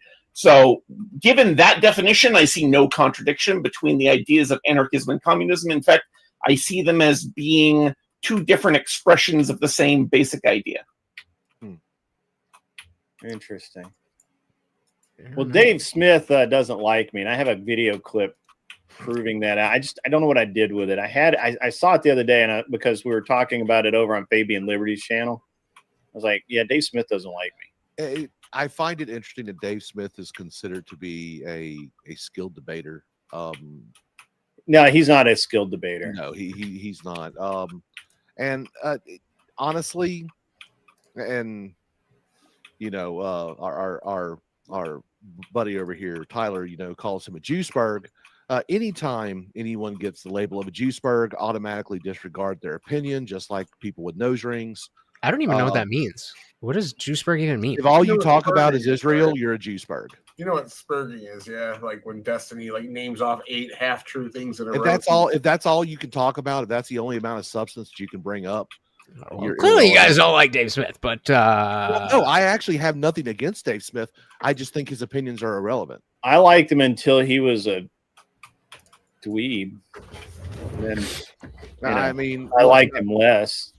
Wow, he's my number one. He's my number one, dude. He is.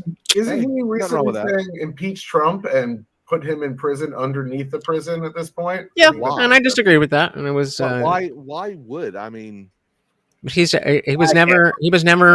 I'll find it. We'll he's play a it. libertarian. He's not Republican. He was Well, no, very open he's- about the fact that he only voted for Trump because he was like, Kamala and the Democrats deserve to lose. Did you see the disagree.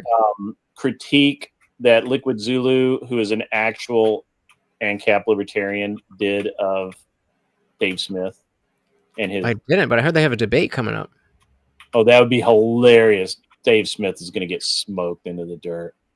Liquid Zulu, don't agree with everything he says, but he is very smart. Yeah, that's a good point. From my chat, Dave wants to impeach all presidents. It's not that he's saying Trump is especially bad. He's just like, yeah, they're all war criminals. They're all lunatics. So that would be the context of that. See, So I think both can be true. I think Trump can be especially bad, and all U.S. presidents can be war criminals. I think all presidents can be war criminals, but I think the problem with that argument is the president doesn't do anything.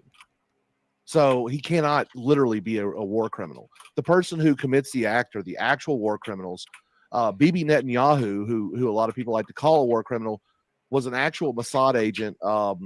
He was a major in the IDF. He did a lot of amazing work. In fact, So I have a question for you. Killing I a bunch. have a question for you on that point, which is if your commanding officer orders you to commit an act that ends up being classified as a war crime, and you commit that act, is the commanding officer not also at fault and therefore guilty of committing a war crime by ordering you to do so? Yes. So there's actually some nuance to this. Okay. As a combat vet who has done a few things, not much. Yeah. Yo, but he's just Juiceburging, bro. He's just Juiceburging. Pretty much have to take most of that unless it's like an act of genocide or killing innocents and things like that. You have to take that as lawful immediately. That is how the military works. And I will tell you this, the United States military, the actual country of the United States, will never submit to an international court because we have this thing called sovereignty, and fuck you if you try to take it away from us. We will kill you all for it. And any country that cucks themselves to the international courts are not really countries. So they can go eat all the dicks. All of that was beside my point. Well, My so point the deal was is- that if we're taking the True standards Midtown of Madman. what it means to be a war Welcome, criminal, everybody. Thank you so US very, military very members are much. trained Don't forget, guys, on every international donation comes with a refill we are all trained on that stuff. What we Morty. can Thank you, do, thank you, what thank cannot you. do. We are That going to way head to the we can identify. and I'm just looking However, for, we'll look at you know what I gray mean? areas, okay? When it comes to like the deployment of National Guards to defend federal buildings within the United States, you could argue that violates posse comitatus. The Supreme Court would disagree. Okay, that is actually legal to do, but it is being worked through the courts right now as we speak. Yes. SCOTUS is going to come out and say, "Shut the fuck up." Companies get sued for things their employees do when it comes all the to time. things like the bombing of Ugh. boats in the Caribbean. Things that I Hey. actually disagree with. I don't think we should be doing that. I think if we're going to be doing that, it should be done closer to our own shores, because we don't know the destinations of these drugs. Yes, these things. I mean, we don't even know that there are drugs on a lot of these boats. When you see big 55-gallon barrels of shit, I assure you, my It's drugs. friend, it is not fucking. So it's drugs. look, you can play dumb all you want with that, and I'm okay with that. But I will tell you that the line of intel that goes into a target package is so fucking in depth that you will never know about it, nor should you ever have to. They know what the fuck they're blowing up. All right, So fair enough. But so you have to take the point of the question. The point of the question was that commander. if the U.S. president, being the commander in chief of the military, Depends on the orders crime. I mean, his subordinates to do something that would meet the typical definition of a war crime, then at the very least you could accurately label a president as a war criminal, even if there's no conviction or whatever. Like the whole point is like game, so you can play that game. But it's the even president weird. Never orders anyone to do anything. Literally, never orders. No, but who's the Says commander in chief? The commander in chief, the president of the United States, green lights things. They never give orders. Okay, but that's They the approve. I think the point that we're There's trying to different- say is that But like the green lighting is still like if a general comes to him with something that would meet the definition of war crime and he green lights it, he allows it to go forward. He Then approves it. That's different. my parents gave me. approving a little bag with approving some- a war crime I is think still a Crunch war crime. and there some are stocks. There are but literally only that's all I need. two units that the president actually gives direct orders to on the regular. One is the United States Marine Corps, and the second is U.S. Army Delta Force. All the other ones go through this insane chain of command thing. Yeah, and there's I'll get into the reason for that for just 1 second. I want to. This is the funniest fucking thing I've read today. They aren't going to travel 2,000 kilometers in a jet boat, dumbasses. I'm speechless. First of all, they're not jet boats.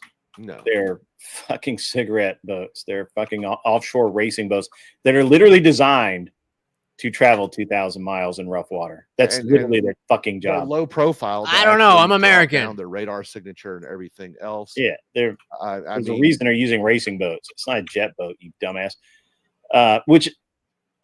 Yeah, one boat was an old guy fishing. Another was a bunch of. I mean, seriously, where do I find these guys? Well, actually, he's here all the time. I don't have to find him. He knows where I am. Look. But If they have proof, then they should go ahead and they should bring. Yeah, all yeah. that Tell you evidence what, to the proper authorities. tell you what. I agree with Sparky. Canadian, go to your Canadian authorities and turn in your evidence against the United States and see where that gets you. So here we go. As far as the chain of command goes, and the best expression I ever heard of this was, even if a general walked by and told a sergeant to do something, the sergeant would literally have a coronary. Is it more because rude? Is it more rude he's to so just far go? out of his chain of command, he Or to doesn't just know sit what he's here supposed to and be be doing. like, and it would create I'm gonna go havoc. somewhere else. I don't know. Right? know. If a general would walk by and said, What's "Sergeant, the take your etiquette men and go 100 miles over there." There's an entire line of people that he has bypassed. So and these orders are given very vague on purpose. Trump says we need to do something about XYZ. Yeah. Yeah, whatever. We need to do something about these people. 4 or 5 generals and some DSA guys, NSA, but a lot of acronyms there, a lot of initials, all the alphabet soup. They all come up with a bunch of different plans. Some people read them that are really smart. They give him the best 3 or 4 or 5, and he picks one and says, "Okay, this one has the lowest risk of loss of life to Americans," or whatever his criteria is. And he says, "Okay, let's do this one." It's the vaguest thing possible. It'll literally say we're going to have assets go here, and assets are going to do this, and assets are going to come back. Then that goes to some general somewhere, or an admiral, or what the fuck ever, flag rank. I'm gonna try jumping. And they're going to say to a colonel or a group of colonels, harder than it seems. "Colonel, we need to make this happen. Figure it out." And the colonel's going to go to his staff. And he's going to say, "Staff, let's get this shit figured out. It needs to be done next week." Because the other problem is, and this there's a staff lot are of going to people go to the watching sergeants both and ask them streams. what the So fuck if I to just do. like, "Oh, I gotta go," and then I And the just show sergeants up are going on to tell Confluence the stream, staff what to do. And eventually it'll get back to the generals. you then. You And know? then you'll have something go on. That's the best way to explain. But because, again, you can't have the military is a huge organism. You can't just have random like random people just go, "Hey, go do this," right? And everything up from the top up is like, it's just so vague. We're going to go do this. We're going to do this, and we're going to, we're going to use assets of this group. We're going to use assets of that group. But it's all very vague. So it's not like he said, it's not like Trump says, "I want you to blow up this fucking boat right here, this one, the red, white, and yellow one, because yellow is an offensive color with red and white." Or whatever. That is true. That is true. Whatever. But Every that's thumbnail. not how that works. I mean, Every I understand your point of view, but that's not that's not how that works. So Grid, I did promise a bunch of people I'm going to jump around for my birthday, so I am going to take my leave. But always, Hey, happy birthday, IJ. Happy birthday! Happy birthday, bro. Indian Jesus, your birthday is not for another month. What the fuck you doing? What? He just turned 21. He just turned 21. I missed it. He got you. Right over my head. So- I may be back. I don't know. We'll see. I'm jumping around. I don't got plans, but we will see. But Well, let me know how your first beer goes, Indian Jesus. You're finally legal to drink. How old are you there, Hot Rod? I'm 36. 36. 36. Nice. Yep. So, Well, good for you, young man. My God, you're a boomer. Like, thank you guys. dude. Let's go. You guys have a See you, good one. man. Mhm. What's up, Nacho? How are you, man? What's up, dude? So they don't care about Epstein PDF stuff. And I mean, hey, that was not clearly that's just not my crowd as much. Like, cool dudes, no hate at all. No hate, no shade. Don't even watch left. I think he was talking shit. That is not at all what happened. I just feel a little bit more at home with our boys. And Ryan's gone now. Nope, Ryan's back. All right, let me piss first. We'll put this on here. I'll put this on so we can kind of see where they're at.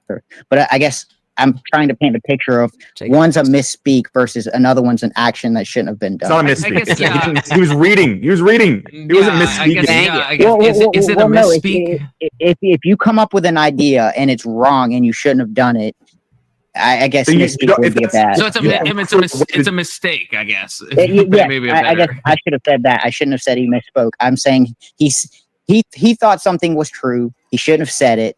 And they found a legal avenue in which they were able to get that policy. Versus when we say he thought something was true. Wait, pause. When you say he thought something was true, what did he think was true?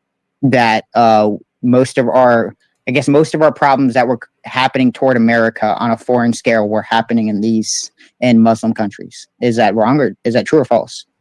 Like Afghan, Iraq, Somalia, Yemen. I wouldn't say Kuwait. Kuwait's old.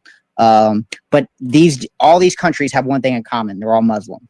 And so that's true. Trump framed it as though it's a Muslim problem, but in reality, it was a danger problem in which Rudy Giuliani took what the mistake that Trump said, and then made it a legal policy in which they could hinder some of these, I guess, immigration from these more dangerous countries. Yeah, right. I was surprised at every turn. I was just like, I thought we would be, and it was like, yeah, nobody cared about Epstein. What? And then Dave Smith being a loser, that, like, obviously that was like, okay, Dave Smith doesn't like you, so now you don't like Dave Smith. But like, what? Dave Smith has demolished every single debate he has been in. Except the only exception would be Andrew Wilson, and he wasn't like there for a debate. He showed up for like just a conversation. It's like, well, would you fuck an incestuous like hey, yo, what are we doing here? Because Dave's not in that world. But what are we gonna do? Let's see, bro. Someone. All right. Well, since you guys were so generous, then here's what are we gonna do? Yeah. Well, he found a. But like, is it fair to see that as an excised problem and to want to fix that issue? And then, to go a bit overboard and saying we want to ban all Muslims. I agree, that's crazy. But if you have a certain group of people, where a third of them in the UK right now, so these are not people in Iraq, these are people in Britain that want Sharia law. Is it not fair in some capacity to want to solve that specific problem?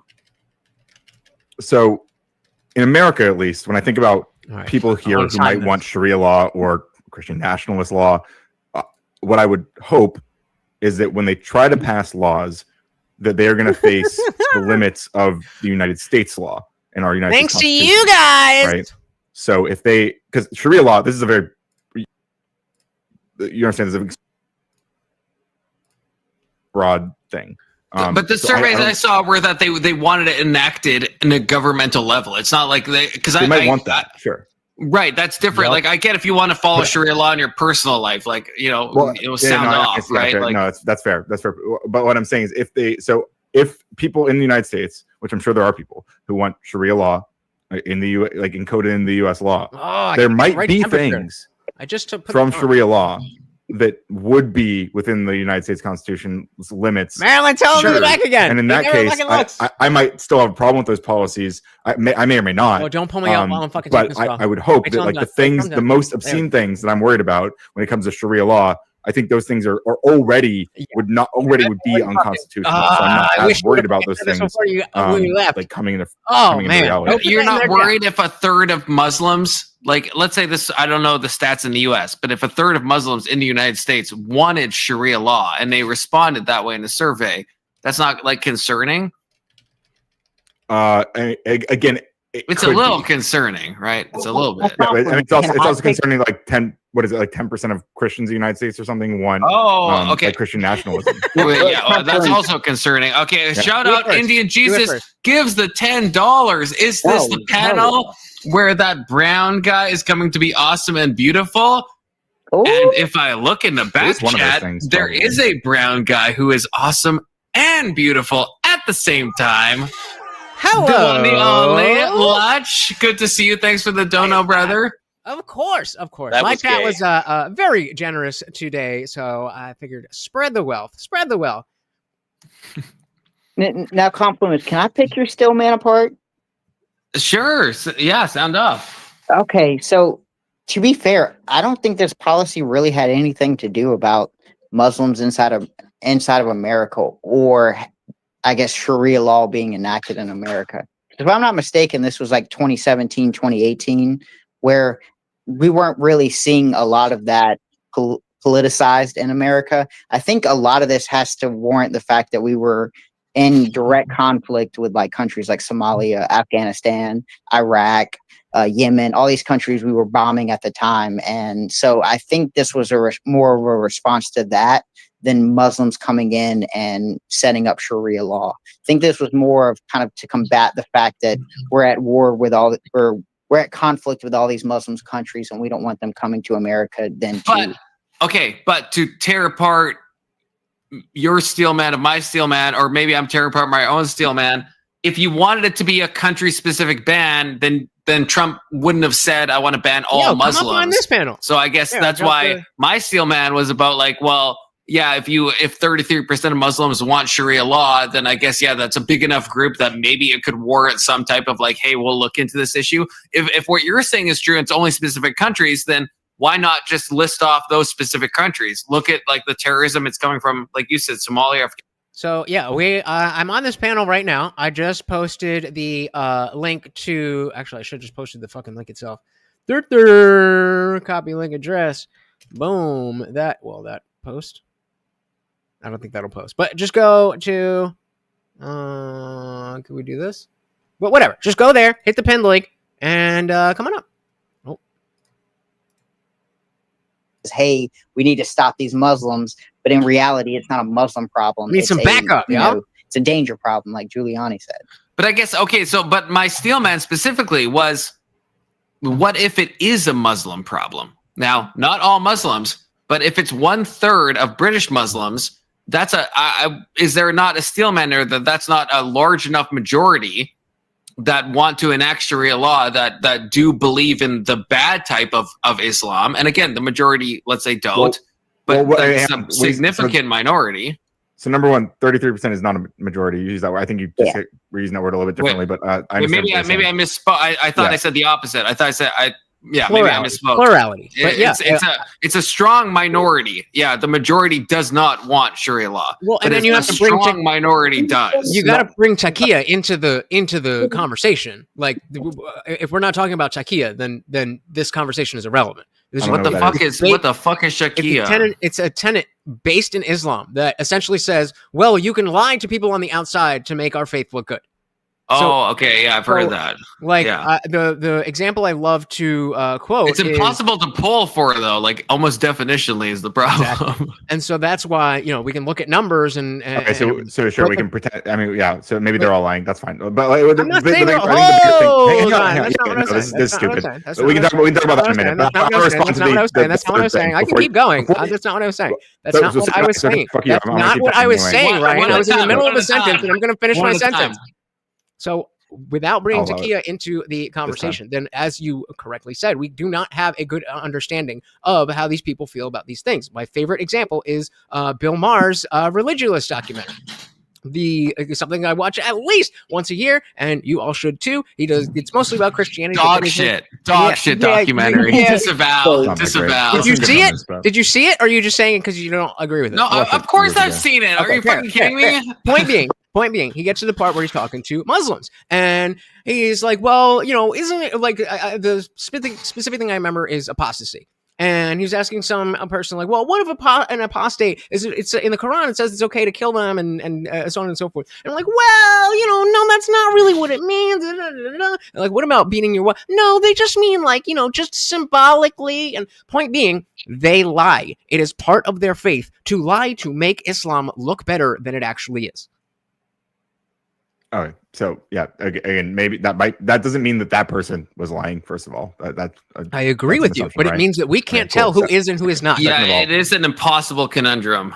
Yeah, so sure. So yeah, and I don't even know like the exact things being quoted or like the different interpretations of even that, right? Because I understand is that like honesty and stuff is a big part of Sharia law and everything. But like another thing is that what Sharia law means is extremely broad and in different places means very different things, right? Man, we all agree with this. We all acknowledge this. I don't know if I actually acknowledge that. May I read from the Google AI overview of the search for Taqiyya, Taqiyya, concept of Islam that allows for the concealment of one's faith to avoid persecution or danger, translates to prudence and involves concealing one's beliefs, convictions, or identity to protect oneself from physical or mental harm. While the practice has roots in early Islam, you realize that's not what you were saying earlier, right? Honey, sweetie baby. Oh, honey, sweetie baby. But guess what? Guess what? If I decide, guess what? If I decide that I'm in danger because of this, that, then I can just appeal to Taqiyya. It is, again, I've seen it happen in real time. People, that's not actually what I mean. You don't know if you saw it happen in real time. What you saw was somebody giving their interpretation. I saw somebody say a thing, then they were pressed on it, and they walked it back because they didn't actually mean the thing that they said. That's what I mean. Wait, it sounds like this person was giving their interpretation of the book separately from. I mean, it does say they weren't talking about Taqiyya. They were employing Taqiyya because they were asking about apostasy. They were employing it. They were asked about apostasy. They said a thing and then pushed on that, and they walked it back because they didn't actually mean the thing that they said at first. That is what I saw. Exactly. I do think this is a thing in Islam. I've heard it before. I don't remember the name. I mean, it's there. I but didn't make it up. Yeah, I don't think he made it up. I'm sharing the screen now. What he just cited was specifically about protecting oneself. I know, but that was Gemini. Look, Gemini's the worst AI. We can all agree. Okay, we're on Wikipedia. It's okay for them to lie to the Goyams. Would you, Ryan? Would you say that there's? I knew that was coming. We're not bringing up those people right now. Ryan, do you think any Christians use aspects of the Bible to in a way that is maybe Jesus wouldn't have liked? Maybe using verses here and there. Plenty of Muslims, and I'm sure plenty of Muslims use the Quran in ways that shouldn't. Right. So that's it. No. That's the point. We agree on that point. That's why I brought it up. I'm glad we agree.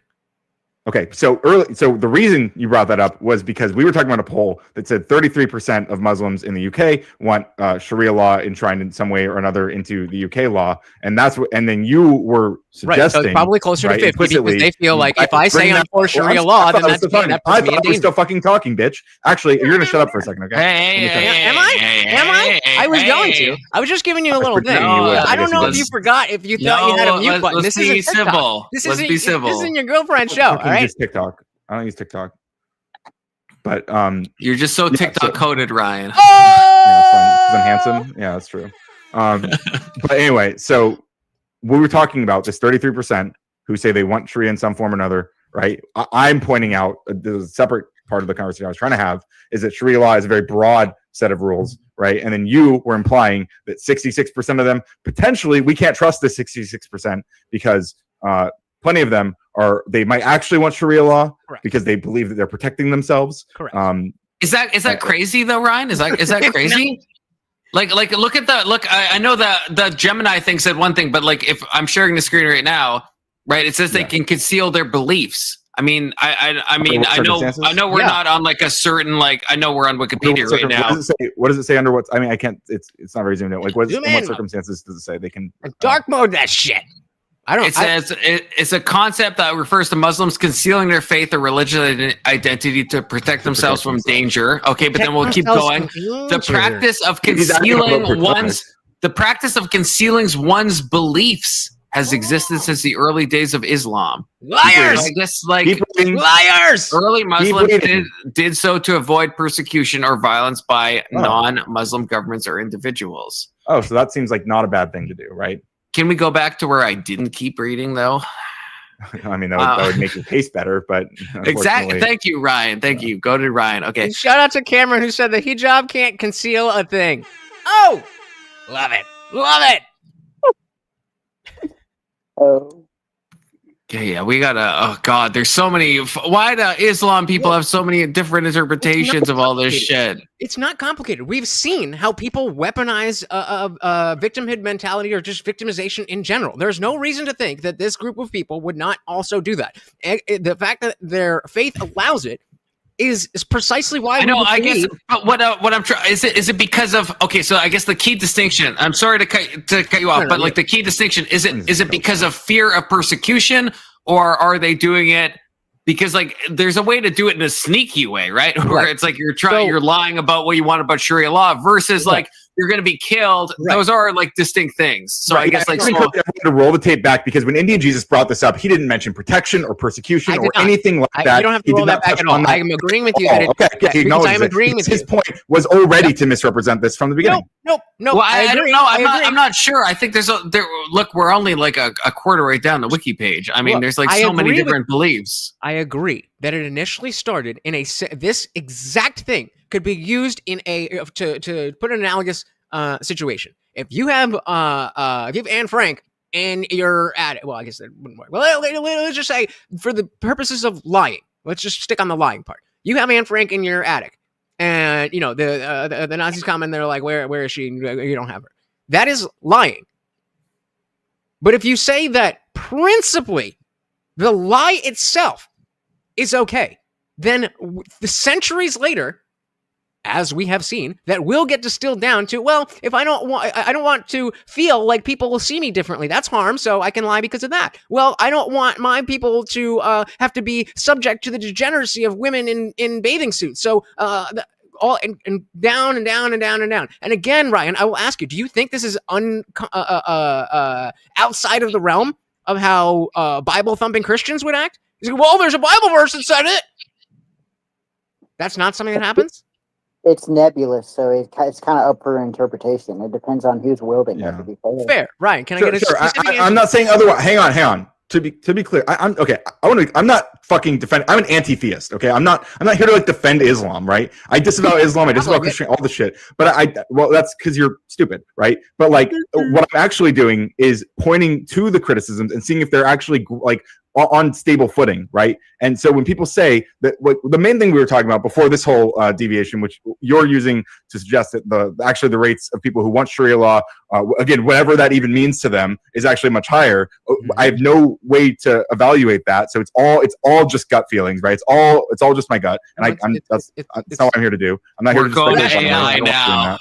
I'm going to AI. The wikis too. There's too many examples.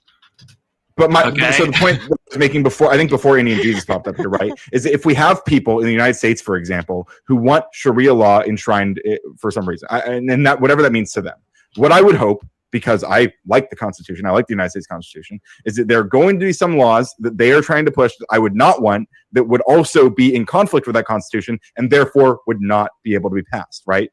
And that's what I want to see. And the same thing when Christian nationalists try to do their dumb shit. Right? Similarly, I want both of those people to fail at enshrining their anti-humanist policies into law. I want that to happen. What I don't care about is whether or not they believe in Allah or God, which are the same thing, by the way. Whether or not they believe in one or the other. I don't give a fuck about that, right? What I care about is whether or not the bad policies, as they exist, which plenty of them do, and again, Sharia law manifests different ways in different countries. So, and not all of them use these like insane punishments that we generally talk about when we're looking at Islam. I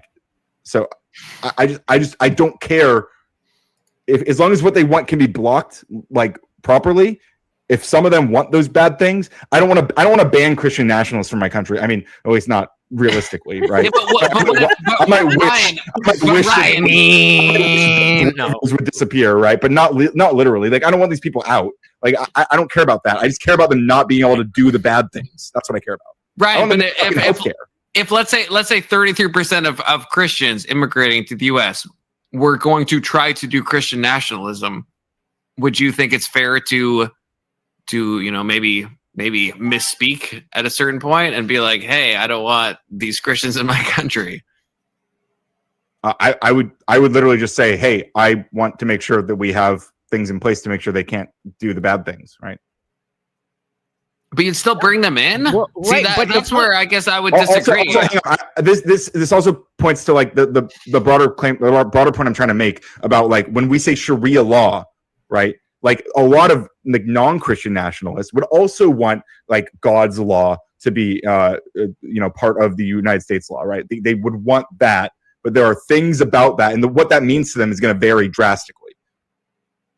Would it be legal to ban radical versions of a religion, like radical jihadism? I can't think of radical. Would Buddhists have radical? I don't know. There is radical Buddhist, yeah. I bet they probably- But I Could you mean, ban the radical I side don't of want it? to ban people necessarily who have like radical beliefs unless they're like gonna act. I mean, like again, like I don't want to ban Andrew Wilson, who I do think is a fascist, by the way, and a Christian nationalist. I do think I don't want to ban him. I want to give these fucking losers healthcare. I don't care about like what their insane beliefs are. Well, I guess he would. I guess you mean like someone like him that was immigrating to our country. Yeah. Like, To be not clear, a yeah. citizen. Okay. Yeah, obviously Andrew is as far as I know, a United States citizen. Though I haven't seen his birth certificate, so maybe we should be asking questions. Oh, yeah. I think he's from Kenya. That's what I think. It could be. I haven't seen the certificate. Do we still need ChatGPT? But like, sorry, I have this up. Andrew- Hey, I don't know. ChatGPT might be like Islam coded, so I'm not sure. But it does. It's super interesting. It says literally, it does not mean Muslims are encouraged to lie about running Sharia law. Literally, literally says that. But it could be like woke coded. Woke coded. I don't know. You're not encouraged to, but if you have to because they're feminizing. being mean to you, well, Takia. Yeah, I think that's a fair interpretation. I don't think it's the fact that it encourages it. I think it gives them a opportunity to use this tactic to then be deceitful. And again, I agree that initially, because of the geopolitical stuffs, that it had a purpose, but that should have, by the time I mean, again, I don't know the history of Islam that well, but by a certain point, the same way Christianity had a reformation, there should be like, all right, we believe that we've got the right answer, and we've got enough people, so maybe we don't need to be lying about it anymore. Well, but Crazy idea. I mean, I don't know. Like, let's say, for example, if one of the like most powerful nations on Earth, just about 9 years ago, its president was calling for an all-out ban on Muslims, for example, entering the country until we figure out what the hell is going on. Do you think maybe these people then might suddenly be concerned that they are up for possible persecution? That's what Turkey's doing to Christians. Ryan, yes. Okay. So why would Correct. why would we expect that to be removed from the Because no literature or Muslim whatever? citizen was in jeopardy of anything. It was just people coming into the country. So what harm is coming to the people that are already in the country? Why does an American Muslim need to lie about that? Because of a Muslim ban. I'll just give you that. I'll give you that it was a Muslim ban. Let's go. Why does an American citizen who is a Muslim need to worry about danger and harm from Muslims being banned from coming into the country? That's fair. So if you're, That's fair. Well, no, it's not fair. If you are living in a country and the president of your country wants to stop people like you on the basis of being like you from entering the country, then you should not assume like you. They're citizens. The people coming in are not citizens.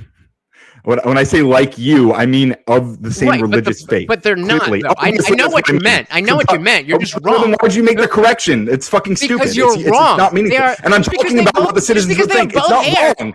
I'm not wrong. I never said they weren't citizens. You fucking moron. Okay, hold on. What, Ryan? not But the there same. was no difference- laws that were targeting Muslims in the United Thank States, you. right? It was about immigrants. Yeah, no fucking shit, dude. Well, I didn't again, say the it question wasn't. is, what does an American Muslim have to worry about harm when it comes to a ban on Muslim immigrants? That is the question. Can you answer it? I'm trying to fucking answer that, but he won't shut up, you dumb bitch. Like, seriously. Hey, So, hey, what? He's a dumb bitch. Look at him. No, hey. This is a respectable channel, okay? Okay, respectable channel where I'm explaining to this dumb bitch over here. Ryan, come on, brother. To this fucking clown. Why I believe I'll allow that. American citizens who are of Muslim faith would be concerned that the president of their country is calling to ban people who believe the things that they believe from the country. They would be concerned because once they banned all those people, they might be concerned that he might then look at them and go, well, we also need to get these people out because they believe the same things those people do. But it was walked back, correct? It wasn't walked back. Hold He on, failed. before we even get there. So you're saying that some other people who have something in common with me that is almost irrelevant to what we're talking about because we're talking about a legal status. So at that point, then what we could say, all brown people. They're coming for other people like us. Maybe we're next. Should I be worried? Should I be worried that Yes, you should be right now, dumbass. Yes. That's Okay. Get smaller lines. Okay. Trump's gonna deport me. No, please, Trump. Everything I know is here. Reporting homegrowns. Who do you think he's talking about? People who immigrated here? Hey, question. When Trump was talking to Bukele and he said that he wanted to deport homegrowns next, do you think he was talking about immigrants? He might have been talking about terrorists. Do you have a problem deporting or getting rid of terrorists? Yes, I don't think we should deport. I think we should lock them up in jail. Oh no! I don't want to. United States citizens who are terrorists, we should not deport them. No, may I clarify? May I clarify? I said deport because we're talking about the immigration stuff before, but yeah, no problem locking up terrorists. No problem locking up terrorists. Do you have a problem locking up terrorists? Oof. Are you serious? Is this a question you're asking me right now? Are you serious? You're arguing for it not to be the case. Ryan, we need to know your position on terrorism and if you think it's bad. You just presented locking up terrorists as a bad thing. So I'm giving you the opportunity to clarify that you are not actually in favor of defending terrorists. Okay, so I don't think any of you is following the conversation. So if you guys roll the tape back, what you'll actually hear me say is that when Trump was talking to Bukele, right, he was talking about deporting homegrowns next, and he's talking about American citizens who do crimes. Homegrown what? Homegrown what? He didn't say. Oh, he just so, said so use your speculation. Use your big old brain. What do you think he meant? Homegrown what? Potentially terrorists, but also So that brings us back to the question. A lot of the people with that. What is the problem with locking up terrorists? Why the fuck would he actually mean terrorists if most of the people who were deported were not terrorists? What? Most of the people that Trump deported, even at that point, were not terrorists. In fact, that was right after. In fact, that was right after he deported over 200 people, which was then found to be probably illegal. But I'll lay this out. What? I'll lay this out. You're gonna lay out some dumb shit because you don't follow the conversation. But well, yeah, dumb if you don't, know how your brain works. So we have the issue of being a terrorist. That is a thing. We'll put that thing over here. Then okay, hold on! I'm gonna finish my fucking sentence. I can keep talking and talking and going. I'll keep fucking going. So, do you guys agree terrorism exists, guys? Terrorism exists. So we have terrorists, and then we have immigrants. Sometimes those things overlap. So the issue with the people at home is the terrorism part. The people with the issue coming into the country could be the terrorist thing, but is mainly the immigrant thing, and also both.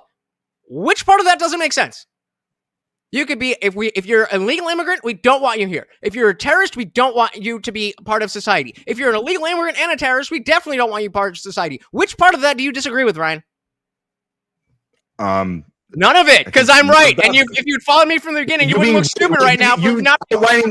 You outlining those things. Oh my God! listening. Okay, anyway, it's just not speaking to anything I said, right? So what before I also clarified that I think that domestic terrorists should be in prison and charged here and be locked up here, not deported to fucking CCOT where they're at the whims of Bukele addressed and these that other I fucking said, losers. if you want to hang your hat on the fact that I misspoke, look, I explained to you that you're not responsive to the things I'm saying. So I explained to you. I'm not obligated to engage with like whatever weird shit you're off on. Sorry, go ahead. I didn't mean to interrupt you.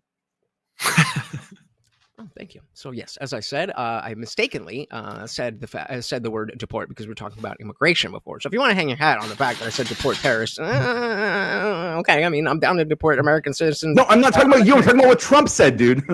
Trump was talking about deporting homegrowns to CCOT. What he meant was U.S. citizens. Yeah, you're adding that interpretation though. Okay, so I did not know that. I did not know that. I'm totally okay with it. I'm not deporting U.S. citizens personally. Okay. If they are terrorists, I do not care. If you are a terrorist, I don't care whether you go to jail here, whether you go to jail in Alligator Alcatraz or anywhere else. You want people because if they're a terrorist and you're you just concerned don't about be a terrorist. You don't want them to be at the whims of some other country. You want them to be at the whim. You want to know that they are locked away from society in your country, safe away from other people. Okay, hey, fair point. Fair point. I'll give you that. Want Bukele to be the one who has discretion of whether they get out. This corrupt fucking freak. Fair point. Fair point.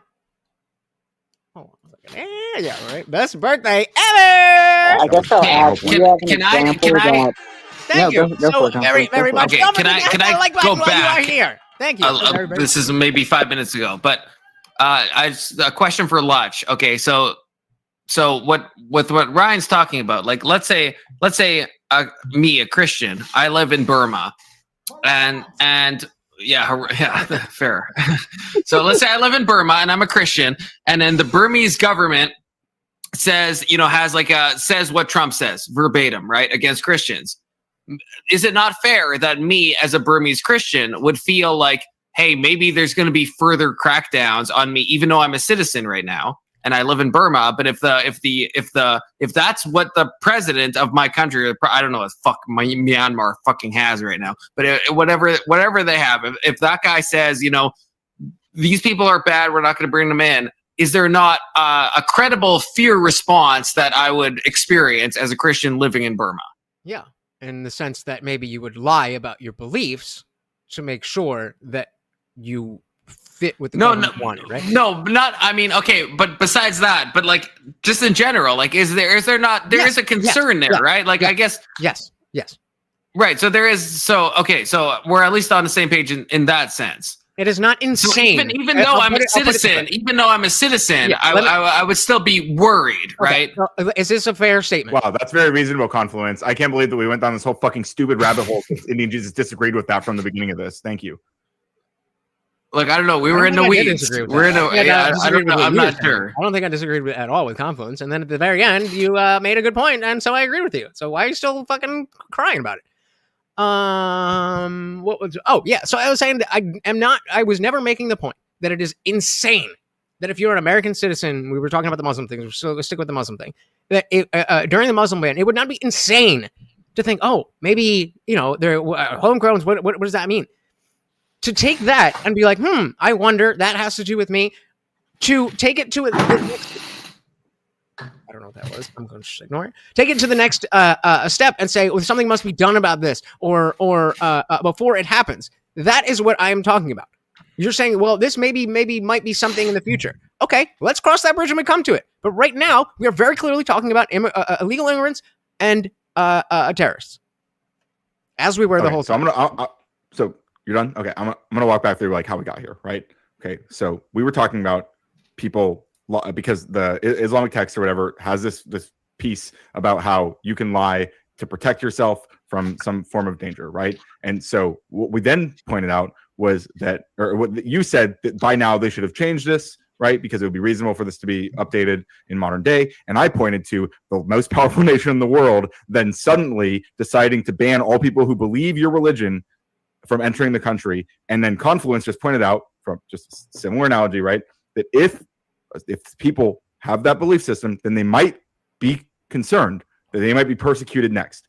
And then we went on this whole thing about about we jumped to the homegrown stuff because I'm talking about how now it's also concerning for them. And I think we went to the homegrown stuff because you asked if you would be in danger, and I'm saying, well, potentially yes, because fascism doesn't stop once they got the current scapegoat, right? They keep shrinking down, or they keep rather expanding the targets of that's the nature of it, and that's what you're seeing right now continually with Trump. But the point was that there's no reason for them to change their law when in modern they are still facing persecution, like being banned from a country or attempted to be banned from a country. Yeah, and again, I agree that there's a difference between having a concern and needing that concern to be politically addressed. What does that have to do with whether or not it's part of Islamic text? It doesn't. That you were asking me if people would have a reason to feel scared because of the homegrown thing. Yes, because you were saying that by now Islam should have updated their text to not have this anymore. Yeah, I actually agree with Lush on that. I mean, do you not, Ryan? I mean, I think Islamic text should be updated, but not like any. It's reasonable for any religion to have something that's like, hey, if you're about to be persecuted and killed for your beliefs, then like, hey, it's probably okay for you not to like accurately represent those beliefs if you're going to be killed for it. Like, I don't think it's a bad thing. I don't think I don't. Like, if I was at a trial, hang on. If I was at a trial under Trump's America, right, and which, by the way, this speaks to the deporting homegrown terrorist thing, because Antifa, right, is labeled as a domestic terrorist organization despite not being an organization. Yeah, send them back. Send them back. If I am being asked by ICE or some whatever Trump admin people, if they're like, "Hey, are you anti-fascist? Are you against fascism?" and I say, "Well, no," right? Because I don't want to get fucking executed or wherever we're at that point. Because Trump did just call for execution of sitting senators because they repeated laws that are on the books about the military. So I think it would be reasonable for me to lie in that case. That was a bit unhinged. I'll give you that. Yeah, well, a lot of stuff he does is unhinged. It's not, you say that a lot, you're like, well, this was a little bit. This was a little unhinged. This was a little unhinged. It's constant with this motherfucker. I take it example by example. Okay, you know. I can't throw you a bone and then you take the whole skeleton. If I throw you a bone, just take the bone. You can't take the whole skeleton with you. There's something. What are we talking about, Big Soda? What are we talking about? If I give you the bone to say, hey, this thing right here is a bad thing. My then say, goodness! No, everything's a bad thing. The big $50. Oh my goodness! Assuming he's on my side, I agree with him. Okay, Trump has done a lot of bad things. Okay, a lot. At least 4 bad things, maybe up to. Oh my goodness. Thank you so much that I'm in Japan, so I can't hang around, but it's always your birthday. I want to wish you a happy birthday. Thank you so very, very much. And of course, that comes with a regular treat and a refill for Morty. Always gonna love it. Come here, Mort. Up. Come here. Come on. You're gonna stay all the way over there? No, you have to come over here. Come on. You got it. They want to see it. Let's go. Come. What's the matter? Yeah, come here, Mort. Let's go. Come on. There we go. Thank you. Shout out to the Vertical crew. Shout out to anyone who is making my puppy happy. Major League Madness. Thank you. So very, very much. My goodness. My heart is so warmed. Thank you very, very much. I gotta look. Damn, we still got Funkmaster as the sponsor, but madness, my goodness. Thank you so very, very much. I cannot tell you how much I appreciate this. Thank you. Word up.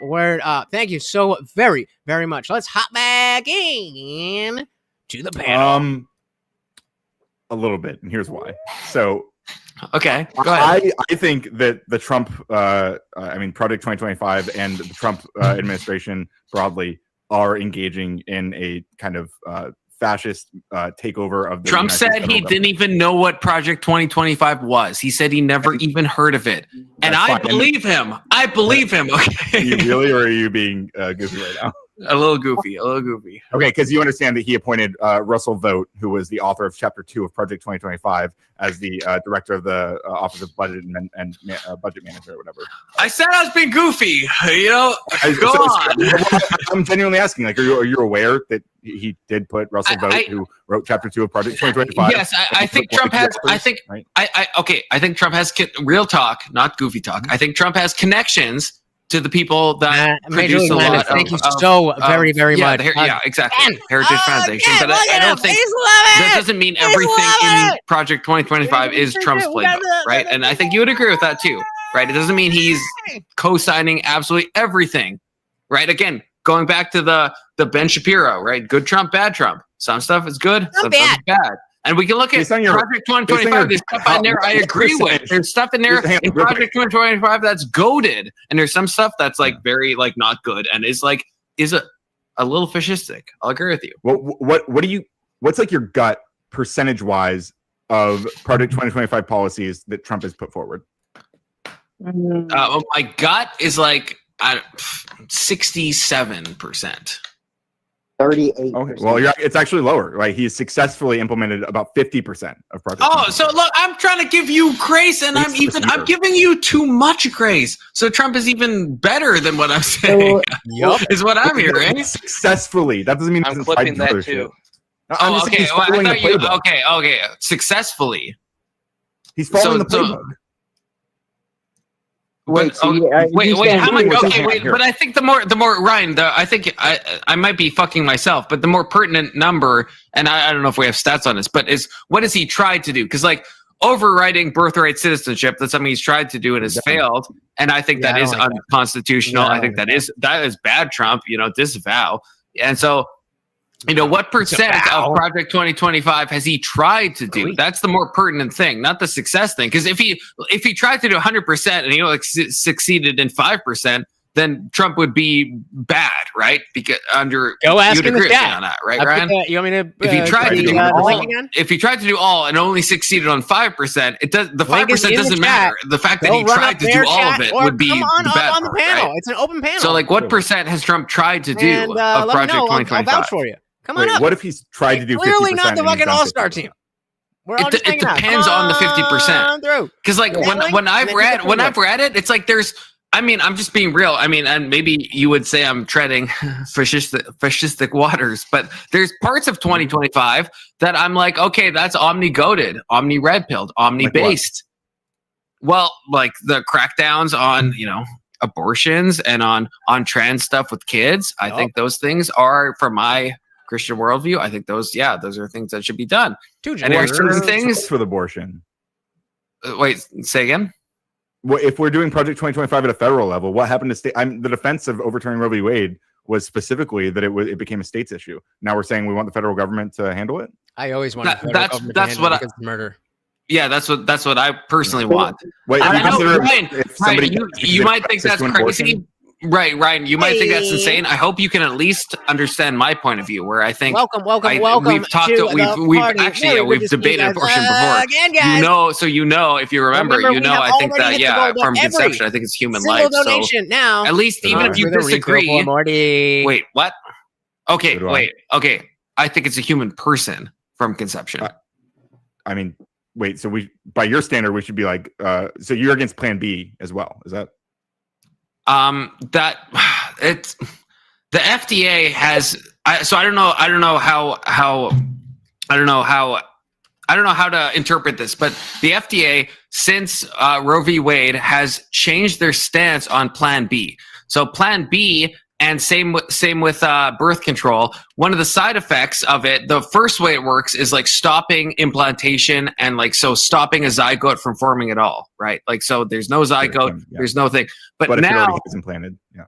Right, and then since Roe v. Wade, the FDA came out and said actually all these contraceptives, they actually don't stop implantation, so it's actually not abort efficient. But this is de facto different than what they used to put in birth control pamphlets. Like when you would buy birth control at the pharmacy and you would read the pamphlet, it would say one of the side effects is that it can stop implantation. So you can have a living zygote and it could stop implantation, and therefore it is abort efficient. And that the FDA has reversed this. And me looking at these studies, it happened after Roe v. Wade, so I don't know how to interpret it because it seems a little coincidental that only after Roe v. Wade was overturned that now the FDA is saying, oh, these things are actually, it's not killing any life at all. It's just stopping the formation of the zygote completely.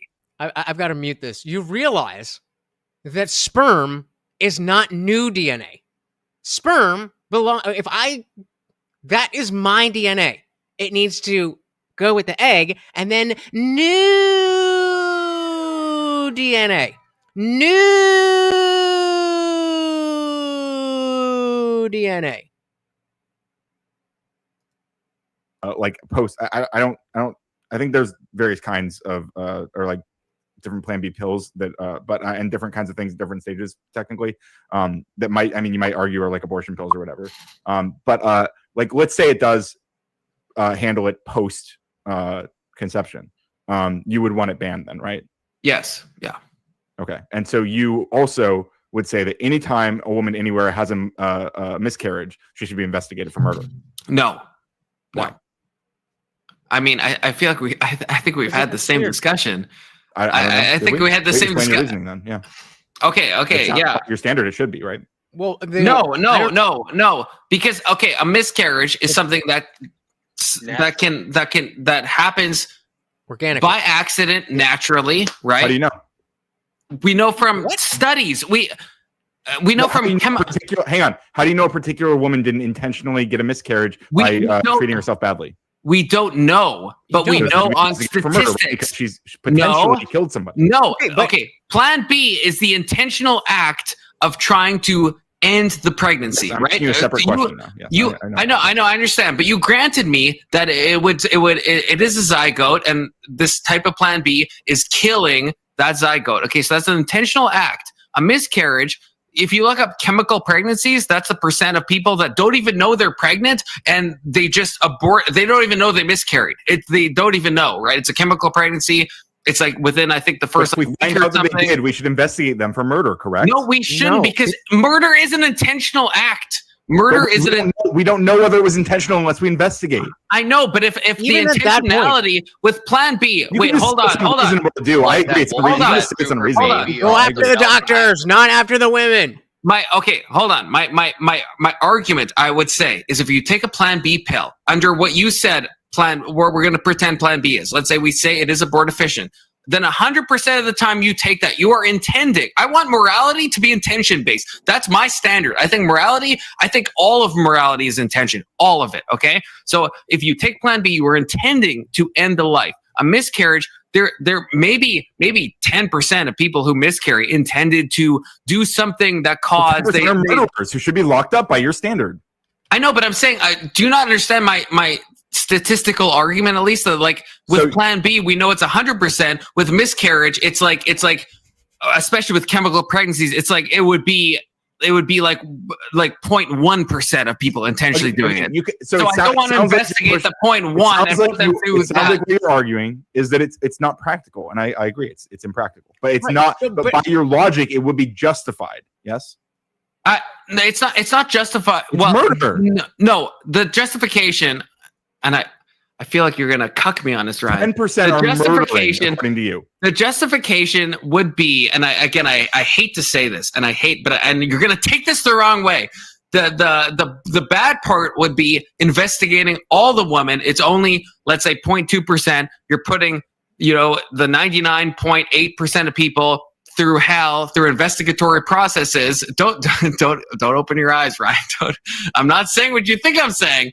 I think that would be a greater harm, okay? Because you're putting all those people through something negative on the off chance that you find a homicide. And here's why that's different, because I know you're going to say that's the abortion argument. It's not, because in the abortion argument, you are intentionally killing someone. In this example, you have the remote possibility that some percent of women have killed an embryo, and it's epsilon. It's epsilon percent of people. A person to you, right? A person. Yes, it is a person. A person.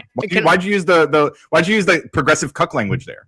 What part was an embryo? You called it an embryo. You didn't call it a person. An embryo. It is an embryo. Why are you calling it a person? I got something from my chat. That's not look, I'm not like anti-science, Ryan. Okay, it's an embryo. It's an embryo and it's a person. Why are you calling it a person there in what you just said? Because it has unique DNA. Can I read something from my chat? Well, no, actually, okay. Wait. You can, Lutch. I actually want to respond to Ryan because I actually think this is a true thing. What Ryan is saying. I will admit that I think the farther along it is, I think the worse it is to abort. Because I've been hit with the thought experiment of like, if it's a burning building and you could save 1,000 embryos versus like 2 babies, which would you save? And it's like, when it's a baby, it's like, yeah. So that has caused me to realize like, yeah, like once, and same with like any stage of development, the farther along it is, I think the more important it is in some morally ineffable way. So I do agree with you. But I still think it is a person from a zygote. It is. That's a bad analogy. And so I would save my children over someone else's children. Does that make their children's life worth less? That's not really relevant to the hypothetical, but It absolutely is. It's putting value on different types of life. But shout out to Liberty Plus TV from a chat said, when my son died, we had to speak to the cops and they had to investigate, even though they knew it was not a murder, obviously. For fuck's sake, how fucking removed from reality are people? So I am not even, and then he said, if they didn't rule it not a murder, how would anybody know we're innocent? Good point. So I'm not before we. I can't tell what side that chat message is on. I can't tell if that's like pro me or pro Ryan. Saying that should be investigated. They're saying a miscarriage should be investigated. It's facts. So you take it however you want to take it. The reason I'm reading it is because it is directly relevant here to the point that Ryan's making about, so we're going to investigate this, that. Yes, potentially, and that isn't necessarily the worst thing in the world, but. Taking a step back from that, no, you think it is wild. And if we have the signs of a miscarriage, so you confluence. If we have the signs of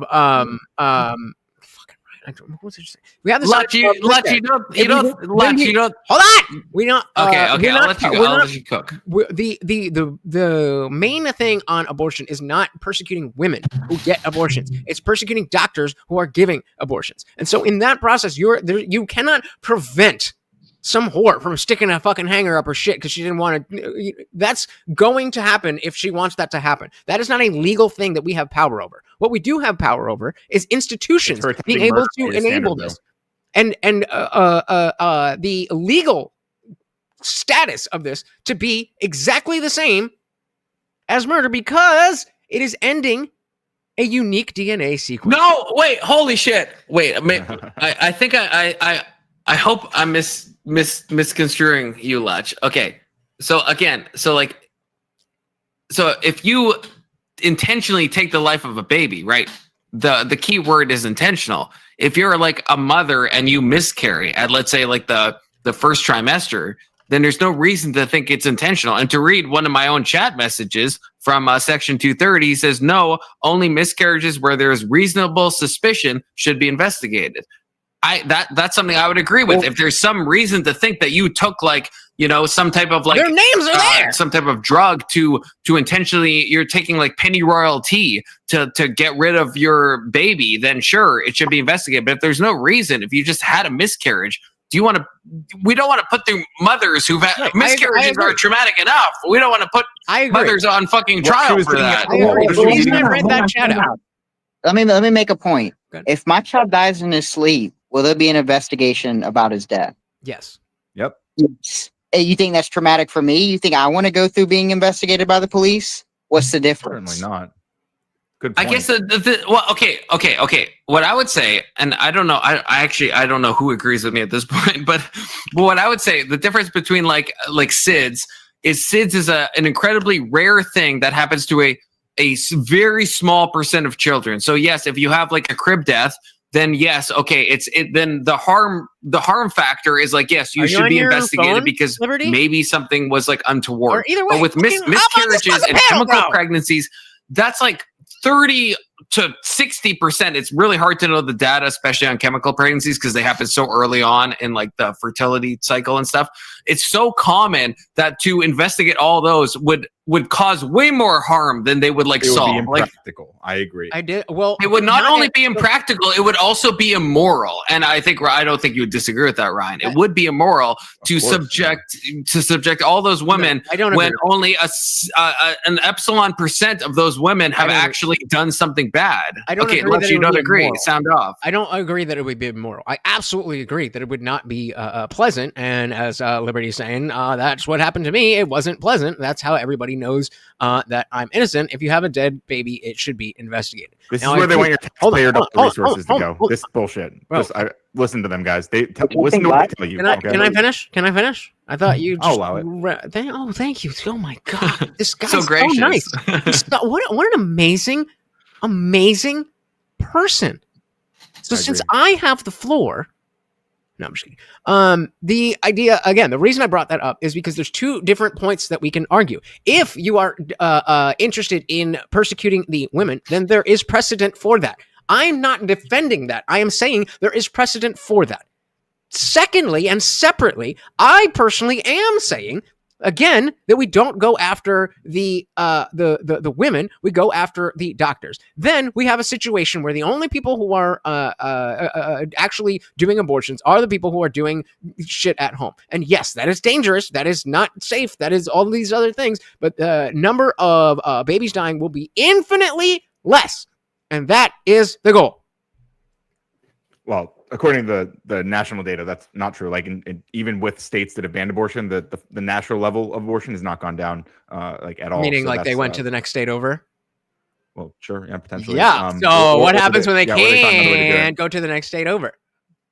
Well, I mean, hopefully they'll still be Then able they to have the way less. baby. And also, Or they by the way, learn the not to maternal fuck around. Also, by the way, the maternal mortality rate in those states has gone up drastically, which I'm sure you don't care about. But so I just want to point out that Indian Jesus just said that we should not, his own logic. He just said that we should not investigate if a woman No. Wait, I am lunch-pilled. If You're you not said going to tell me that I you don't can't care say when about you- mothers dying Yeah, and then just fucking ramble on. And Yeah, not let me actually, respond to that. I agree with Lutch on that. You can't.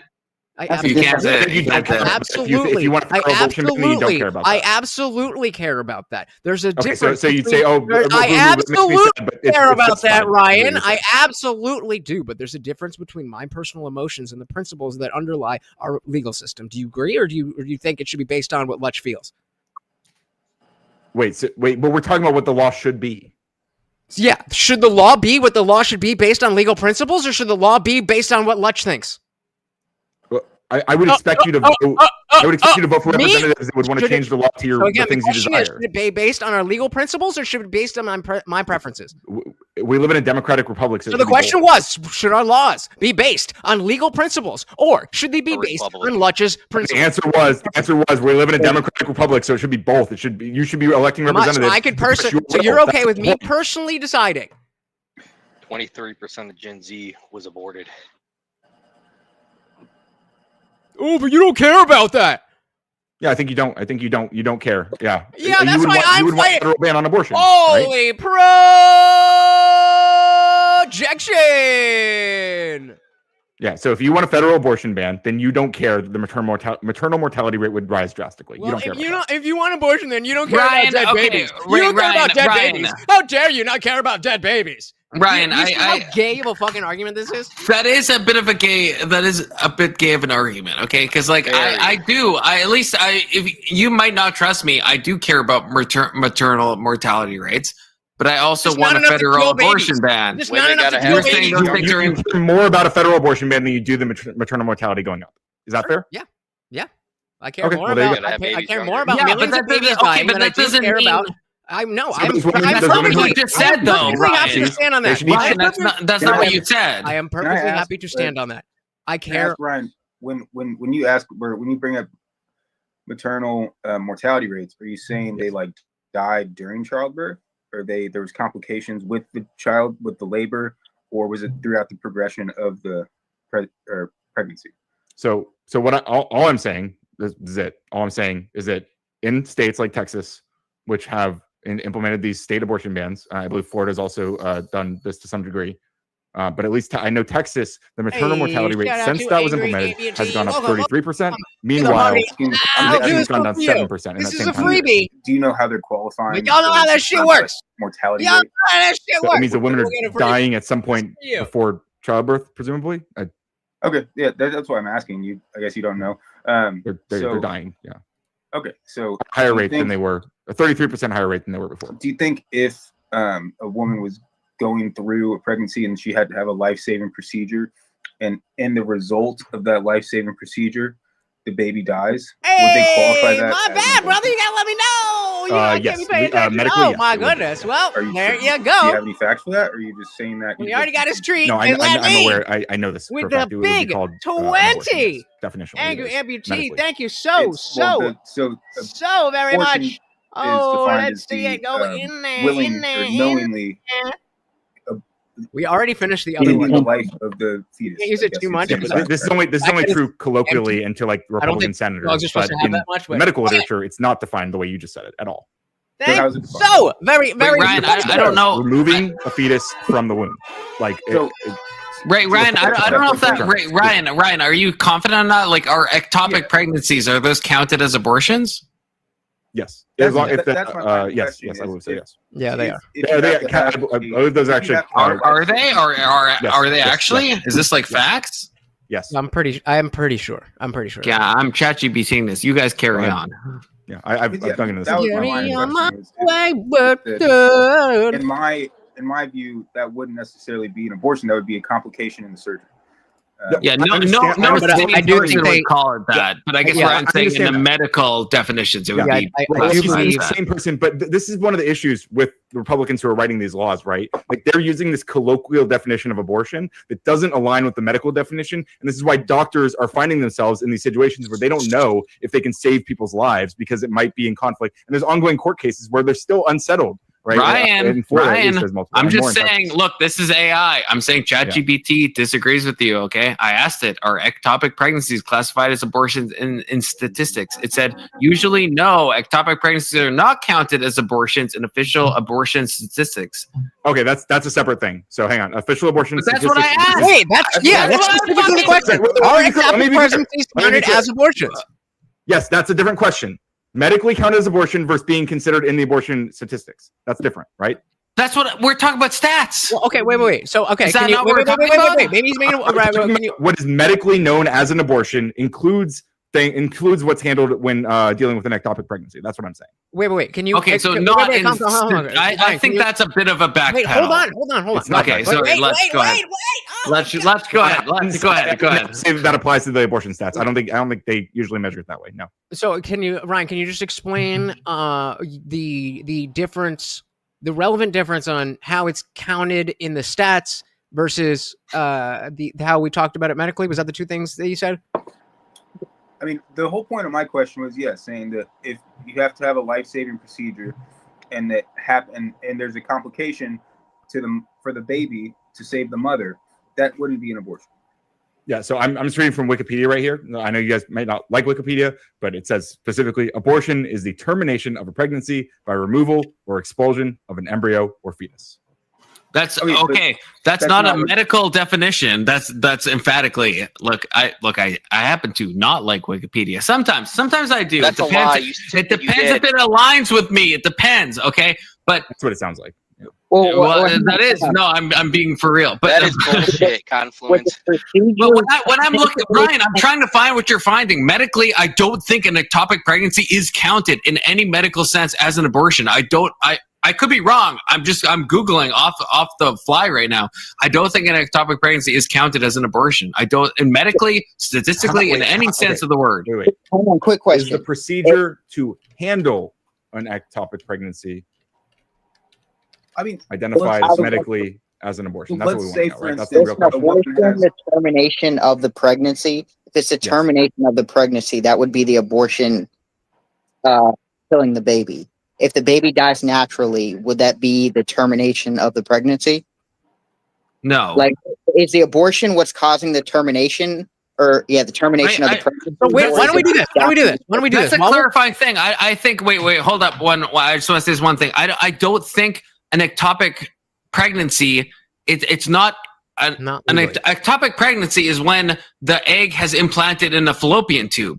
So it's not even in the uterus. So I medically, unless Ryan has something to counter me, I don't think that's counted as an abortion. It's in the fallopian tube. It's not going to become a. Would it be the termination of a pregnancy?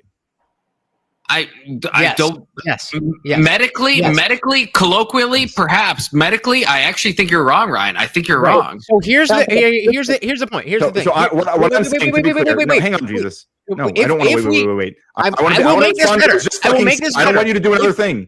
I know you don't. I know you don't. You're fucking scared. Okay, yeah, you just wait. Go ahead. I don't even know what you're. Ramble. Don't let the I don't know who to pick. I want to say one at a time, but I don't want to show favoritism. I'm just gonna be clear about what I'm saying. Okay. So what I'm saying is that if the definition I'm using for abortion, which is the termination of a pregnancy, right before term, basically, then if a procedure that qualifies as that is done for an ectopic pregnancy, then by that definition, it's technically an abortion. Well, now who's talking colloquially? I thought we weren't talking colloquially. Wait, I didn't say, what you did just said.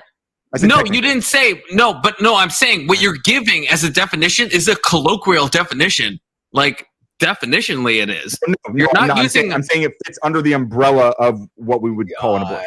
Show me the medical. Then Ryan. Then I think the burden of proof is on you. Show me what the burden of.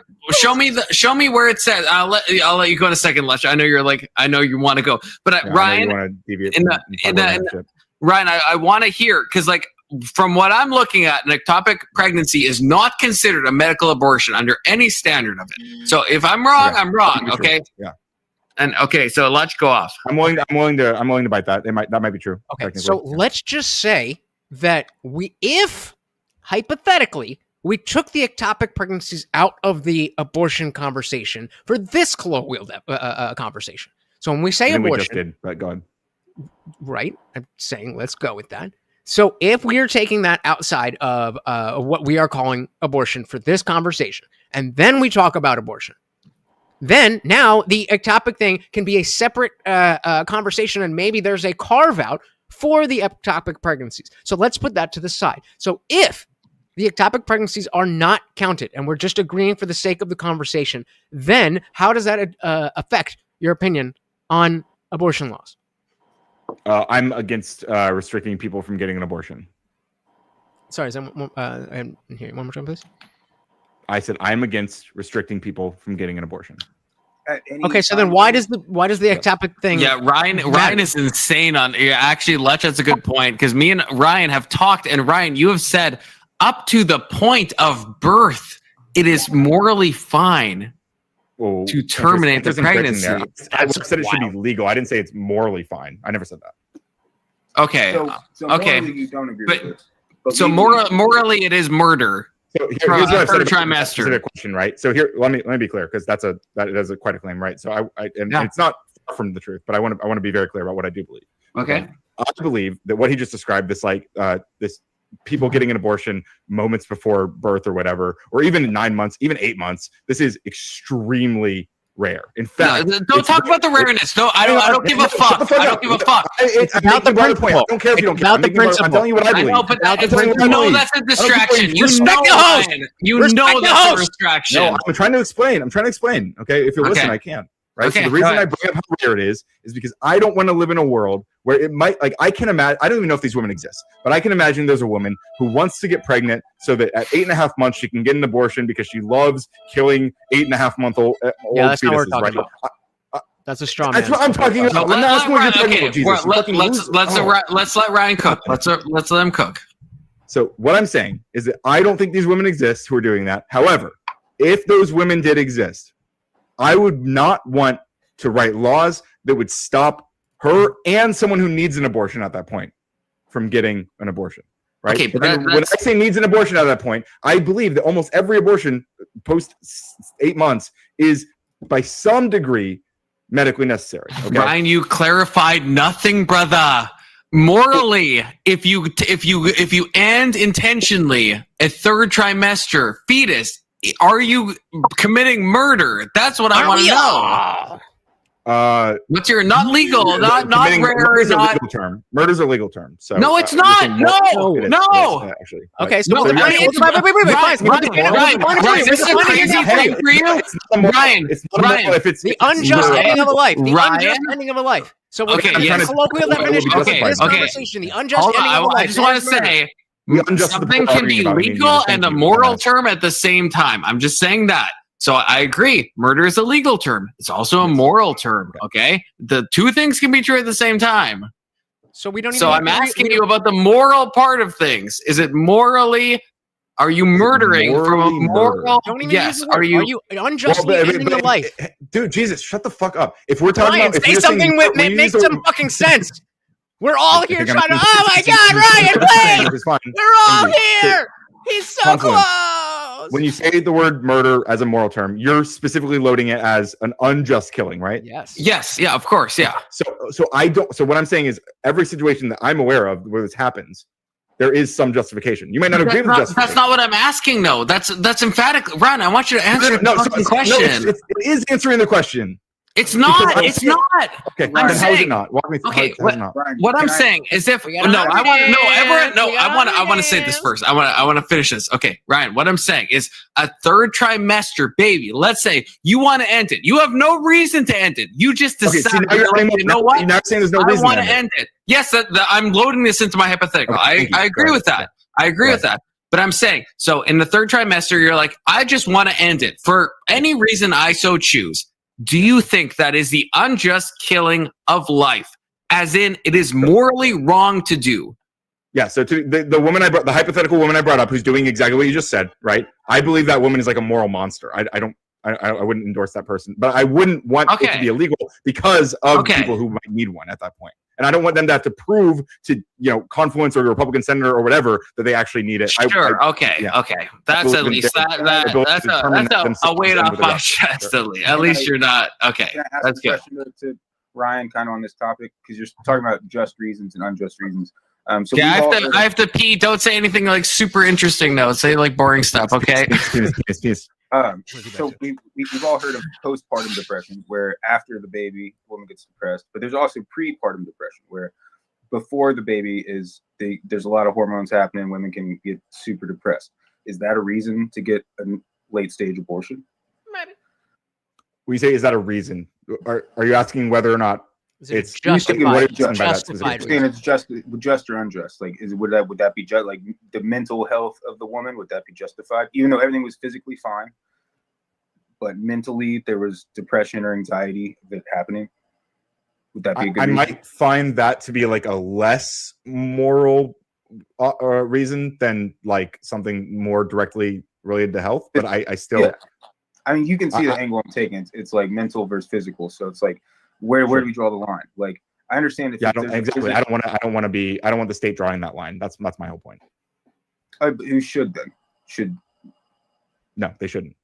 So I'm saying if you don't want the federal government. So if the state doesn't do it, or the feds, if you don't want the line being drawn by a government body, should it be drawn by, say, a moral body of society? Should I was about to talk shit, but not me myself. For people people getting an abortion because they're depressed, like towards the end of their term. Else, I'll tell you. Yeah, I think that's fine. Yeah, like, should we say that's not okay as a society? That's me. Whether or not we draw the line. That's me right now. Make that woman feel bad because Love is definitely make that woman feel. I mean, if what we're saying is like, should we sit here and do what we're doing right now and say that's probably not a good reason to get an abortion? Then yeah, I mean, that's fine. I'm not against that. Yeah, I'm not like personally attack someone, but yeah, we should, as a society, we should agree. That would have been the fastest shit in the world. Yeah. Well, again, it's not I'm just okay. trying to figure out where yeah, sure. This is a complex issue, especially when you're talking about late stage stuff. I personally liked the old liberal view of safe, legal, and rare. If it's safe and it's legal, why should it be rare?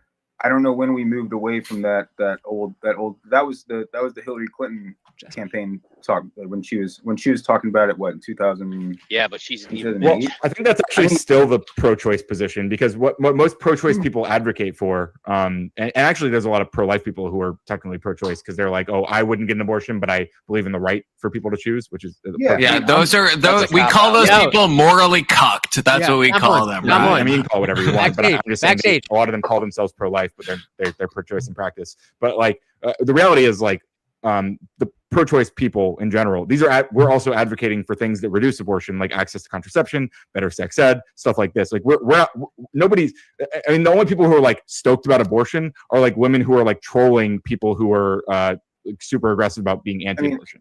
Yeah, it's mostly trans men. I get your point of saying that like the most people that might be people that you're in circles with don't believe this, but a lot of people do still. It's and I think it is a problem where you have states like when they repealed Roe v. Wade, you have states that automatically went to 9 months or late stage versus with Roe v. Wade, the feds were able to kind of block the late stage option. Because it said in Roe v. Wade of like up to a certain amount of time, but not, you couldn't do a 9-month abortion. At least to my knowledge, I could be wrong with that, but I thought that's what Roe v. Wade did, was it blocked late stage abortion as much as it helped early I'm not stage. sure about the specifics, but yeah, I mean, I think there was like a federal limit or whatever. But yeah, Okay. I think. So I mean, I have a brief interruption. K2, you haven't talked in a while, and I don't have StreamYards Premium, so I'm gonna remove you. You can come back at any time, but we have Thumb and Weave also. Go on, continue. Sorry. I don't want to boot someone without like saying a preamble, so I don't want to derail you guys. But No, you're just like, sorry, Ryan and CT. I'm Maybe sorry. We should get a woman's opinion on this matter since we're just a bunch of guys talking in the internet room. Maybe we should get a woman's opinion. Yeah, why should guys be able to have an opinion about? Yeah, why would guys have an opinion if like murder is like good Oh or my like God, you why know, would guys crazy? have an opinion when they are the other half of a creation? There you Any- go. All right, so it's still 5-on-1 against Ryan. Let's go. As always. As it should be. Why do you As think it he's fucking here? should be. Why do you think he's here? To be clear, the American populace is on my side on this. Like most Ryan, let me ask Americans you agree with me something. more Let than me you. ask do. Most Americans are fucking also cucked, thinks there's Ryan. more than Ryan, two let me genders. ask you So Go ahead, If go ahead. a woman, like say a really good friend of yours is a girl, and they come up to you and say, "Hey, I have been with this guy for like 3 months, and he got me pregnant, and he's not in it. You know, he just left me, and I don't want this pregnancy. I don't want it anymore. He's out of my life. I don't want him." And she come up to you for an abortion because she doesn't want it anymore. Are you going to support her or not? I would support whatever choice she made. I would support her. So Yeah. you're going to support her wait, just whoa, because whoa, of that- whoa, whoa, whoa, Whoa, hold on, Confluence. Confluence. So you're going to support her just because she doesn't want the baby? Oh, this guy's not in my life anymore, so I don't want it anymore. Ryan, you said that someone who did this for a non-medical reason. You were talking about 8.5 months. She's talking about like 3 months in, right? Isn't that what you said? Something illegal? She didn't Yeah, like a few, like this. She this woman's actually a few said 3 months months, in. right? Okay, Yeah, 3 months. okay. Okay, she did say So 3 months. wait, okay. So So you would support Okay, I'll let her getting you an go. abortion? I would say, hey, look, this is something you have to decide for yourself, and I will support you in whatever you decide. I'm still gonna be your friend. I'm not gonna. What about 8 months, Ryan? Would you say she's a moral monster? Because that's what you said before. For that Same exact, standard? just exact reasoning? Yeah. Wait, okay. So what's yeah, the potentially. difference between 3 Okay. months and 8 months, Ryan? About 5 months. Cameron, be What? nice. Be nice. 5 months. No, I'm talking like. No, that was good. That was okay. good. I have to What's the W difference? Ryan when he just that was good. That was fast. That was fast. That was stupid. Honestly, No, that was Hey, fast. It you was gotta fast. give him- It was fast. You gotta give him that attaboy. That was like he was on his What's the toes. difference between I don't want a this much 3 month kudos and for that 8 joke. month old? Like scientific. Like what's the organs like? At 3 months to 8 months. Wait, what is the organ? What? I'm sorry. What are you asking? What are the organs Like what's the development like? Like I- you only eight- like 8 pull up months, like eight- an image of a fetus at 3 months and one at 8 months? Like what are you asking? 8 months is just early. It's the I'm talking they about can the totally biology. survive. What is the difference between 3 months and 8 months? How When is do you that become a moral monster? Because Ryan, you said at 8 Ryan. months, you said in Right. your How words, is that a hard moral question? monster. Biology difference between a 3 month old fetus, 3 months old fetus. Sir, we're 5-on-1ing you, Ryan, right now. Okay. As the host, everyone attack Ryan at the same time. Go. Am I hosting now? I am the captain now. Everybody quiet. Right now. So I Ryan, think let the me ask you. difference. So Let when me I ask you. joking, Ryan, you asked me another question. Can I answer the first one? Fuck Yeah, you, dude. Ryan. Ryan. No, wait, no. We should let Ryan. We gotta let Ryan answer that one. We did ask him. When I jokingly answer the difference is 5 months, which is a joke, I'm quipping, but realistically, And a good joke. It is a joke. It's a funny joke, and I'm hilarious, but that's besides the point. Okay, what I'm actually pointing to it's tongue in cheek, but it is also part of the real answer, right? Because it's not just 5 months of time; it's 5 months of carrying and growing a child, right? It's 5 months that you are deciding to do that thing versus like a couple weeks of doing that thing. Right. And I think that what you're putting your body through over that period of time, I think there's good reason to decide not to do that versus if you've already gone that far, like you should probably just deliver the kid. Like it's basically whatever you do is going to be like delivering it at that point. So I wouldn't ever recommend someone to, by choice, for no reason other than they wanted one, to get an abortion at 8 months or 8.5 months. I think it's ridiculous. And also, I don't think anybody fucking does this. Okay, but at 3 months, Ryan, at 3 months, people do it. You're saying that you just said that that's a couple weeks to 8 months. 3 months isn't a couple weeks, right? Wait, no, I didn't call it a couple weeks. I'm sorry. You kind of did there. You said a couple weeks to 8 months. When I said I'm sorry. When I said 8 months, at 8 months, it's like a couple weeks before the kid's born, I guess is what I'm saying. Okay, well, that didn't register. Is that so? Let me ask you, Ryan. When does the heartbeat develop in a fetus? Is it like 7 weeks or something? I'm not concerned. Heartbeat's not like the standard I would take. It's at 5 for weeks. reason. And 5 weeks is when the majority of women realize that they're pregnant at 5 weeks. That's a heartbeat. That's a heartbeat. A heartbeat. And that is meaning that's a living organism. That's a living thing, right? A heartbeat. Yes. Because that's when blood flows through it. With the mother or not, blood is flowing through it. So yeah, okay. Why would it be okay for anybody to get rid of something that has a heartbeat, even as little as 5 weeks? Because I don't believe that people should be obligated to grow a child for the next 5 months. But people are Ryan, Ryan, we're talking morally, right? I just want to be clear. Morally, right? We're not going after people in the chat. I think it's immoral to force that woman to carry to term for that 5 months. But okay, that was you said close your fucking legs, right? Okay, wait. Can I, if I can try There's various ways to prevent pregnancy. Try to bridge the gaps of the legs from closed to open. Okay, so Liberals Ryan, you said 8.5 months, moral monster, right? For let's say just reason. We're talking morally, right? What you want to do, right? That if you just for no reason at all, you just want to get rid of the kid. You're just like, fuck this kid, okay? So you want to get rid of them. You said moral monster, okay? Yeah, I guess you've already carried it for 8.5 months. Is ridiculous. Right. So stop at that exactly. point. Yeah, right. So I guess what I'm asking is like, what point? What point do you say?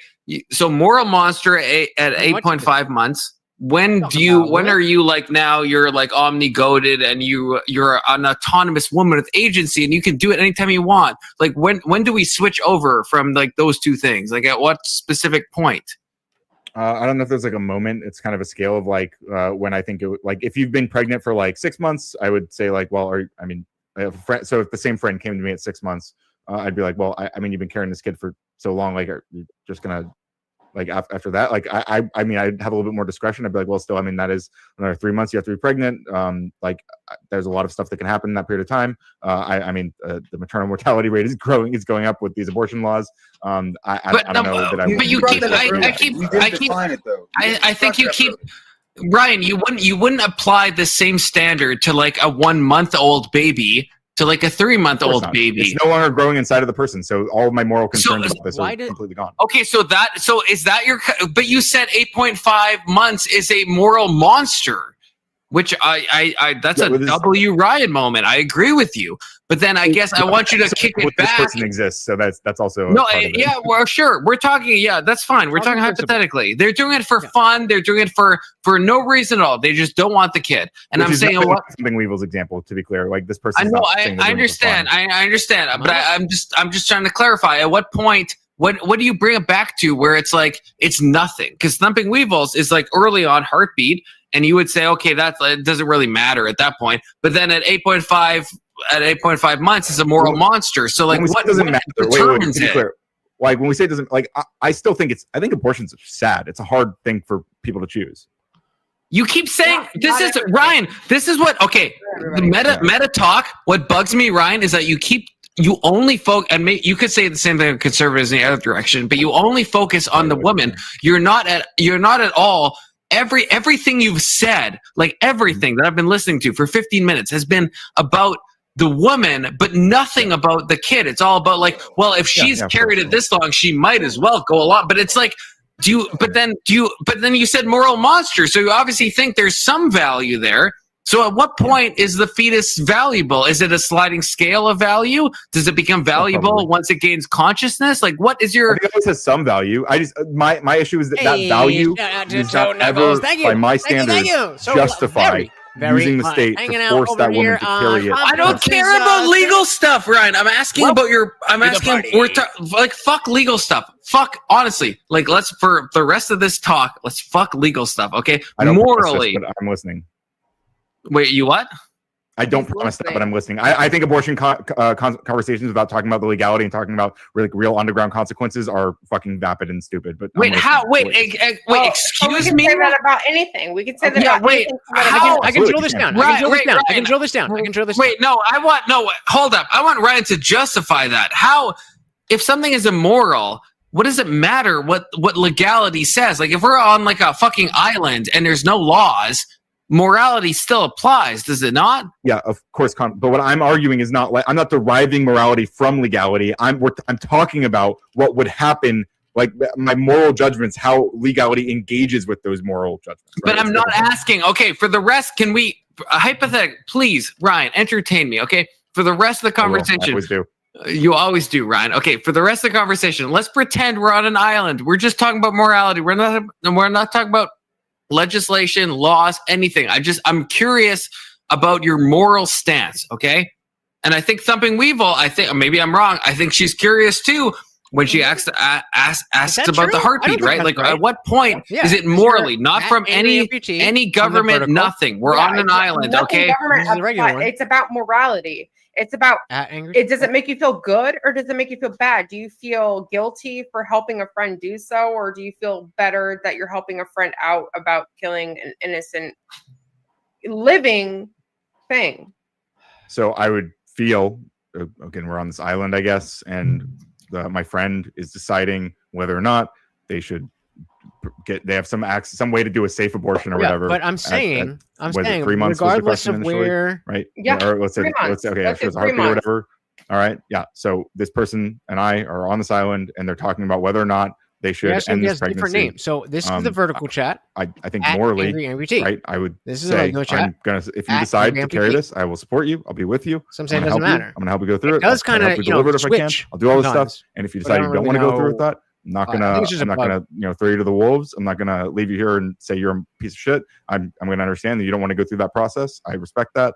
I think it's reasonable, and I'm whatever you decide, I'm gonna be here. That's what I would do. That's my okay. So to kind of fill the gap again, at 8.5 months, you said moral monster. So at what point do you turn from, hey, I'll support you in anything you do, woman, I will help you, I'll carry the baby even, but like if you want to kill it, you can. But then at 8.5 months, you're a moral monster. Like, what's the what point? No, I think what he's trying to ask is like, I have a better question, please. 8 months. At 8 months, is your vision changed? Like if the same person, if the same friend came up to you at 8 months and said, I can't do this anymore, I need to get rid of this baby, how are you going to feel? Like where is that immoral? Like is that immoral at 8 months? I would say we should probably. I would prefer if they would try to go through from that point. I would say I'll do whatever we can to like help you get this baby. And he's been consistent in saying that. And so like I think the better question is, Ryan, can you acknowledge that from our perspective there is a non-arbitrary line, whether that is the DNA, the heartbeat, the brain activity, whatever it is, that's a non-arbitrary line, and what you are proposing is something that requires an arbitrary line. Wait, You say it's non-arbitrary, and then you refer to a handful of different things you could arbitrarily pick from. So No, I please don't actually, agree no, with actually, that. That's not what arbitrary means. No, I think Lutch is goaded on this one. I think what he said is very, very true. I'll go slow. So He's when setting certain standards. Gotcha. So when new DNA is created, that is not arbitrary. That either did happen or that did not happen. Another non-arbitrary thing is when there is a heartbeat. There either is a heartbeat. Hold on. You didn't understand me the first time. Hold on. I'm going to keep going. You didn't understand me the first time, so new DNA. I heard you fine. That is a not an arbitrary point. Heartbeat. That is not an arbitrary point. Brainwaves. Those are not arbitrary points. Those are three different non-arbitrary points. And so, depending on where you fall as a pro-life person, then you might say, "Oh, up until this, up until then," or you might say, "Conception is it." Those are not arbitrary things. Even though they are different standards, they are not arbitrary. Can you acknowledge that what you are saying requires an arbitrary line to be created? Because at 8.5 months, it's no good, but at 3 weeks, it's fine. So somewhere in that is a line that you personally are drawing. So I'm going to say two parts to this. Number one, selecting which one of those you value as the deciding factor, that is an arbitrary decision. You are arbitrarily deciding which one you value most. That is just as arbitrary as what I'm saying. I agree. But yes, I acknowledge that mine is also arbitrary. Yes. Okay. But there's wait. Let me. So I agree with you that which non-arbitrary standard you pick is arbitrary. Yes. I'm not asking that. What I'm saying I agree. is that picking a standard based on an arbitrary reason is different than just basing it on an arbitrary feeling. You're grounding your arbitrariness to something. Yeah, I would say this kind of like rigid demand for like fine lines to apply to complex situations is actually a failure of this like whole objective morality LARP that people engage in. Hey, I'm an atheist. I don't believe in objective morality. I just believe that when new DNA is created, that's a human being, and you shouldn't kill that person. So. Okay, that's fine. Do you feel that arbitrarily you decided that? Yeah. Okay, I briefly have to shout out a super chat. Always be plugging buy Confluence merch. Okay, Thumping Weevil donated $5 to say Confluence. You changed your comb over tonight. Disavow, but actually it is true. And actually, Ryan, if you want to get some Confluence merch, because I know you're like a super fan, you can go to confluence.com/Ryan/store and use the code C2CT223 to get 15% off. I was gonna say, wait a minute, what? Wait, anyone? If you're gonna use my name as a code, okay, the hashtag. Yeah, you got 5%. Let's go. Extra 5%. Thumping for 30% off. No, that's the secret code. You're not supposed to say that. I didn't hear it. Bill Burr's bit about abortion. Yes. Have you seen it, Ryan? Have you seen it? No, I don't think so. I can I'll just give recreate you so you know who he is. He's a stand-up comedian. Yeah, of course. Bill Burr, redhead guy. His opening line, he's like, "I believe abortion should be allowed, but I also recognize it's murder." Is that kind of your philosophy? Is you just don't want the government? You just don't want the government to like have their hands in it, but you do recognize like the morality of it is. And he uses a metaphor of like if he was baking a cake. He's like, if I'm baking a cake, and I put the cake in the oven, there's going to be a cake in 45 minutes. But then if you take the cake out of the oven and throw it across the 30-minute mark, there's no longer going to be cake. It was still the same thing. You just took it out of the oven a little early. Is that he made it a joke? I'm asking more. He's like, he's like, you took it out 10 minutes early and fling it across his room. It's like, that's not a cake. Well, it would have been. Yeah, it would have been a cake. Yeah, I mean, I'm not one of these people who argues it's like not a human or it's weird. I know a lot of people like lean on like. I understand. I think why they do it, but I think it's bad reasoning. Like it's a human being like the whole time. It's just I think it's a human being that is also dependent on somebody else consenting to yield to grow them that human being inside of them. I think that's the it was good, Ryan. But I love his podcast. Oh man, he is going downhill. I'm hoping. It's a human being. He is a legend. No matter the stages. But politics ain't his shit. It's just like the And I fact really of hope like he your stops morality of thinking that, women have the right to just like not even medically. Like I get like the whole like if it's medically needed to have an abortion, that's different. But to just get rid of it just because, like, oh, this man's not in my life anymore. I just don't want the baby anymore. Or I don't want it anymore. I don't want to be pregnant. Oh, well, I didn't take any precautions and I got pregnant because I didn't use condoms or birth control or nothing. And they're using it as a I birth will say control, the new Kevin Hart special. and they're getting rid of them. It's Kevin Do Hart. you really think so, I mean, that's it's very okay for women Kevin to do? Hart, but it's not bad. Not Should bad there at all. be okay? What I should ask What is, is Kevin? should there be Yes. like strict regulations for this, like No. as a medical term? No. Okay, but this we've left the island, and that's my problem because I still want to press Ryan. Okay, look, I'm sorry, Ryan. It's just I want you on the island. Not I want just a baby anymore and just want to off the fucking baby. I want to know. I think I could be retarded, but I want to know to start it off. What is Ryan's position on when on the island again? No legislature, nothing. When are you a moral monster to abort for no reason at all? Like, do you have a? I don't know if there's a fine line, and I don't know if there needs to be a fine line. I think I would feel stronger about it the longer. I would feel strong. Can I answer now? Fuck. I would say I feel stronger about it the longer that she's been dealing with it. The closer we are to it being out of the womb. Yeah. Okay, I know. Okay, but so a 1-month-old versus. So really quick on Kevin Hart. Yes, I love Kevin Hart, but he is definitely a different kind of comedian because his rise went up so fast. That being said, in 2009, he came to Rider University before he blew up, and that shit was awesome. Hey, we got our boy Jack. Welcome to the party. Very good to see you, brother. Thank you. All right, I don't want to miss too much of this, but yeah, Kevin Hart's dope, but. We're still. We're always on the island, brother. Welcome.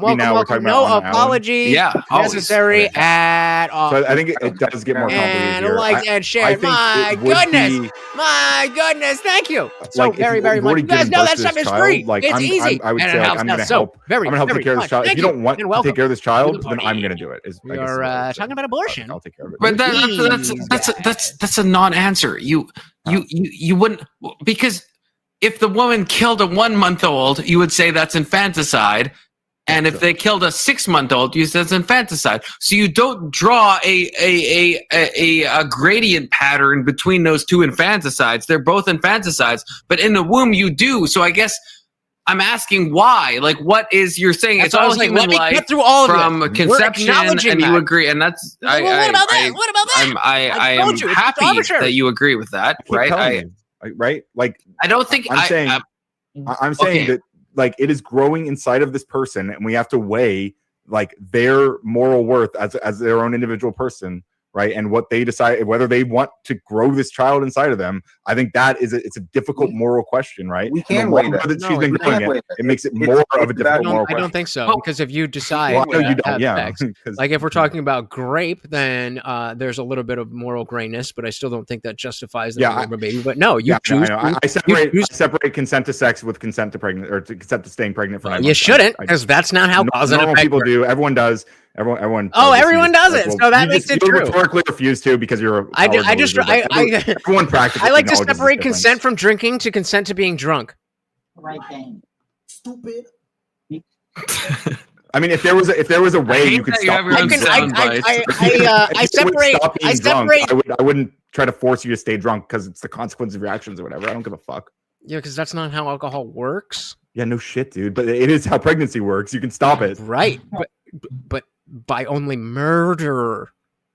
You could stop me from being drunk by murdering me. What if I wanted to be? What if I said, oh man, I drank too much, Ryan, and I just don't want to be drunk anymore. And the only way is for you to end me. Would that be justified for you to do that? Because I want it. Well, I'm not going to end you. I mean, after the more I talk to you, the less I'd be likely to save you. But I mean, I would probably try my best to stop you from killing yourself. Why? Yeah. Okay.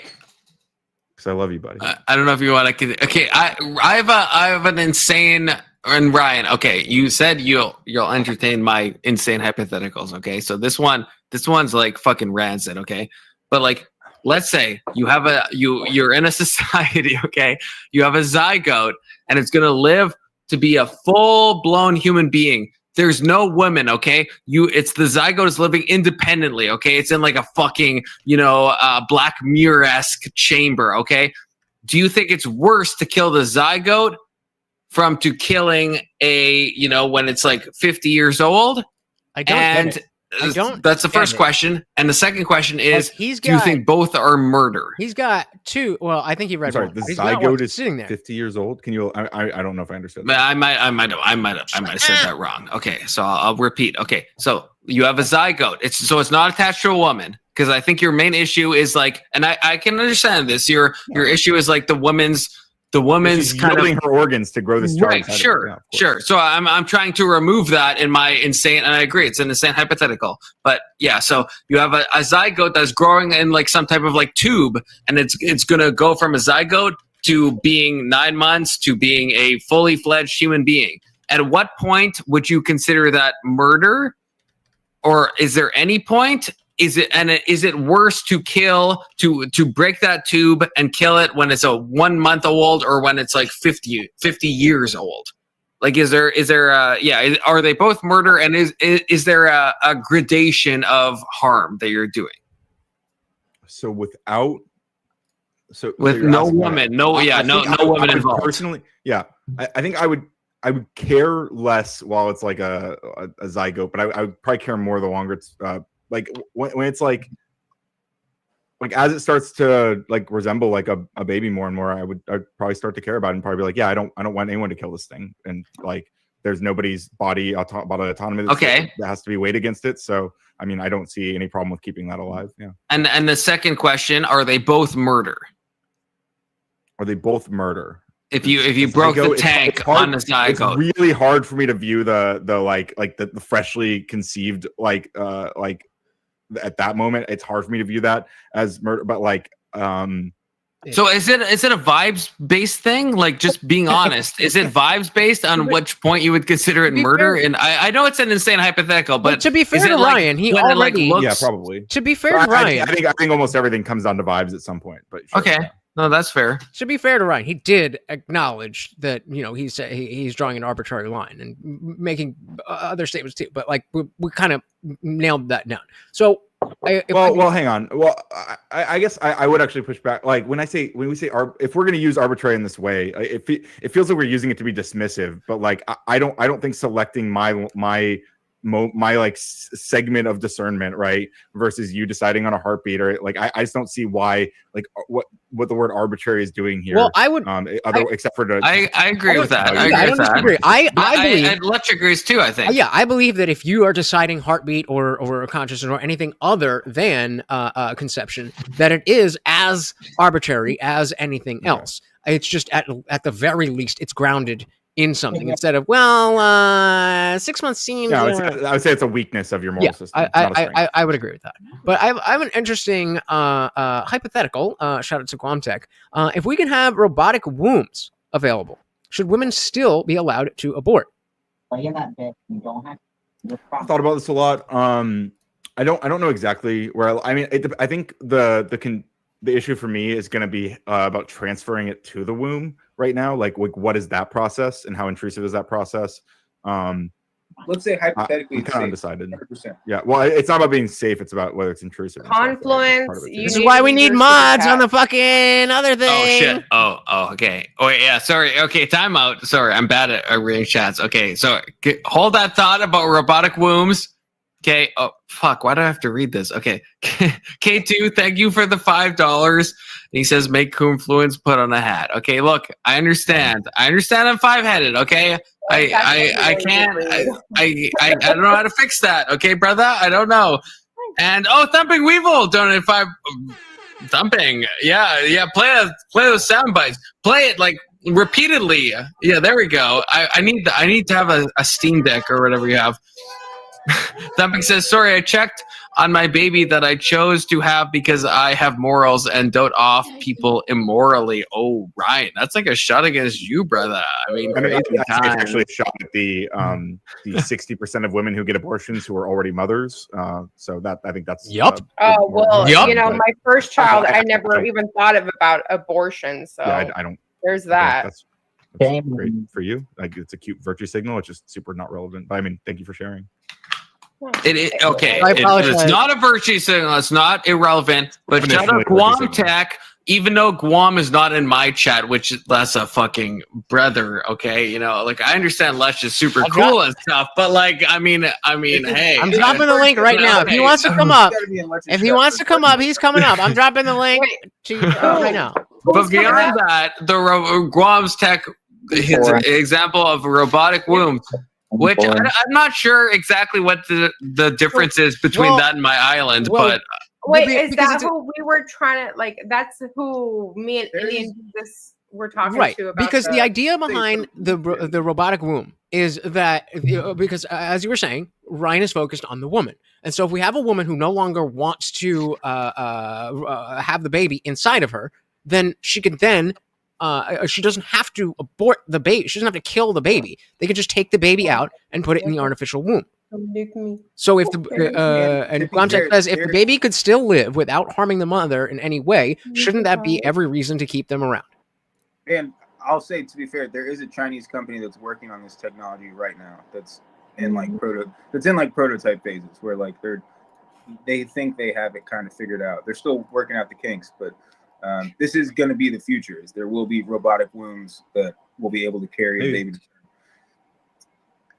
I mean, yeah, probably. And I don't know exactly like what how far that technology would have to be before I'd say like I don't know if there's a point where I would say like okay, women have to do this instead. I'm not sure about that. I mean, you already said, Ryan, to your credit, you said it is vibes based, which and I don't mean that in a defamatory way because I understand emotivism if you're familiar with that, the philosophical. I mean, I outsource my morality to like a book or whatever, so I have to go off vibes, right? So yeah, that's what I mean. Like that's I think that's probably for most people that's probably where their morals come from. So I get that. But actually, a side question, Ryan, for you. Okay, this was super chatted in. Ryan, would you kill this dog? If a woman was like, I want this dog killed, Ryan, would you kill that dog? Yes or no? I would not kill. Why would I kill the dog? Is it growing inside of her? Is she pregnant with a dog? Yes, she is. It's called puppy pregnancy syndrome. Actually, that's a video on my channel. Wait, Google, go to my channel, puppy pregnancy syndrome. I had a whole video on this. Okay, Confluence 358. Always be plugging. Back to the dog. Yeah, Ryan, would you kill that? Oh, Ryan's like he's not. Oh. Ryan, would you kill? Ryan, don't kill that dog, brother. Obviously, no, that's like TOS. If you're about to like sacrifice like mine style. Confluence, can you put us both on like the screen together? I don't. Look, everybody else. I don't know how to do it. If there's a way in stream chat, someone fucking tell me. You just have to remove everybody with them. Yeah, I'd have to like destroy everyone. He's at a year and a half right now. Okay, he's 6 months. He's oh my god, it's a baby. Like he's lost. I've had him for a month and a half, and he's already lost 3 of his teeth. 15. Oh yeah, I love the little baby. Wait. Okay, wait. Sorry, not to distract, but Lutch. He's a mutt. My dog's a mutt, and it's okay. I say brief talk. The most important, Lutch. You said Bordy was going to the ER. I saw this because I always read your community posts. No. I saw a bomb. Wait, where is he? I don't see him. Where I don't see him. Black on the fucking on the couch. Oh, I see him. So is he good? What happened? Yeah, so he has an enlarged valve in his heart. And he had like a bunch of fluid in his lungs a while ago.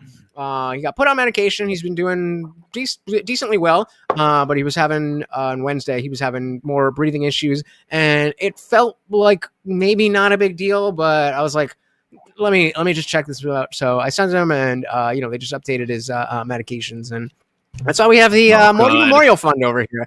He's fine now, but donate to Lutch. Hit that. Can you hit that like bum? Yeah, there we go. For I Morty. will say though, Morty. Over a year ago, it was in August. In August, they told me 6 to 12 months, and it is now the following November. So Morty's a fucking fighter. Morty is a fucking biter. And Confluence, I think you got some more super chat. Oh shit! Oh, thank you. I'm so bad at the chats. How do you not have the chat on the screen? I have no. I look because I don't know. Like you someone full screen can help because you're me. in light mode.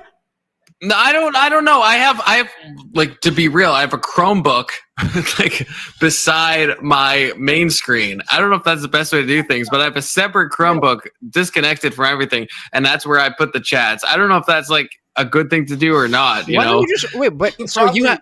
Do you have? You have probably plug in StreamYard? the Chromebook. Hold on. You have Ryan, you have that's StreamYard Johnson, right? full screen or Yeah, no? he's a weenie.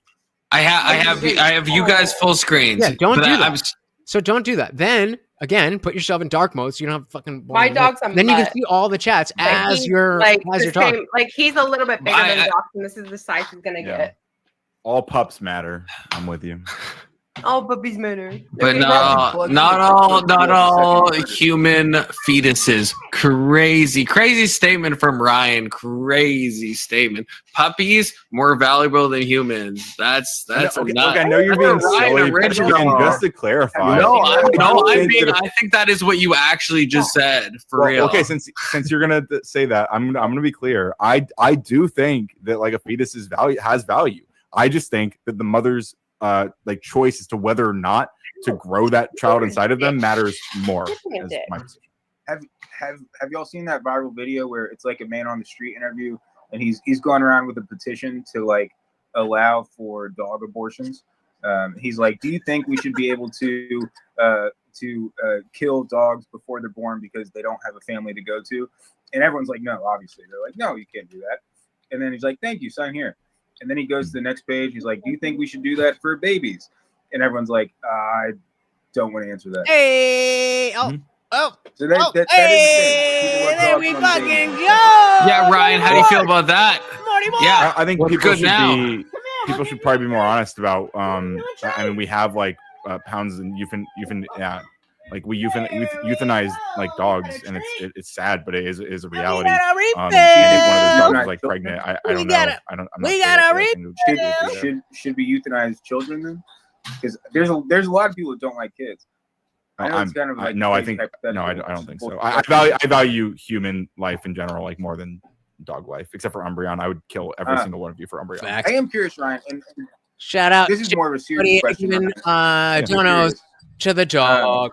Oh wait, okay, wait, sorry. Okay, wait, before you guys go on, I did miss the super chat. Okay. K2, keep on trucking. I gotta do this. Always be plugging. Confluence, buy my merch.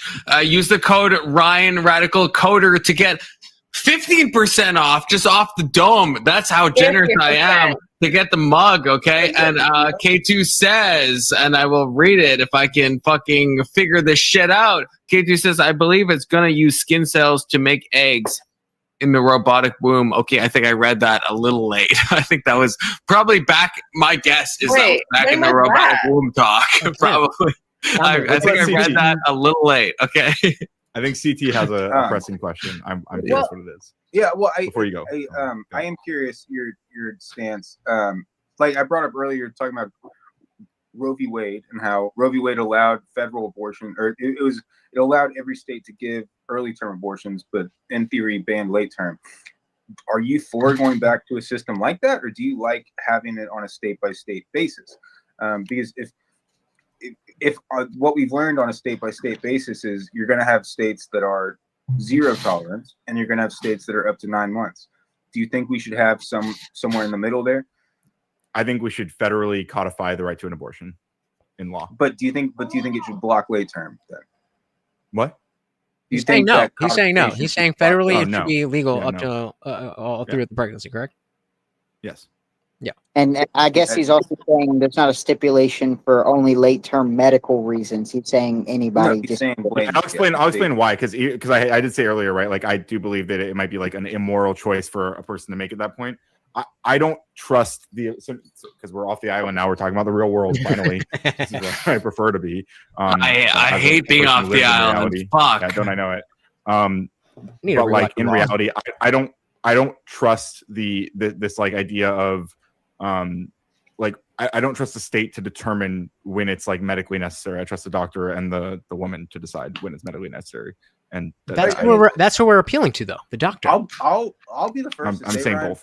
I also don't want the feds or the government in general making laws about people's lives. I do think that's a dangerous precedent to set. I am somewhat of a small government libertarian type of guy where I don't want the feds to have overt control. I think they currently have too much control.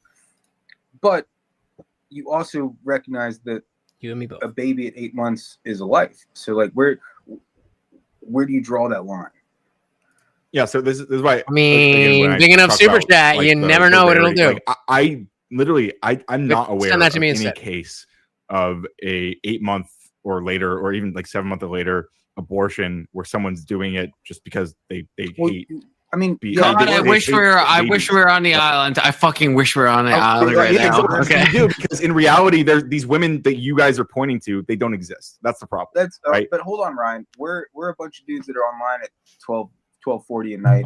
I don't know where you're at in the country. We don't know these girls personally, but they exist. If we knew them personally, we'd probably be out hanging out with them, but we don't. We're on. Disavow. I have a lovely, beautiful girlfriend. I'm not worried about that, but you see my point. You see my point. Yeah, sure. I just don't know. I've never seen any data that supports even like an anecdote. Right, I guess I've heard people on panels say it, but I've never seen any like news story or anything Dominique, Dominique, yeah, specifically cites yes. like some Doctors woman can be who at persuaded 8.5 months decided just if because there is an incentive, a legal incentive, I decided I don't like potentially go to babies, and jail. I just think it'd be fun. Probably going to be like, it seems like it's always medically. and unlike like when we say one of the issues when we talk about medically necessary, our right? good friends over at Confluence, we know what is going on in the chat. Shout out to Keep on Trucking. K2, keep on trucking with a big 10. A treat there. And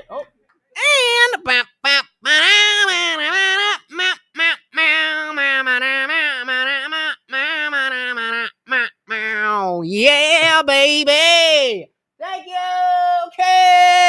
K2. That is how you take care of the chat. Am I right? Am I right? Thank you. Thank you so very, very much. Let's add you to the banner and get back in here. Oh, we're still muted. Dude, plugging. K2 said, read the freaking chat, Coomfluence. And he also says to Thumping to check her Discord. I don't know what that's about, but I will heard it. Sorry, keep going. Thank you, K2, for the $10. Thank you, K2, for the $10 on my always side. be trucking. I got a super what I chat from always say. someone named K2 Keep on Trucking for $10. Thank you so much. Said, tell Coomfluence he sucks at reading the freaking chat. Well, thank you so very, very much. Yeah, he's not super good at that. Wait, who thinks I'm joking and who thinks I'm not? I believe. Wait, I thought you were for real. Are you joking? I am not. Because that's what K2 fucking does. K2 fucking does K2's a that shit. gangster, and we reward gangsters who do that. So I guess to engage with the is it prepartum depression? Is that what we're saying? Is that the phrase? Yeah. Is that a word? Prepartum depression? Is this a thing? Absolutely. Regardless, talk about postpartum depressions when you after you've had the kid. But there is a level of prepartum depression that can come. Thank you. Very, very much. Look at him. Just look at him. He's loving it. He's loving it. Oh, that's you, brother. That's you. Thank you. Here's the thing. Yeah. So my solution to this problem wouldn't be to like try to find these cases before they happen and make it illegal or whatever, or to like stop them from getting an abortion. My solution would be to try to like expand people's access to like mental health care and try to prevent people from getting in that circumstance in the first place. Good answer. Ryan trying to be the politician. Yeah, it's my. I mean, it is. I know it's like a politician answer in no sense, but it is like that is like where my heart like lies. You know, like I genuinely believe that sincerely. I'm not saying bad shit. I know. I understand where you're coming from though. But yeah, that is like my sincere heartfelt belief. Like I really do care about mental health. I do think it's extremely important. And I think it's also super underfunded and there's going to be a lot more people because of the underfunding of these things that end up in that situation. I think that's not good. I don't want women to be in that situation. I think it's sad. Not to derail the conversation, but I just want to tell y'all guys tonight, hey, it's been fun. I'm probably about to go to bed though. You can't leave. Have a good night, Big Soda. We love you here. 07s. We love Big Soda. We love you, man. Appreciate y'all. Bye. Peace. So I don't know if maybe Ryan, you answer this. I'm just getting someone saying, can you prod the invasive question a little? Like, abortions are invasive to begin with. I'm just wondering what his logic is behind that statement before, when we were talking about the robotic sure. wombs. Yeah, so the reason I brought up invasive, it's about like whether or not it would be reasonable to expect someone to make that choice. And so I'm thinking about like how they would weigh these different like choices based on like how invasive it is. And I mean, I was just kind of thinking out loud about it, but I do agree that abortion is an invasive procedure and also is a C-section. And I think these are the kinds of things that I don't want to dictate for women. I would prefer that they are able to make up their own minds on it. So then theoretically, again, we're back on the island. Theoretically, if it was the case that we had these... That's what I want. We had these robotic wombs, and let's just say for the sake the real world, for the sake of argument, for the sake of understanding the principle, let's say that these robotic wombs are they're perfect in terms of the level. They perfectly replicate the human body. So like issues could still happen, sure, but it is identical. And so then, Confluence, I think you got someone backstage. If we, I lost my train of thought. Shit, I lost it. Hypothetically, we're back on the island. Guam in the chat. Guam. Guam in the panel. 07, brother. Happy birthday, Lutch. This was Guam's Happy birthday, hypothetical. Lutch.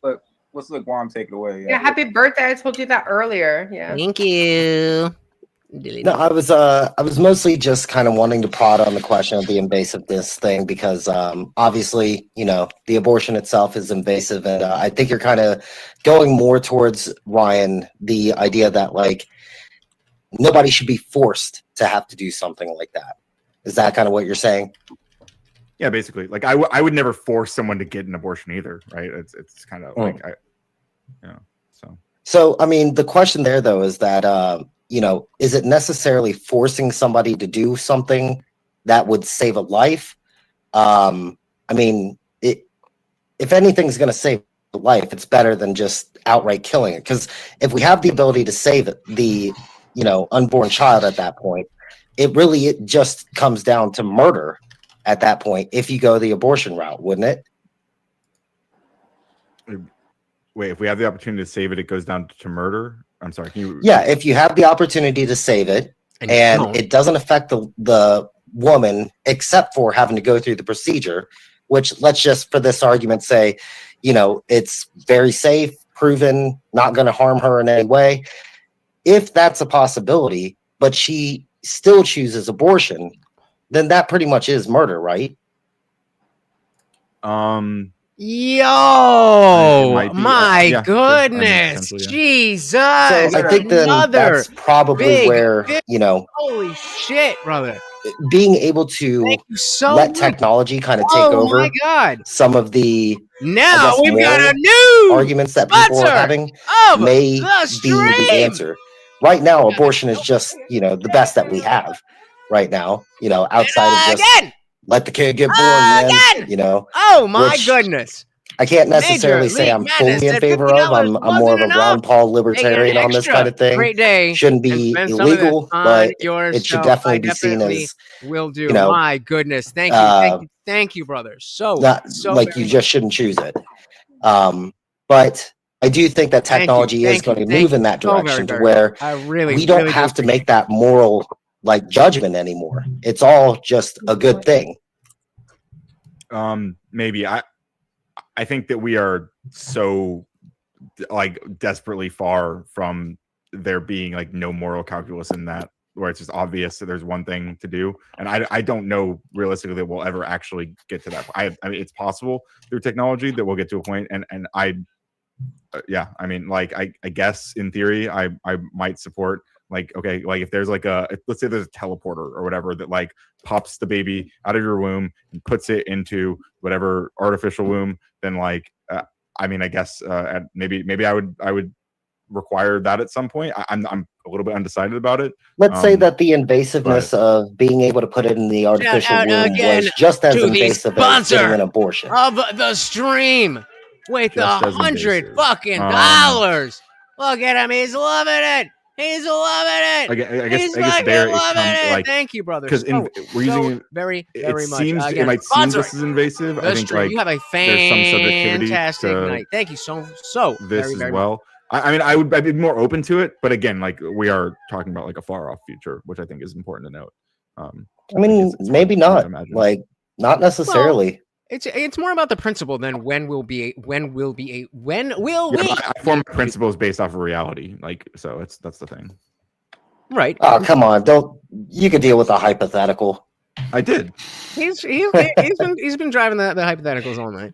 But I think it's fair because of the fact that we are where we are in history. And so in trying to decide where we should go moving forward, what opinion we should have going forward, we have to then take the hypothetical of, okay, if I take this road, where does that lead? If I take that road, where does that lead?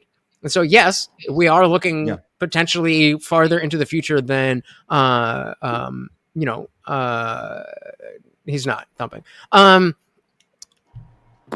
We have to take hypotheticals at some point. I mean, I think would go right so now, far to because of say. Sorry. Go ahead. I'm sorry, Ryan. Yeah, I was just gonna say that like because of like we I agree, like yeah, we have to decide like what direction we're heading and stuff. I think right now the direction we're heading on the ground is just an increasingly restrictive of abortion in this reality where we don't have any of this technology, and like we have to grapple with that before we start talking about some future that may or may not actually manifest in the way that we're imagining it. And I don't want to make policy decisions right now based on this hypothetical decision or this hypothetical world that I'm undecided about, even with all of the so many things granted here. Like I still think it's a difficult situation. Like I don't know. I feel like we kind of fall on the opposite ends of this, but correct me if I'm wrong. I do think that once artificial wombs do come in and they're viable, and let's just, for the sake of this argument, say that it's just as invasive as an abortion or less, that in my opinion, I do think that abortions at that point should be illegal, just because you still have the ability to keep a human life without having to, go through any. You would be able to keep the human life and not affect the mother just the same way as if you would kill it, but Yeah, now it's alive. My gut agrees with you. Like I lean towards it. Put it into law then. Go with your gut.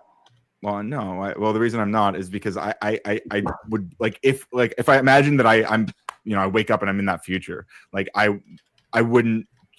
Would I be curious? I would want to talk to the people affected by this and see like what their concerns are, and like I don't know. I don't know what this would be like. So it's hard. Like and I mean I presume this. It sounds like what we're talking about is like it would just be adoption, but earlier. And like once a kid's born, I don't think we should kill kids that are born. And I think that if you don't want to take care of it, you can put it up for adoption. It sounds like we're just kind of moving the line back as to when that's an option. And so I lean towards being open to that. But I just.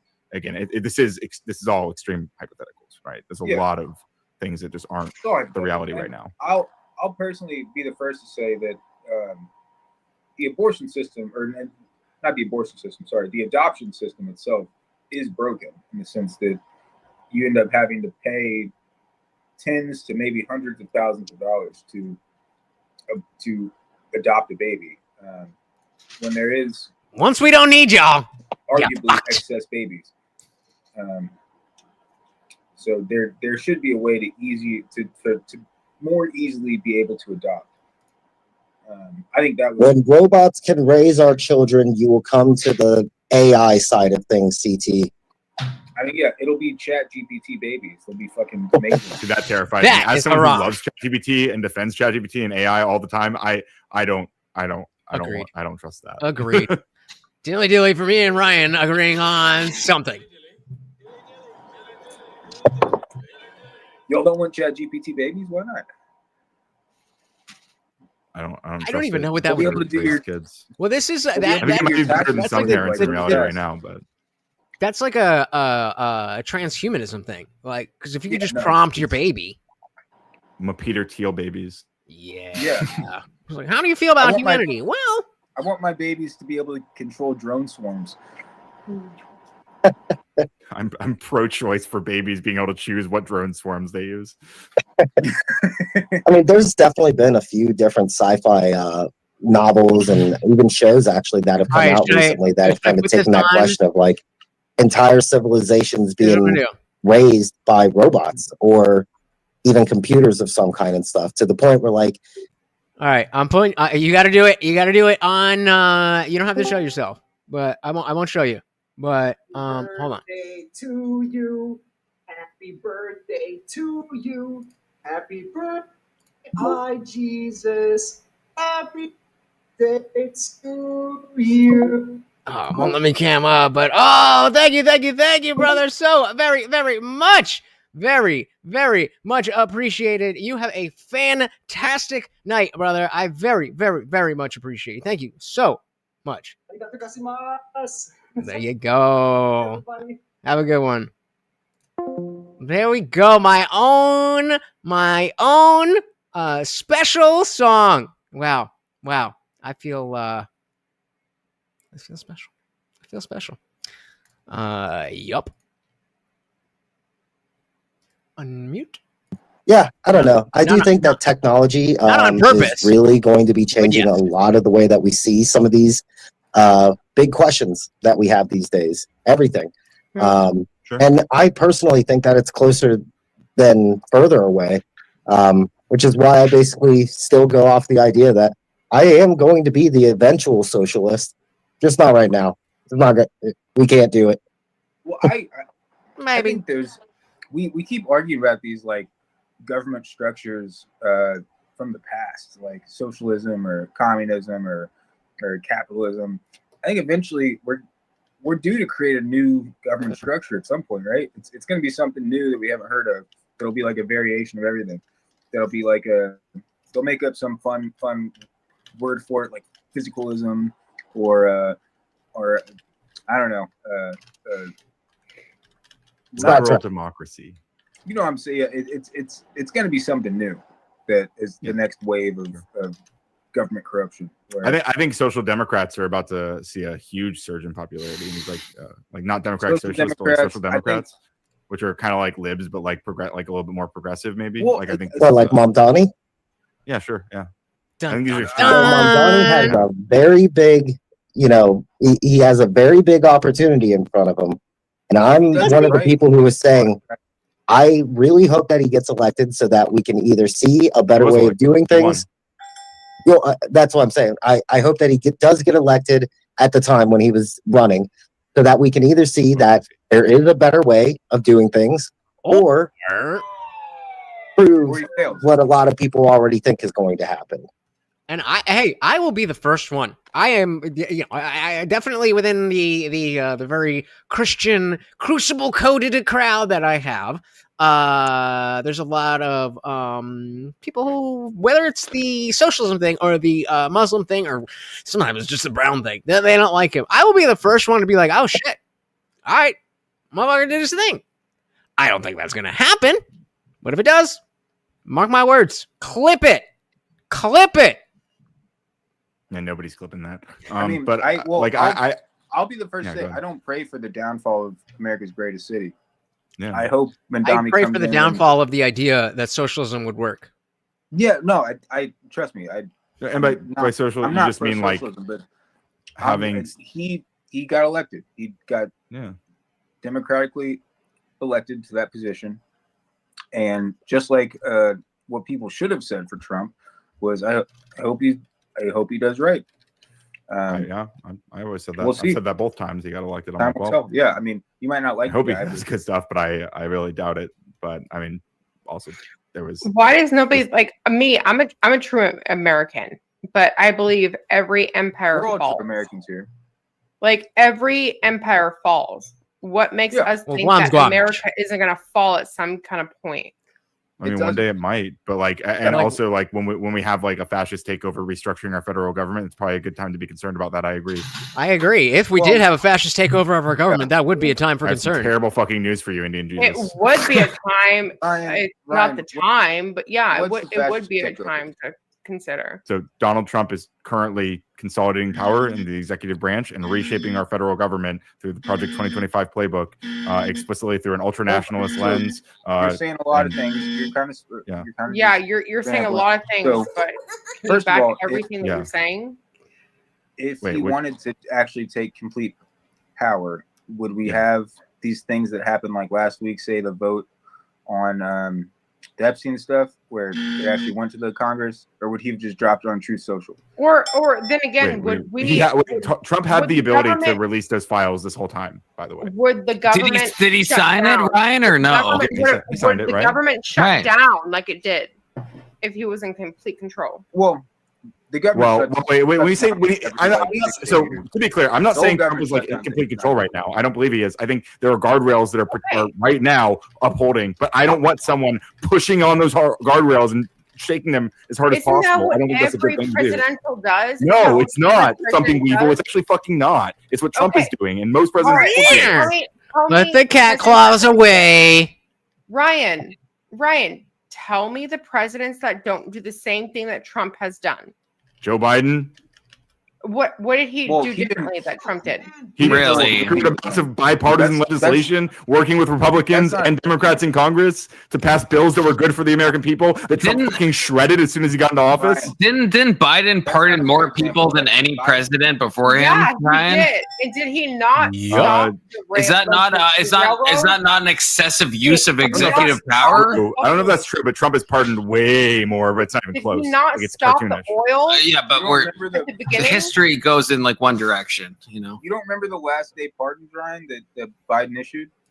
It was like his son. everyone He's a on death destiny row. fan. except What do you like expect? 5 people. What do you He expect? commuted certain pardon sentences. It's his own different. He fucking commuting son with commuting them is criminal not acts that he full almost pardon. did? Right. Ryan, that's not fair. That's a play on words. Didn't wait, No, it's Ryan? not. Didn't It's clarification. Biden pardon his please. own fucking Hold on, son? please. Yeah, and he was smart Hold to on. because there was political No. corruption that was going to go after him. Yeah. What about Fauci, Ryan? Hold on. What about fucking Fauci? kidding me? Yeah, absolutely. He Donald didn't Trump just and his, issue pardons. He didn't just issue all these pardons. people, they're fucking nuts. They're podcasters who are conspiracy theorists. He issued pardons. I'm not taking my employees from any other podcaster. I'm talking about the news. He issued pardons that went back to 2011, before the annexation of Crimea and Ukraine.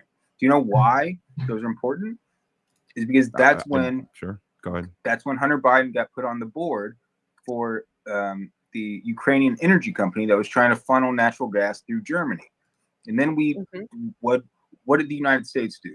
According, well, not officially, but what did the Biden administration do? They blew up the Nord Stream pipeline, because the whole point of funneling natural gas through Germany was to bypass Russia's stock. We were trying to bypass the Russian pipelines. We were going to funnel it straight. And Wait, is that and a bad then thing? Well, don't forget. I mean, we don't know. That all happened. Why? I thought I want to that depend on Russia for anything if possible. I thought the Ukraine blew up the Nord Stream pipeline. Am I crazy? Not the Ukraine. Come on. Yeah, come on. That shit. Ryan, don't fuck me like that. Don't fuck me. From Tenet Media. Yeah, I guess I'm Tim Pool coded. Who was what administration stopped the you're saying oil the Biden- refinery? Hold on. Who stopped the barrels coming into the United States from Canada? What? Come on, man. The oil, the refinery. When Biden stopped the drilling, when he stopped all that, like the whole truck protest, He where didn't like stop the drilling. oil. Those are two separate things. The truck protest was to to protest the Canadian government. It had nothing to do with U.S. oil. It did have something to do with the U.S. oil in It had an 2020, effect on U.S. early oil, but it 2020. didn't have anything to do with U.S. oil. It affected it. It did in 2020. Yeah, in no, early I remember what you're talking 2020. about. I'm saying they're not correlated. They happen both at the same time. But in my opinion, at least, the Canadian truckers didn't protest because of the Ukrainian natural gas pipeline. You're saying they didn't protest because of it? Well, No. What They weren't. what were those, they those protesting? are I don't even remember. two separate. Oh, I'm muted. They're protesting about lockdowns and stuff, right? Like it was about Yeah. yeah. They were protesting the whole COVID lockdowns and Yeah. and the Canadian government being just kind of authoritarian, and then they went after, and then they kind of proved the truckers right, and they went after the truckers' bank accounts, which is like the first play that an I authoritarian. missed that. government Oh, I would have jumped on that. God damn it. But it's Well, not. yeah, I don't connected know the to context of Russian them going after truckers' bank accounts or whatever. There might be some good reasons to do that. I don't There know. is no good reasons. As someone who lives in Canada, they just froze bank accounts because people were leading the protests against the C-19 mandates. So Yeah, that's so what happened. Canada did that. That It is, wasn't connected. that to is Russian, pretty gay. What I was more talking about was that Seems pretty fascist to me. the whole Biden administration was corrupted. It from might the be moment- authoritarian, but that's not what fascism isn't just getting rid of people's bank accounts or whatever. Especially, I mean, Hey, I would say, Ryan, I would just say they're treading the waters of fascism. Yeah, that's what that's just my fascist personal coded. words that I would use. but- Yeah, like because it's you're using fascism to just refer to like authoritarianism, but it's more than that. So, Like fascism is a Ryan, broader thing than that. Do you know Yeah, what happened? I agree, Ryan. I agree, it is. Annexation of Crimea situation What? happened in, I think, 2011. No, I'm not super well read on that. No, I don't know. So that's when the United States funded a coup against Ukraine. We ousted something Kowski. It was the Russian. He was a pro-Russian elected president. We ousted him. He flew out of Ukraine into Russia for safety because he was worried that he was going to be overrun. Then we installed the United States pro-government into Ukraine, and then the Dead Russian ass. Navy had their Dead ass. boats in Every Crimea. time I look for over, I'm the like, I last, just want to make sure I I'm don't know muted how over long, there. 50 But years. yeah, he's they had dead land ass. lease that they were leasing the ports to give them access to the Black Sea. When the coup happened that ousted the Ukrainian government, we removed their port access. So when we say that like Is Russia a invaded good Crimea, question. It's on the never the happened Horseshoe, the way we- channel, it's which is portrayed. done in Discord, Russia was which I already in will Crimea. stream That's here. where their navy was. That's where the port is. So okay. all of a Universities sudden, and colleges the Russian Navy receiving was in federal Crimea. funding. We said you're not be allowed to be in tuition Crimea free for anymore. citizens. And Russia said no, I we're said not no. leaving. And that's where I don't this really know whole, much about like, this. Crimea War from Federally 2011 funded. started. I just So was like, Ukraine that's wanted probably them to not. leave, and they didn't want to. But it was a Oh, Ukrainian it's that government that was Kaiwater dude installed that was on after the stream the other their- day. Yeah, the U.S. Okay. Yeah, I agree. U.S. So, I supported. got some work. I mean, the Ukrainians overthrowing their Russian-backed government. Yeah. Okay. Yeah. All right. So Do I then do I have the right position? all that Like happened. it shouldn't just be and, free, right? They tried to tell the whole world that Russia. Then everybody's going to do invaded it, and then Crimea. there's going to be more people in Sounds the like pool. they kind of did. I mean, did they attack No, when they were that's asked my to leave? point. They were already there. Wait, when they were asked to leave, did they just they stayed and Leave? they No. were like, "Don't leave me alone. Leave me like, or we're just gonna stay here and Alone. be peaceful." Like I Yeah, and I well, don't know what happened but then Ukraine has had a civil war for 8 years, where they were. I got to selling figure the out Donbass why, region, which was but I got almost 24 mainly hours for that. Russian migrants, And or not migrants, it's one of the mainly mini debates. Russian I think it's like a natives, 30-minute debate or something. It's not like maybe and 15. they were dropping bombs on the Donbass region for like 8 years. Oh, the fucking commies! You're a And then fucking cut commie. to the last 3 years, where we have Here for 3 weeks. Hey, it's a birthday. Ukraine-Russia war, where like well, all of a you sudden agree all of a that sudden 3 it years came out of ago, nowhere. Russia. Like, You agreed this- I'm not saying came out of nowhere, but you agreed 3 years ago Russia forces invaded Ukraine directly this time. Whether or not they did in Crimea, I'm not sure about that, but This time, yes. No, yeah, they definitely and all. Do you know what happened the week before Russia invaded Ukraine? Pray tell. We sent Kamala Harris to do a press conference while she was the vice president that said we were going to allow Ukraine to enter NATO. I think we should. The only reason we can't now is because of disputed territory, right? I think they should be in NATO. Brian, that's literally why the war started. You obviously don't know how NATO was started if you think that, because I understand there was one point where NATO there was like a verbal agreement or something that was like, we're not gonna, but that's not legally binding. You say, hold on. Fuck Russia. You say at one point there was a verbal agreement for NATO. Do you know when that verbal agreement happened for NATO not to expand east east? Was the fall of the Berlin Wall. A long time ago. Yeah, it wasn't that long ago. I mean, in terms like of the 80s. human history, it was 36 years ago. But that's what started all this. Is in the when 80s there was the negotiations for the Berlin Wall, which split Germany in half, east-west, communist, capitalist. That was the argument of saying, listen, we'll tear down this wall, but you can't expand NATO. Yeah, but like, okay, wait, CT, like, there is other NATO countries bordering Russia, right? Not then, but now there are. Yeah, that's at the invasion of Russia to the Ukraine, right? There were. So basically, is that long like story, if that's the argument, then like TLDR. what about the other NATO countries that border Russia? I'm saying TLDR. Just because taxpayers paying for it doesn't mean it should be free, because that's how we get into the as you said, indoctrination, and then they have control over information. That's essentially the road I want to go down, right? Shout out to Skylar, said Trump conned all the stupid people in America. Well, I don't necessarily disagree, but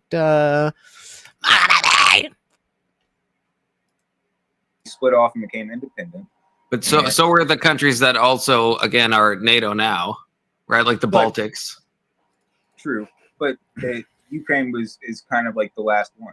And why though? Like why? Like what makes Ukraine so special that Putin would invade them? Hasn't Putin like been very clear about this? Not NATO. He wants Ukraine. He wants it to be part of Russia. He's been very clear that's what he wants, and those people clearly don't want it. That's why they're fighting him trying to do it. Like, so fuck that. No, you don't get to just take countries. We don't do that, right? Well, we support people who are fighting against that. So genuine question. All the time, bro. Genuine question from ignorance to Ryan. Why exactly? And again, from ignorance, I just want to hear your opinion. Why should the fact that Russia is invading Ukraine, wants to take Ukraine, has wanted Ukraine, and has not shown any signs of going further than Ukraine, why is that an issue for Americans? Again, I'm not challenging you. I'm just curious on your position. Yeah. Well, we say not showing any signs of expanding past. I don't know that. Like, I have no reason to believe they wouldn't try to go further if they successfully took Ukraine. And I think that if they did, then they would probably go into a NATO country. And I think it is actually reasonable to assume that might happen. Do you really think Russia would go into a NATO country? Well, but shouldn't like a land invasion? Do you really think they would go into a NATO country? Yeah. I mean, if Putin decided he wanted that to be part of the Russian Empire, yeah, of course. He's going to do what he wants. That's a death sentence. But why wouldn't we wait until then? Why would we because again, this is I keep seeing this maybe it's the way that I'm thinking of it, but it seems like we're over the past 10 years or so, we keep getting into these conflicts, and it's like, let's start a war to make sure there's not a war. That doesn't make sense to me. Start a war to make sure there's not a war. Russia started this war. Okay. And Ukraine is defending itself. Right. They literally invaded. You already acknowledged this. Absolutely not true. No, I'm totally fine with that. I'm totally fine. But I'm saying specifically for American. Why does that matter for us? Unless and why can't we wait until they do attack one of our allies, and then we are completely justified in going full force, send in fucking SEAL Team 6, get that shit over within a day. I'm being hyperbolic. I mean, number one, I think it's good that we support countries around the world who want to be not invaded and taken over by countries like Russia, who are imperialist and want to roll tanks into countries and take them by force. I think we should push against that, right? Which is also my issue. I also don't like that the way we support Israel's what I believe is a genocide in Palestine, right? I don't like that. But what? Yes, of course we can. Those are two different things. Yeah, because I'm not saying that Israel's an ally of the United States. So as much as we have Ukraine. That, but they're not. They're not an ally. Ukraine's not an ally of the United States. That's what you're saying? No, Ukraine's never been an ally of the United States. In what sense? We literally help. You just outlined how we literally help them get the government they currently have. Right? Yeah, for no reason. No, they're literally because because the government. We ran a coup in Ukraine to oust. We supported them. Money. We supported their coup, is what you mean? No, right? We supported their coup. You think we support coups in the world? We run coups in the world. Yes. We're the United States fucking government. We pump the CIA full of money so they can go. That was the whole USAID thing. USAID was the ones that funded the coup operations in Ukraine. They had like concerts and shit. They like flew in artists to create rallies. Yeah, but that's fascism, okay? I don't care. If that's what the people want. See, he doesn't care. I support it. Yeah. What do you mean you don't care? But you're making your points based off that's the reason. Like Donald Trump. I'm saying Ukraine's not. I'm not talking about Trump right now. This happened under Obama. No, I said if the people want it. Well, yeah, I mean, I support Trump being the president. I don't support him breaking the law while he's president or overstepping the boundaries. Which law was broken in this context? This is how this all started. We were talking about. I brought up Crimea, and then we were talking about Hunter Biden and the pardons he gave up. Hunter Biden was pardoned because he was on the board of Burisma, which was an energy company in Ukraine. Okay. This all started because you can't backtrack and say that you support the Biden pardons and then say you don't care what happened in Crimea in Ukraine. I never said I don't care what happened in Crimea. You just fucking said that, dude. No, wait. What I'm saying is, when I say I don't care, I mean it doesn't justify what Russia's doing right now. That's not the question. And frankly, okay, well, that's what I was saying. I don't care about. Frankly, it does, because what Russia agreed to in the 80s when we brought down the Berlin Wall was to say we won't expand NATO eastward, and we've done nothing but expand NATO eastward for the last 30 years.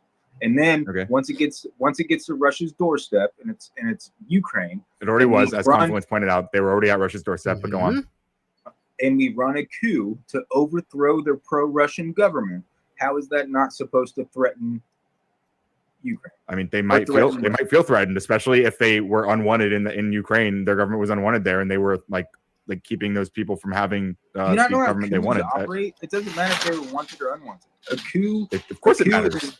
I mean, it matters if you care about like liberal democracy or anything like it. Yeah, it does matter, of course. So I was going to say too, like, I mean, the fact that the NATO is already pushed into other countries surrounding Russia. I mean, wouldn't that go more to say that Russia has been pretty fucking tolerant all the way up to Ukraine? You know, the fact that they're constantly being made out to be monsters. For Ukraine to actually join NATO, then, by the same logic that Russia tried to join NATO. Russia sent papers to join NATO, and we denied it. Yeah, fuck that. Yeah, fuck them. What do you want then? What do you want? If you say I'm not asking Russia to join NATO. I'm asking I don't view Russia as an ally. Hey, I think Russia is run by a fascist Putin, and I don't want them to be an ally. Thank you. If they were NATO, they would very be doing good things with that. Let me take that argument just to the side. Do you really good think night, all of the people Indian Jesus and Morty? Good night to you. Thank you so very much for hanging out and giving so why is Russia our overlord so much goodness. Be oh, he's the way loving it. Like He's loving it. Thank you. Okay, so what very much appreciated. How does that change what's happened to Russia, Ukraine? You already said you don't think we should be allies with Russia, not you. I think we should be allies with Ukraine. Why? Yeah, why? It seems like we're supporting the people, the will of the people there, which is a good thing, I think. The will of the people. The will. Yes. Do you think the will of the people might have been influenced by the coup operations that were ran in 2011? And then it's possible. Yeah. And then led to the shelling of the Donbass region for the last decade. I mean, it's possible the will of them was influenced, but I'm not talking about whether or not they were influenced. I'm talking about what their will is currently. Do you know the will of the Ukrainian people? Yeah, Like, it's for Russia to stop bombing them to get out of their country. Yeah. Well, what do we even like? Speaking of NATO, why do we even need NATO? It seems like we're just getting other countries to be like, "Hey, America, fight this for us." Like the NATO was created to defend against the Soviet Union, and that doesn't exist anymore. So why do we still need NATO? Yeah, the best way I've heard NATO explained is NATO itself is like an LL Bean catalog for weapons. So once you're part of the club in NATO, you then buy your weapons from NATO weapons companies, which is like Northrop Grumman, Lockheed Martin. No, I understand the I understand all that. I'm saying on a more superficial level, like we don't necessarily want to have this pipeline of people to be able to just get weapons deals and stuff. Like, are you guys would you guys be in favor if we were dismantling NATO? Would you be in favor of that or no? I don't think so. I think it would weaken the United States. No, because they're doing the same thing that Lutch, you're actually in favor of. The anti-bad guy, good guy club. That's basically all they are. Yeah, I mean, and when you say it would weaken the United States, how? Like what? What are because we we have all these dependent on NATO? alliances that kind of compound our military power. But we don't need that. That's all the other NATO countries that need that, and they get it from us. I think They want it. Whatever there's a lot more going out from America to NATO than coming from NATO into America. Whether you want to talk about money, whether you want to talk about effort, whether you want to talk about time, whether you want to talk about effort. Do you disagree with that? I don't know. That might be true. Europe is the stay-at-home wife of NATO. They all are. Who doesn't have kids? America is the house of NATO, and Europe is our mistress that we just funnel everything through. Liberty Plus said NATO is just designed to make America pay for Europe's defense because Europe was destroyed after World War II. Since Americans came from Europe, but now Europe is this entitled welfare recipient. If NATO was so powerful, why do countries go to the USA to broker deals and peace agreements? And I agree with Liberty Plus. I do agree that we don't have a threat coming from Europe, but what NATO really is just a weapons deal. It says NATO countries are expected to spend a certain percent of their GDP on American-based weapons manufacturing. Granted, there has been one specific thing that European-based. NATO does, right? That's not like all of Sure. NATO. Well, Angry MPT brings up a good point and said America it's wants a small veto percent. power Yeah, over it's a NATO. big That I could see. What? As Angry MPT said, America wants veto power over NATO. That I could see. That has some value. I mean, we also get like intelligence sharing, right? That's useful. Oh yeah, all the intelligence sharing between. I was going to say, are we sharing with them or are they sharing with us? Island? Yeah, It's both, right? Is it though? We've been sharing. Yeah, we've been of course sharing it's both. stuff as much as a kid shares something in a sandbox. We don't share with Mossad. They don't share with us. MI6, all of the main intelligence organizations. We might think they all share intelligence, but they don't share it. Wait, so you're saying we benefit from it? We get intelligence, and we're not the ones giving intelligence. We're just getting free intelligence. Saying, if Interesting. anything, the opposite. They've got half our politicians blackmailed on an island somewhere, and we're giving them intelligence. All right, so since Confluence doesn't read his own chat, K2 is saying, what about the Blue Jays that are trying to stop practice of Orthodox Christians? The Blue Jays are flight from Israel to Ukraine and buying property and kicking out Christians. After the fall of the Soviet Union, Russia tried to be one of our partners, but George Soros fucked that up because they want us hating another country for no reason. So the military complex can keep you bringing in the money. Boom. Good one, K2. So wait, if we dismantled NATO, wouldn't that mean that at that point the countries that's where society didn't already so the countries that do depend or do expect like military support if Russia invades them, wouldn't they no longer have that support? Not necessarily. We could still provide support to anybody we fucking wanted to. Yeah, It okay, just but wouldn't like be- we Good wouldn't we fucking wouldn't point. we wouldn't Be- have an it agreement. just Like wouldn't like be in written into theory, a hard contract. it wouldn't trigger a response immediately. It would leave more discretion, right? But honestly, to be fair, it might be better if we don't just automatically trigger stupid responses, because that's how you get into World War III with nukes.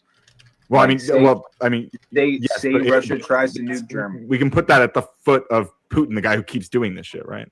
No, I mean, So if he wants to start World War III, then that's on him. Like it's like nobody's gonna prevent him from doing it, right? It's see, that's the philosophy that I'm trying to get across. It's kind of not. Yeah. I understand what like is happening over in Ukraine, and like Russia was the first to invade, but the reason Russia invaded was because we said NATO would let Ukraine join, and Putin basically he gave clear marks ahead of time. He said that is the last straw. If you can put in writing that you will not let Ukraine join NATO, I will not invade. He said that clearly. Yeah, but why should we let like fascists like Putin like blackmail us into policy decisions? What do you mean let? We're not letting anybody do anything. He's an authoritarian internationalist. He's Same not. I've used all night. He's not under the jurisdiction of America. What do you mean let him? Nobody's Never. letting him. He's doing what he's doing. We are not in control of Russia. Do you agree or disagree?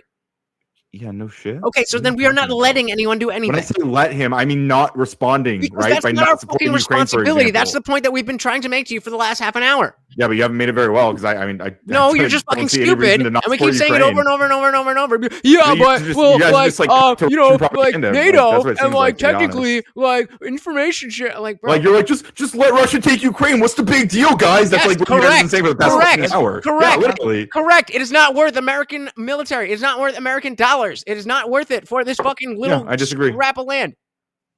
That's the way the world works. You can't save Yeah, I mean, everybody. And if you try to save I mean, everybody, we can everybody support fails. them fighting back. We can support them fighting the fight. They obviously want to fight. I want them to fight. I want them to do that. If they don't Let want them fight. Russia to take Go them over, for it. they are. We're supporting Go them. Ukraine. Go Ukraine. Go Ukraine. Go for it. Just leave me the fuck out of it. And guys, we got another Hunger Dance. I don't have too much more time. Russia- So if you want to get Let something Europe more, pay for it. Sorry, you don't have to like it. You can vote against it. I don't give a shit. Most Americans want us I to support did. Ukraine. I It did. doesn't matter. But we're talking about military actions. Voting does nothing. But All that being said, I Well, gotta brain actually dead, take but off. sure. Confluence, Yeah. thanks for letting me come up. And Lutch, happy birthday. CT, Thank you, good thank you, talking thank to you, you. guys. Sevens Guam. Brian, I good do. talking with you too. Take it easy, y'all. Peace out, I mean, brother. voting put Donald Trump in office, right? Like stupidly, but yeah. Well, yeah, and you know, look where that goes. You always But have to no, add I do. that- I do. you always I have got to to get add Morty that- outside that- before he shits in my last house. mark.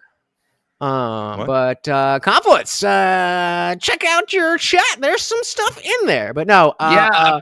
I got you, bro. You we don't have a. you We just don't. taught me. We to don't have a click conversation. the live chat. This channel's about to blow the fuck up. So we're gonna make it happen. So I am gonna dip out of here. Special thank you to you guys. If you donated to my stream, I am going to say goodbye. If you'd like to see that, but then you must come back to Confluence's stream after.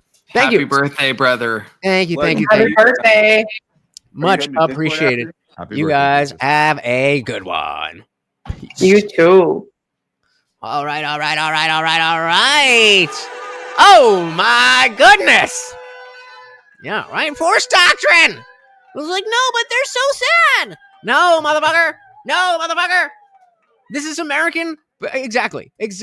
He wants to send other people's kids. And like, yeah, in a detached theoretical principle type mentality, then you can kind of see how what he's saying makes sense. But then, of course, it comes to the reality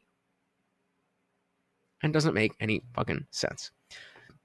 We can do Discord for a little bit. It's fucking late, so I'm not going to stay for too long. But yes, we will be in Discord. I see Adam over there already. I will see you guys shortly. But first, oh my goodness, I got to give a big shout out to everyone. Look at all of this, guys. My goodness. Oh my god. Oh my god. Look at it. Just look at it. Oh.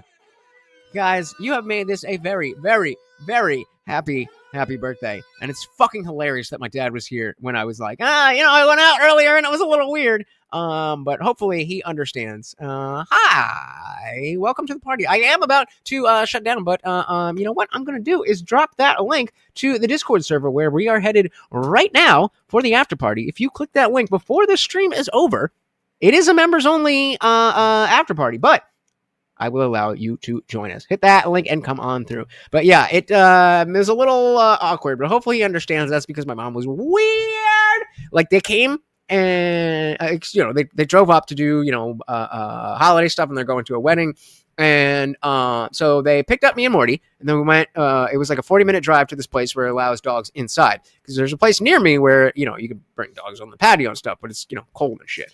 I will not say that. But I will say, I love, Kai says, gooning, Kai says, 267, Kai says, mango, mustard, Kai says, videos. There you go. There you go. That is for Kai. But yeah, like they came through, didn't get out of the car, just hopped in. Then it was 40-minute drive there. Then like there was a comfortable couch where we all could have sat, been comfortable. Morty would have been with us. We were having lunch. Everything was in a bowl. Easy. You are very welcome. And my mom was like, let's just sit at this table with super uncomfortable chairs that Morty has to be on the ground. I'm like, okay, well then I'm gonna have to fucking constantly be focused on him. Whereas if we all just sit, he'll chill. Whatever. Finish eating, and then I'm like, okay, what are we doing? So I go sit on the couch with Morty, and my dad comes over, and we're sitting there, and she's just like standing there. I'm like, what are we doing? What are we doing? I genuinely do not know what that means, which is why I would not say it. But I don't think so. I'm 36 now. I don't know what the fuck this shit means. But yeah, so Dad, if you're still watching, or if you came back for whatever reason, you obviously were not the reason that birthday lunch was weird. And this is the only birthday that was celebrated outside of me and my dad since 29. My parents only just moved. Just saying. Just saying. All right, guys, it is time for the after party. Again, guys, make sure you hit that link and join before the stream ends, because it is time for the after party. A big thank you again, sponsor of the stream. Madness. Very, very, very much appreciated. I cannot tell you, Major League Madness, how much I appreciate it. And all of you guys. It's not just one person. It's the fact that you guys could be doing anything else in the world. And yet, here you are on my birthday, hanging out with me, spending time, giving me your money. Oh, that means so much. Thank you so very, very much. Guys, once again, Morty is staring at me. He's like, motherfucker, I got a shit. We will do that. He is the Overlord, and I am your host, Lutch, a.k.a. the Indian Jesus, here to resurrect the second coming of common sense. Remember, guys, live every Monday, Wednesday, Friday, 8 p.m. Eastern, and sometimes whenever I feel like it. So make sure you hit that subscribe. We're on the road to 5K. We didn't make it today, but hopefully by Christmas, 5K. I will be a little upset. We're like 38 people away. But by Christmas, 5K. Let's do it, guys. Thank you so very, very much. Once again, guys, I am your host, Lutch, a.k.a. the Indian Jesus, here to resurrect the second coming of common sense. Until next time, we are out of here. Peace.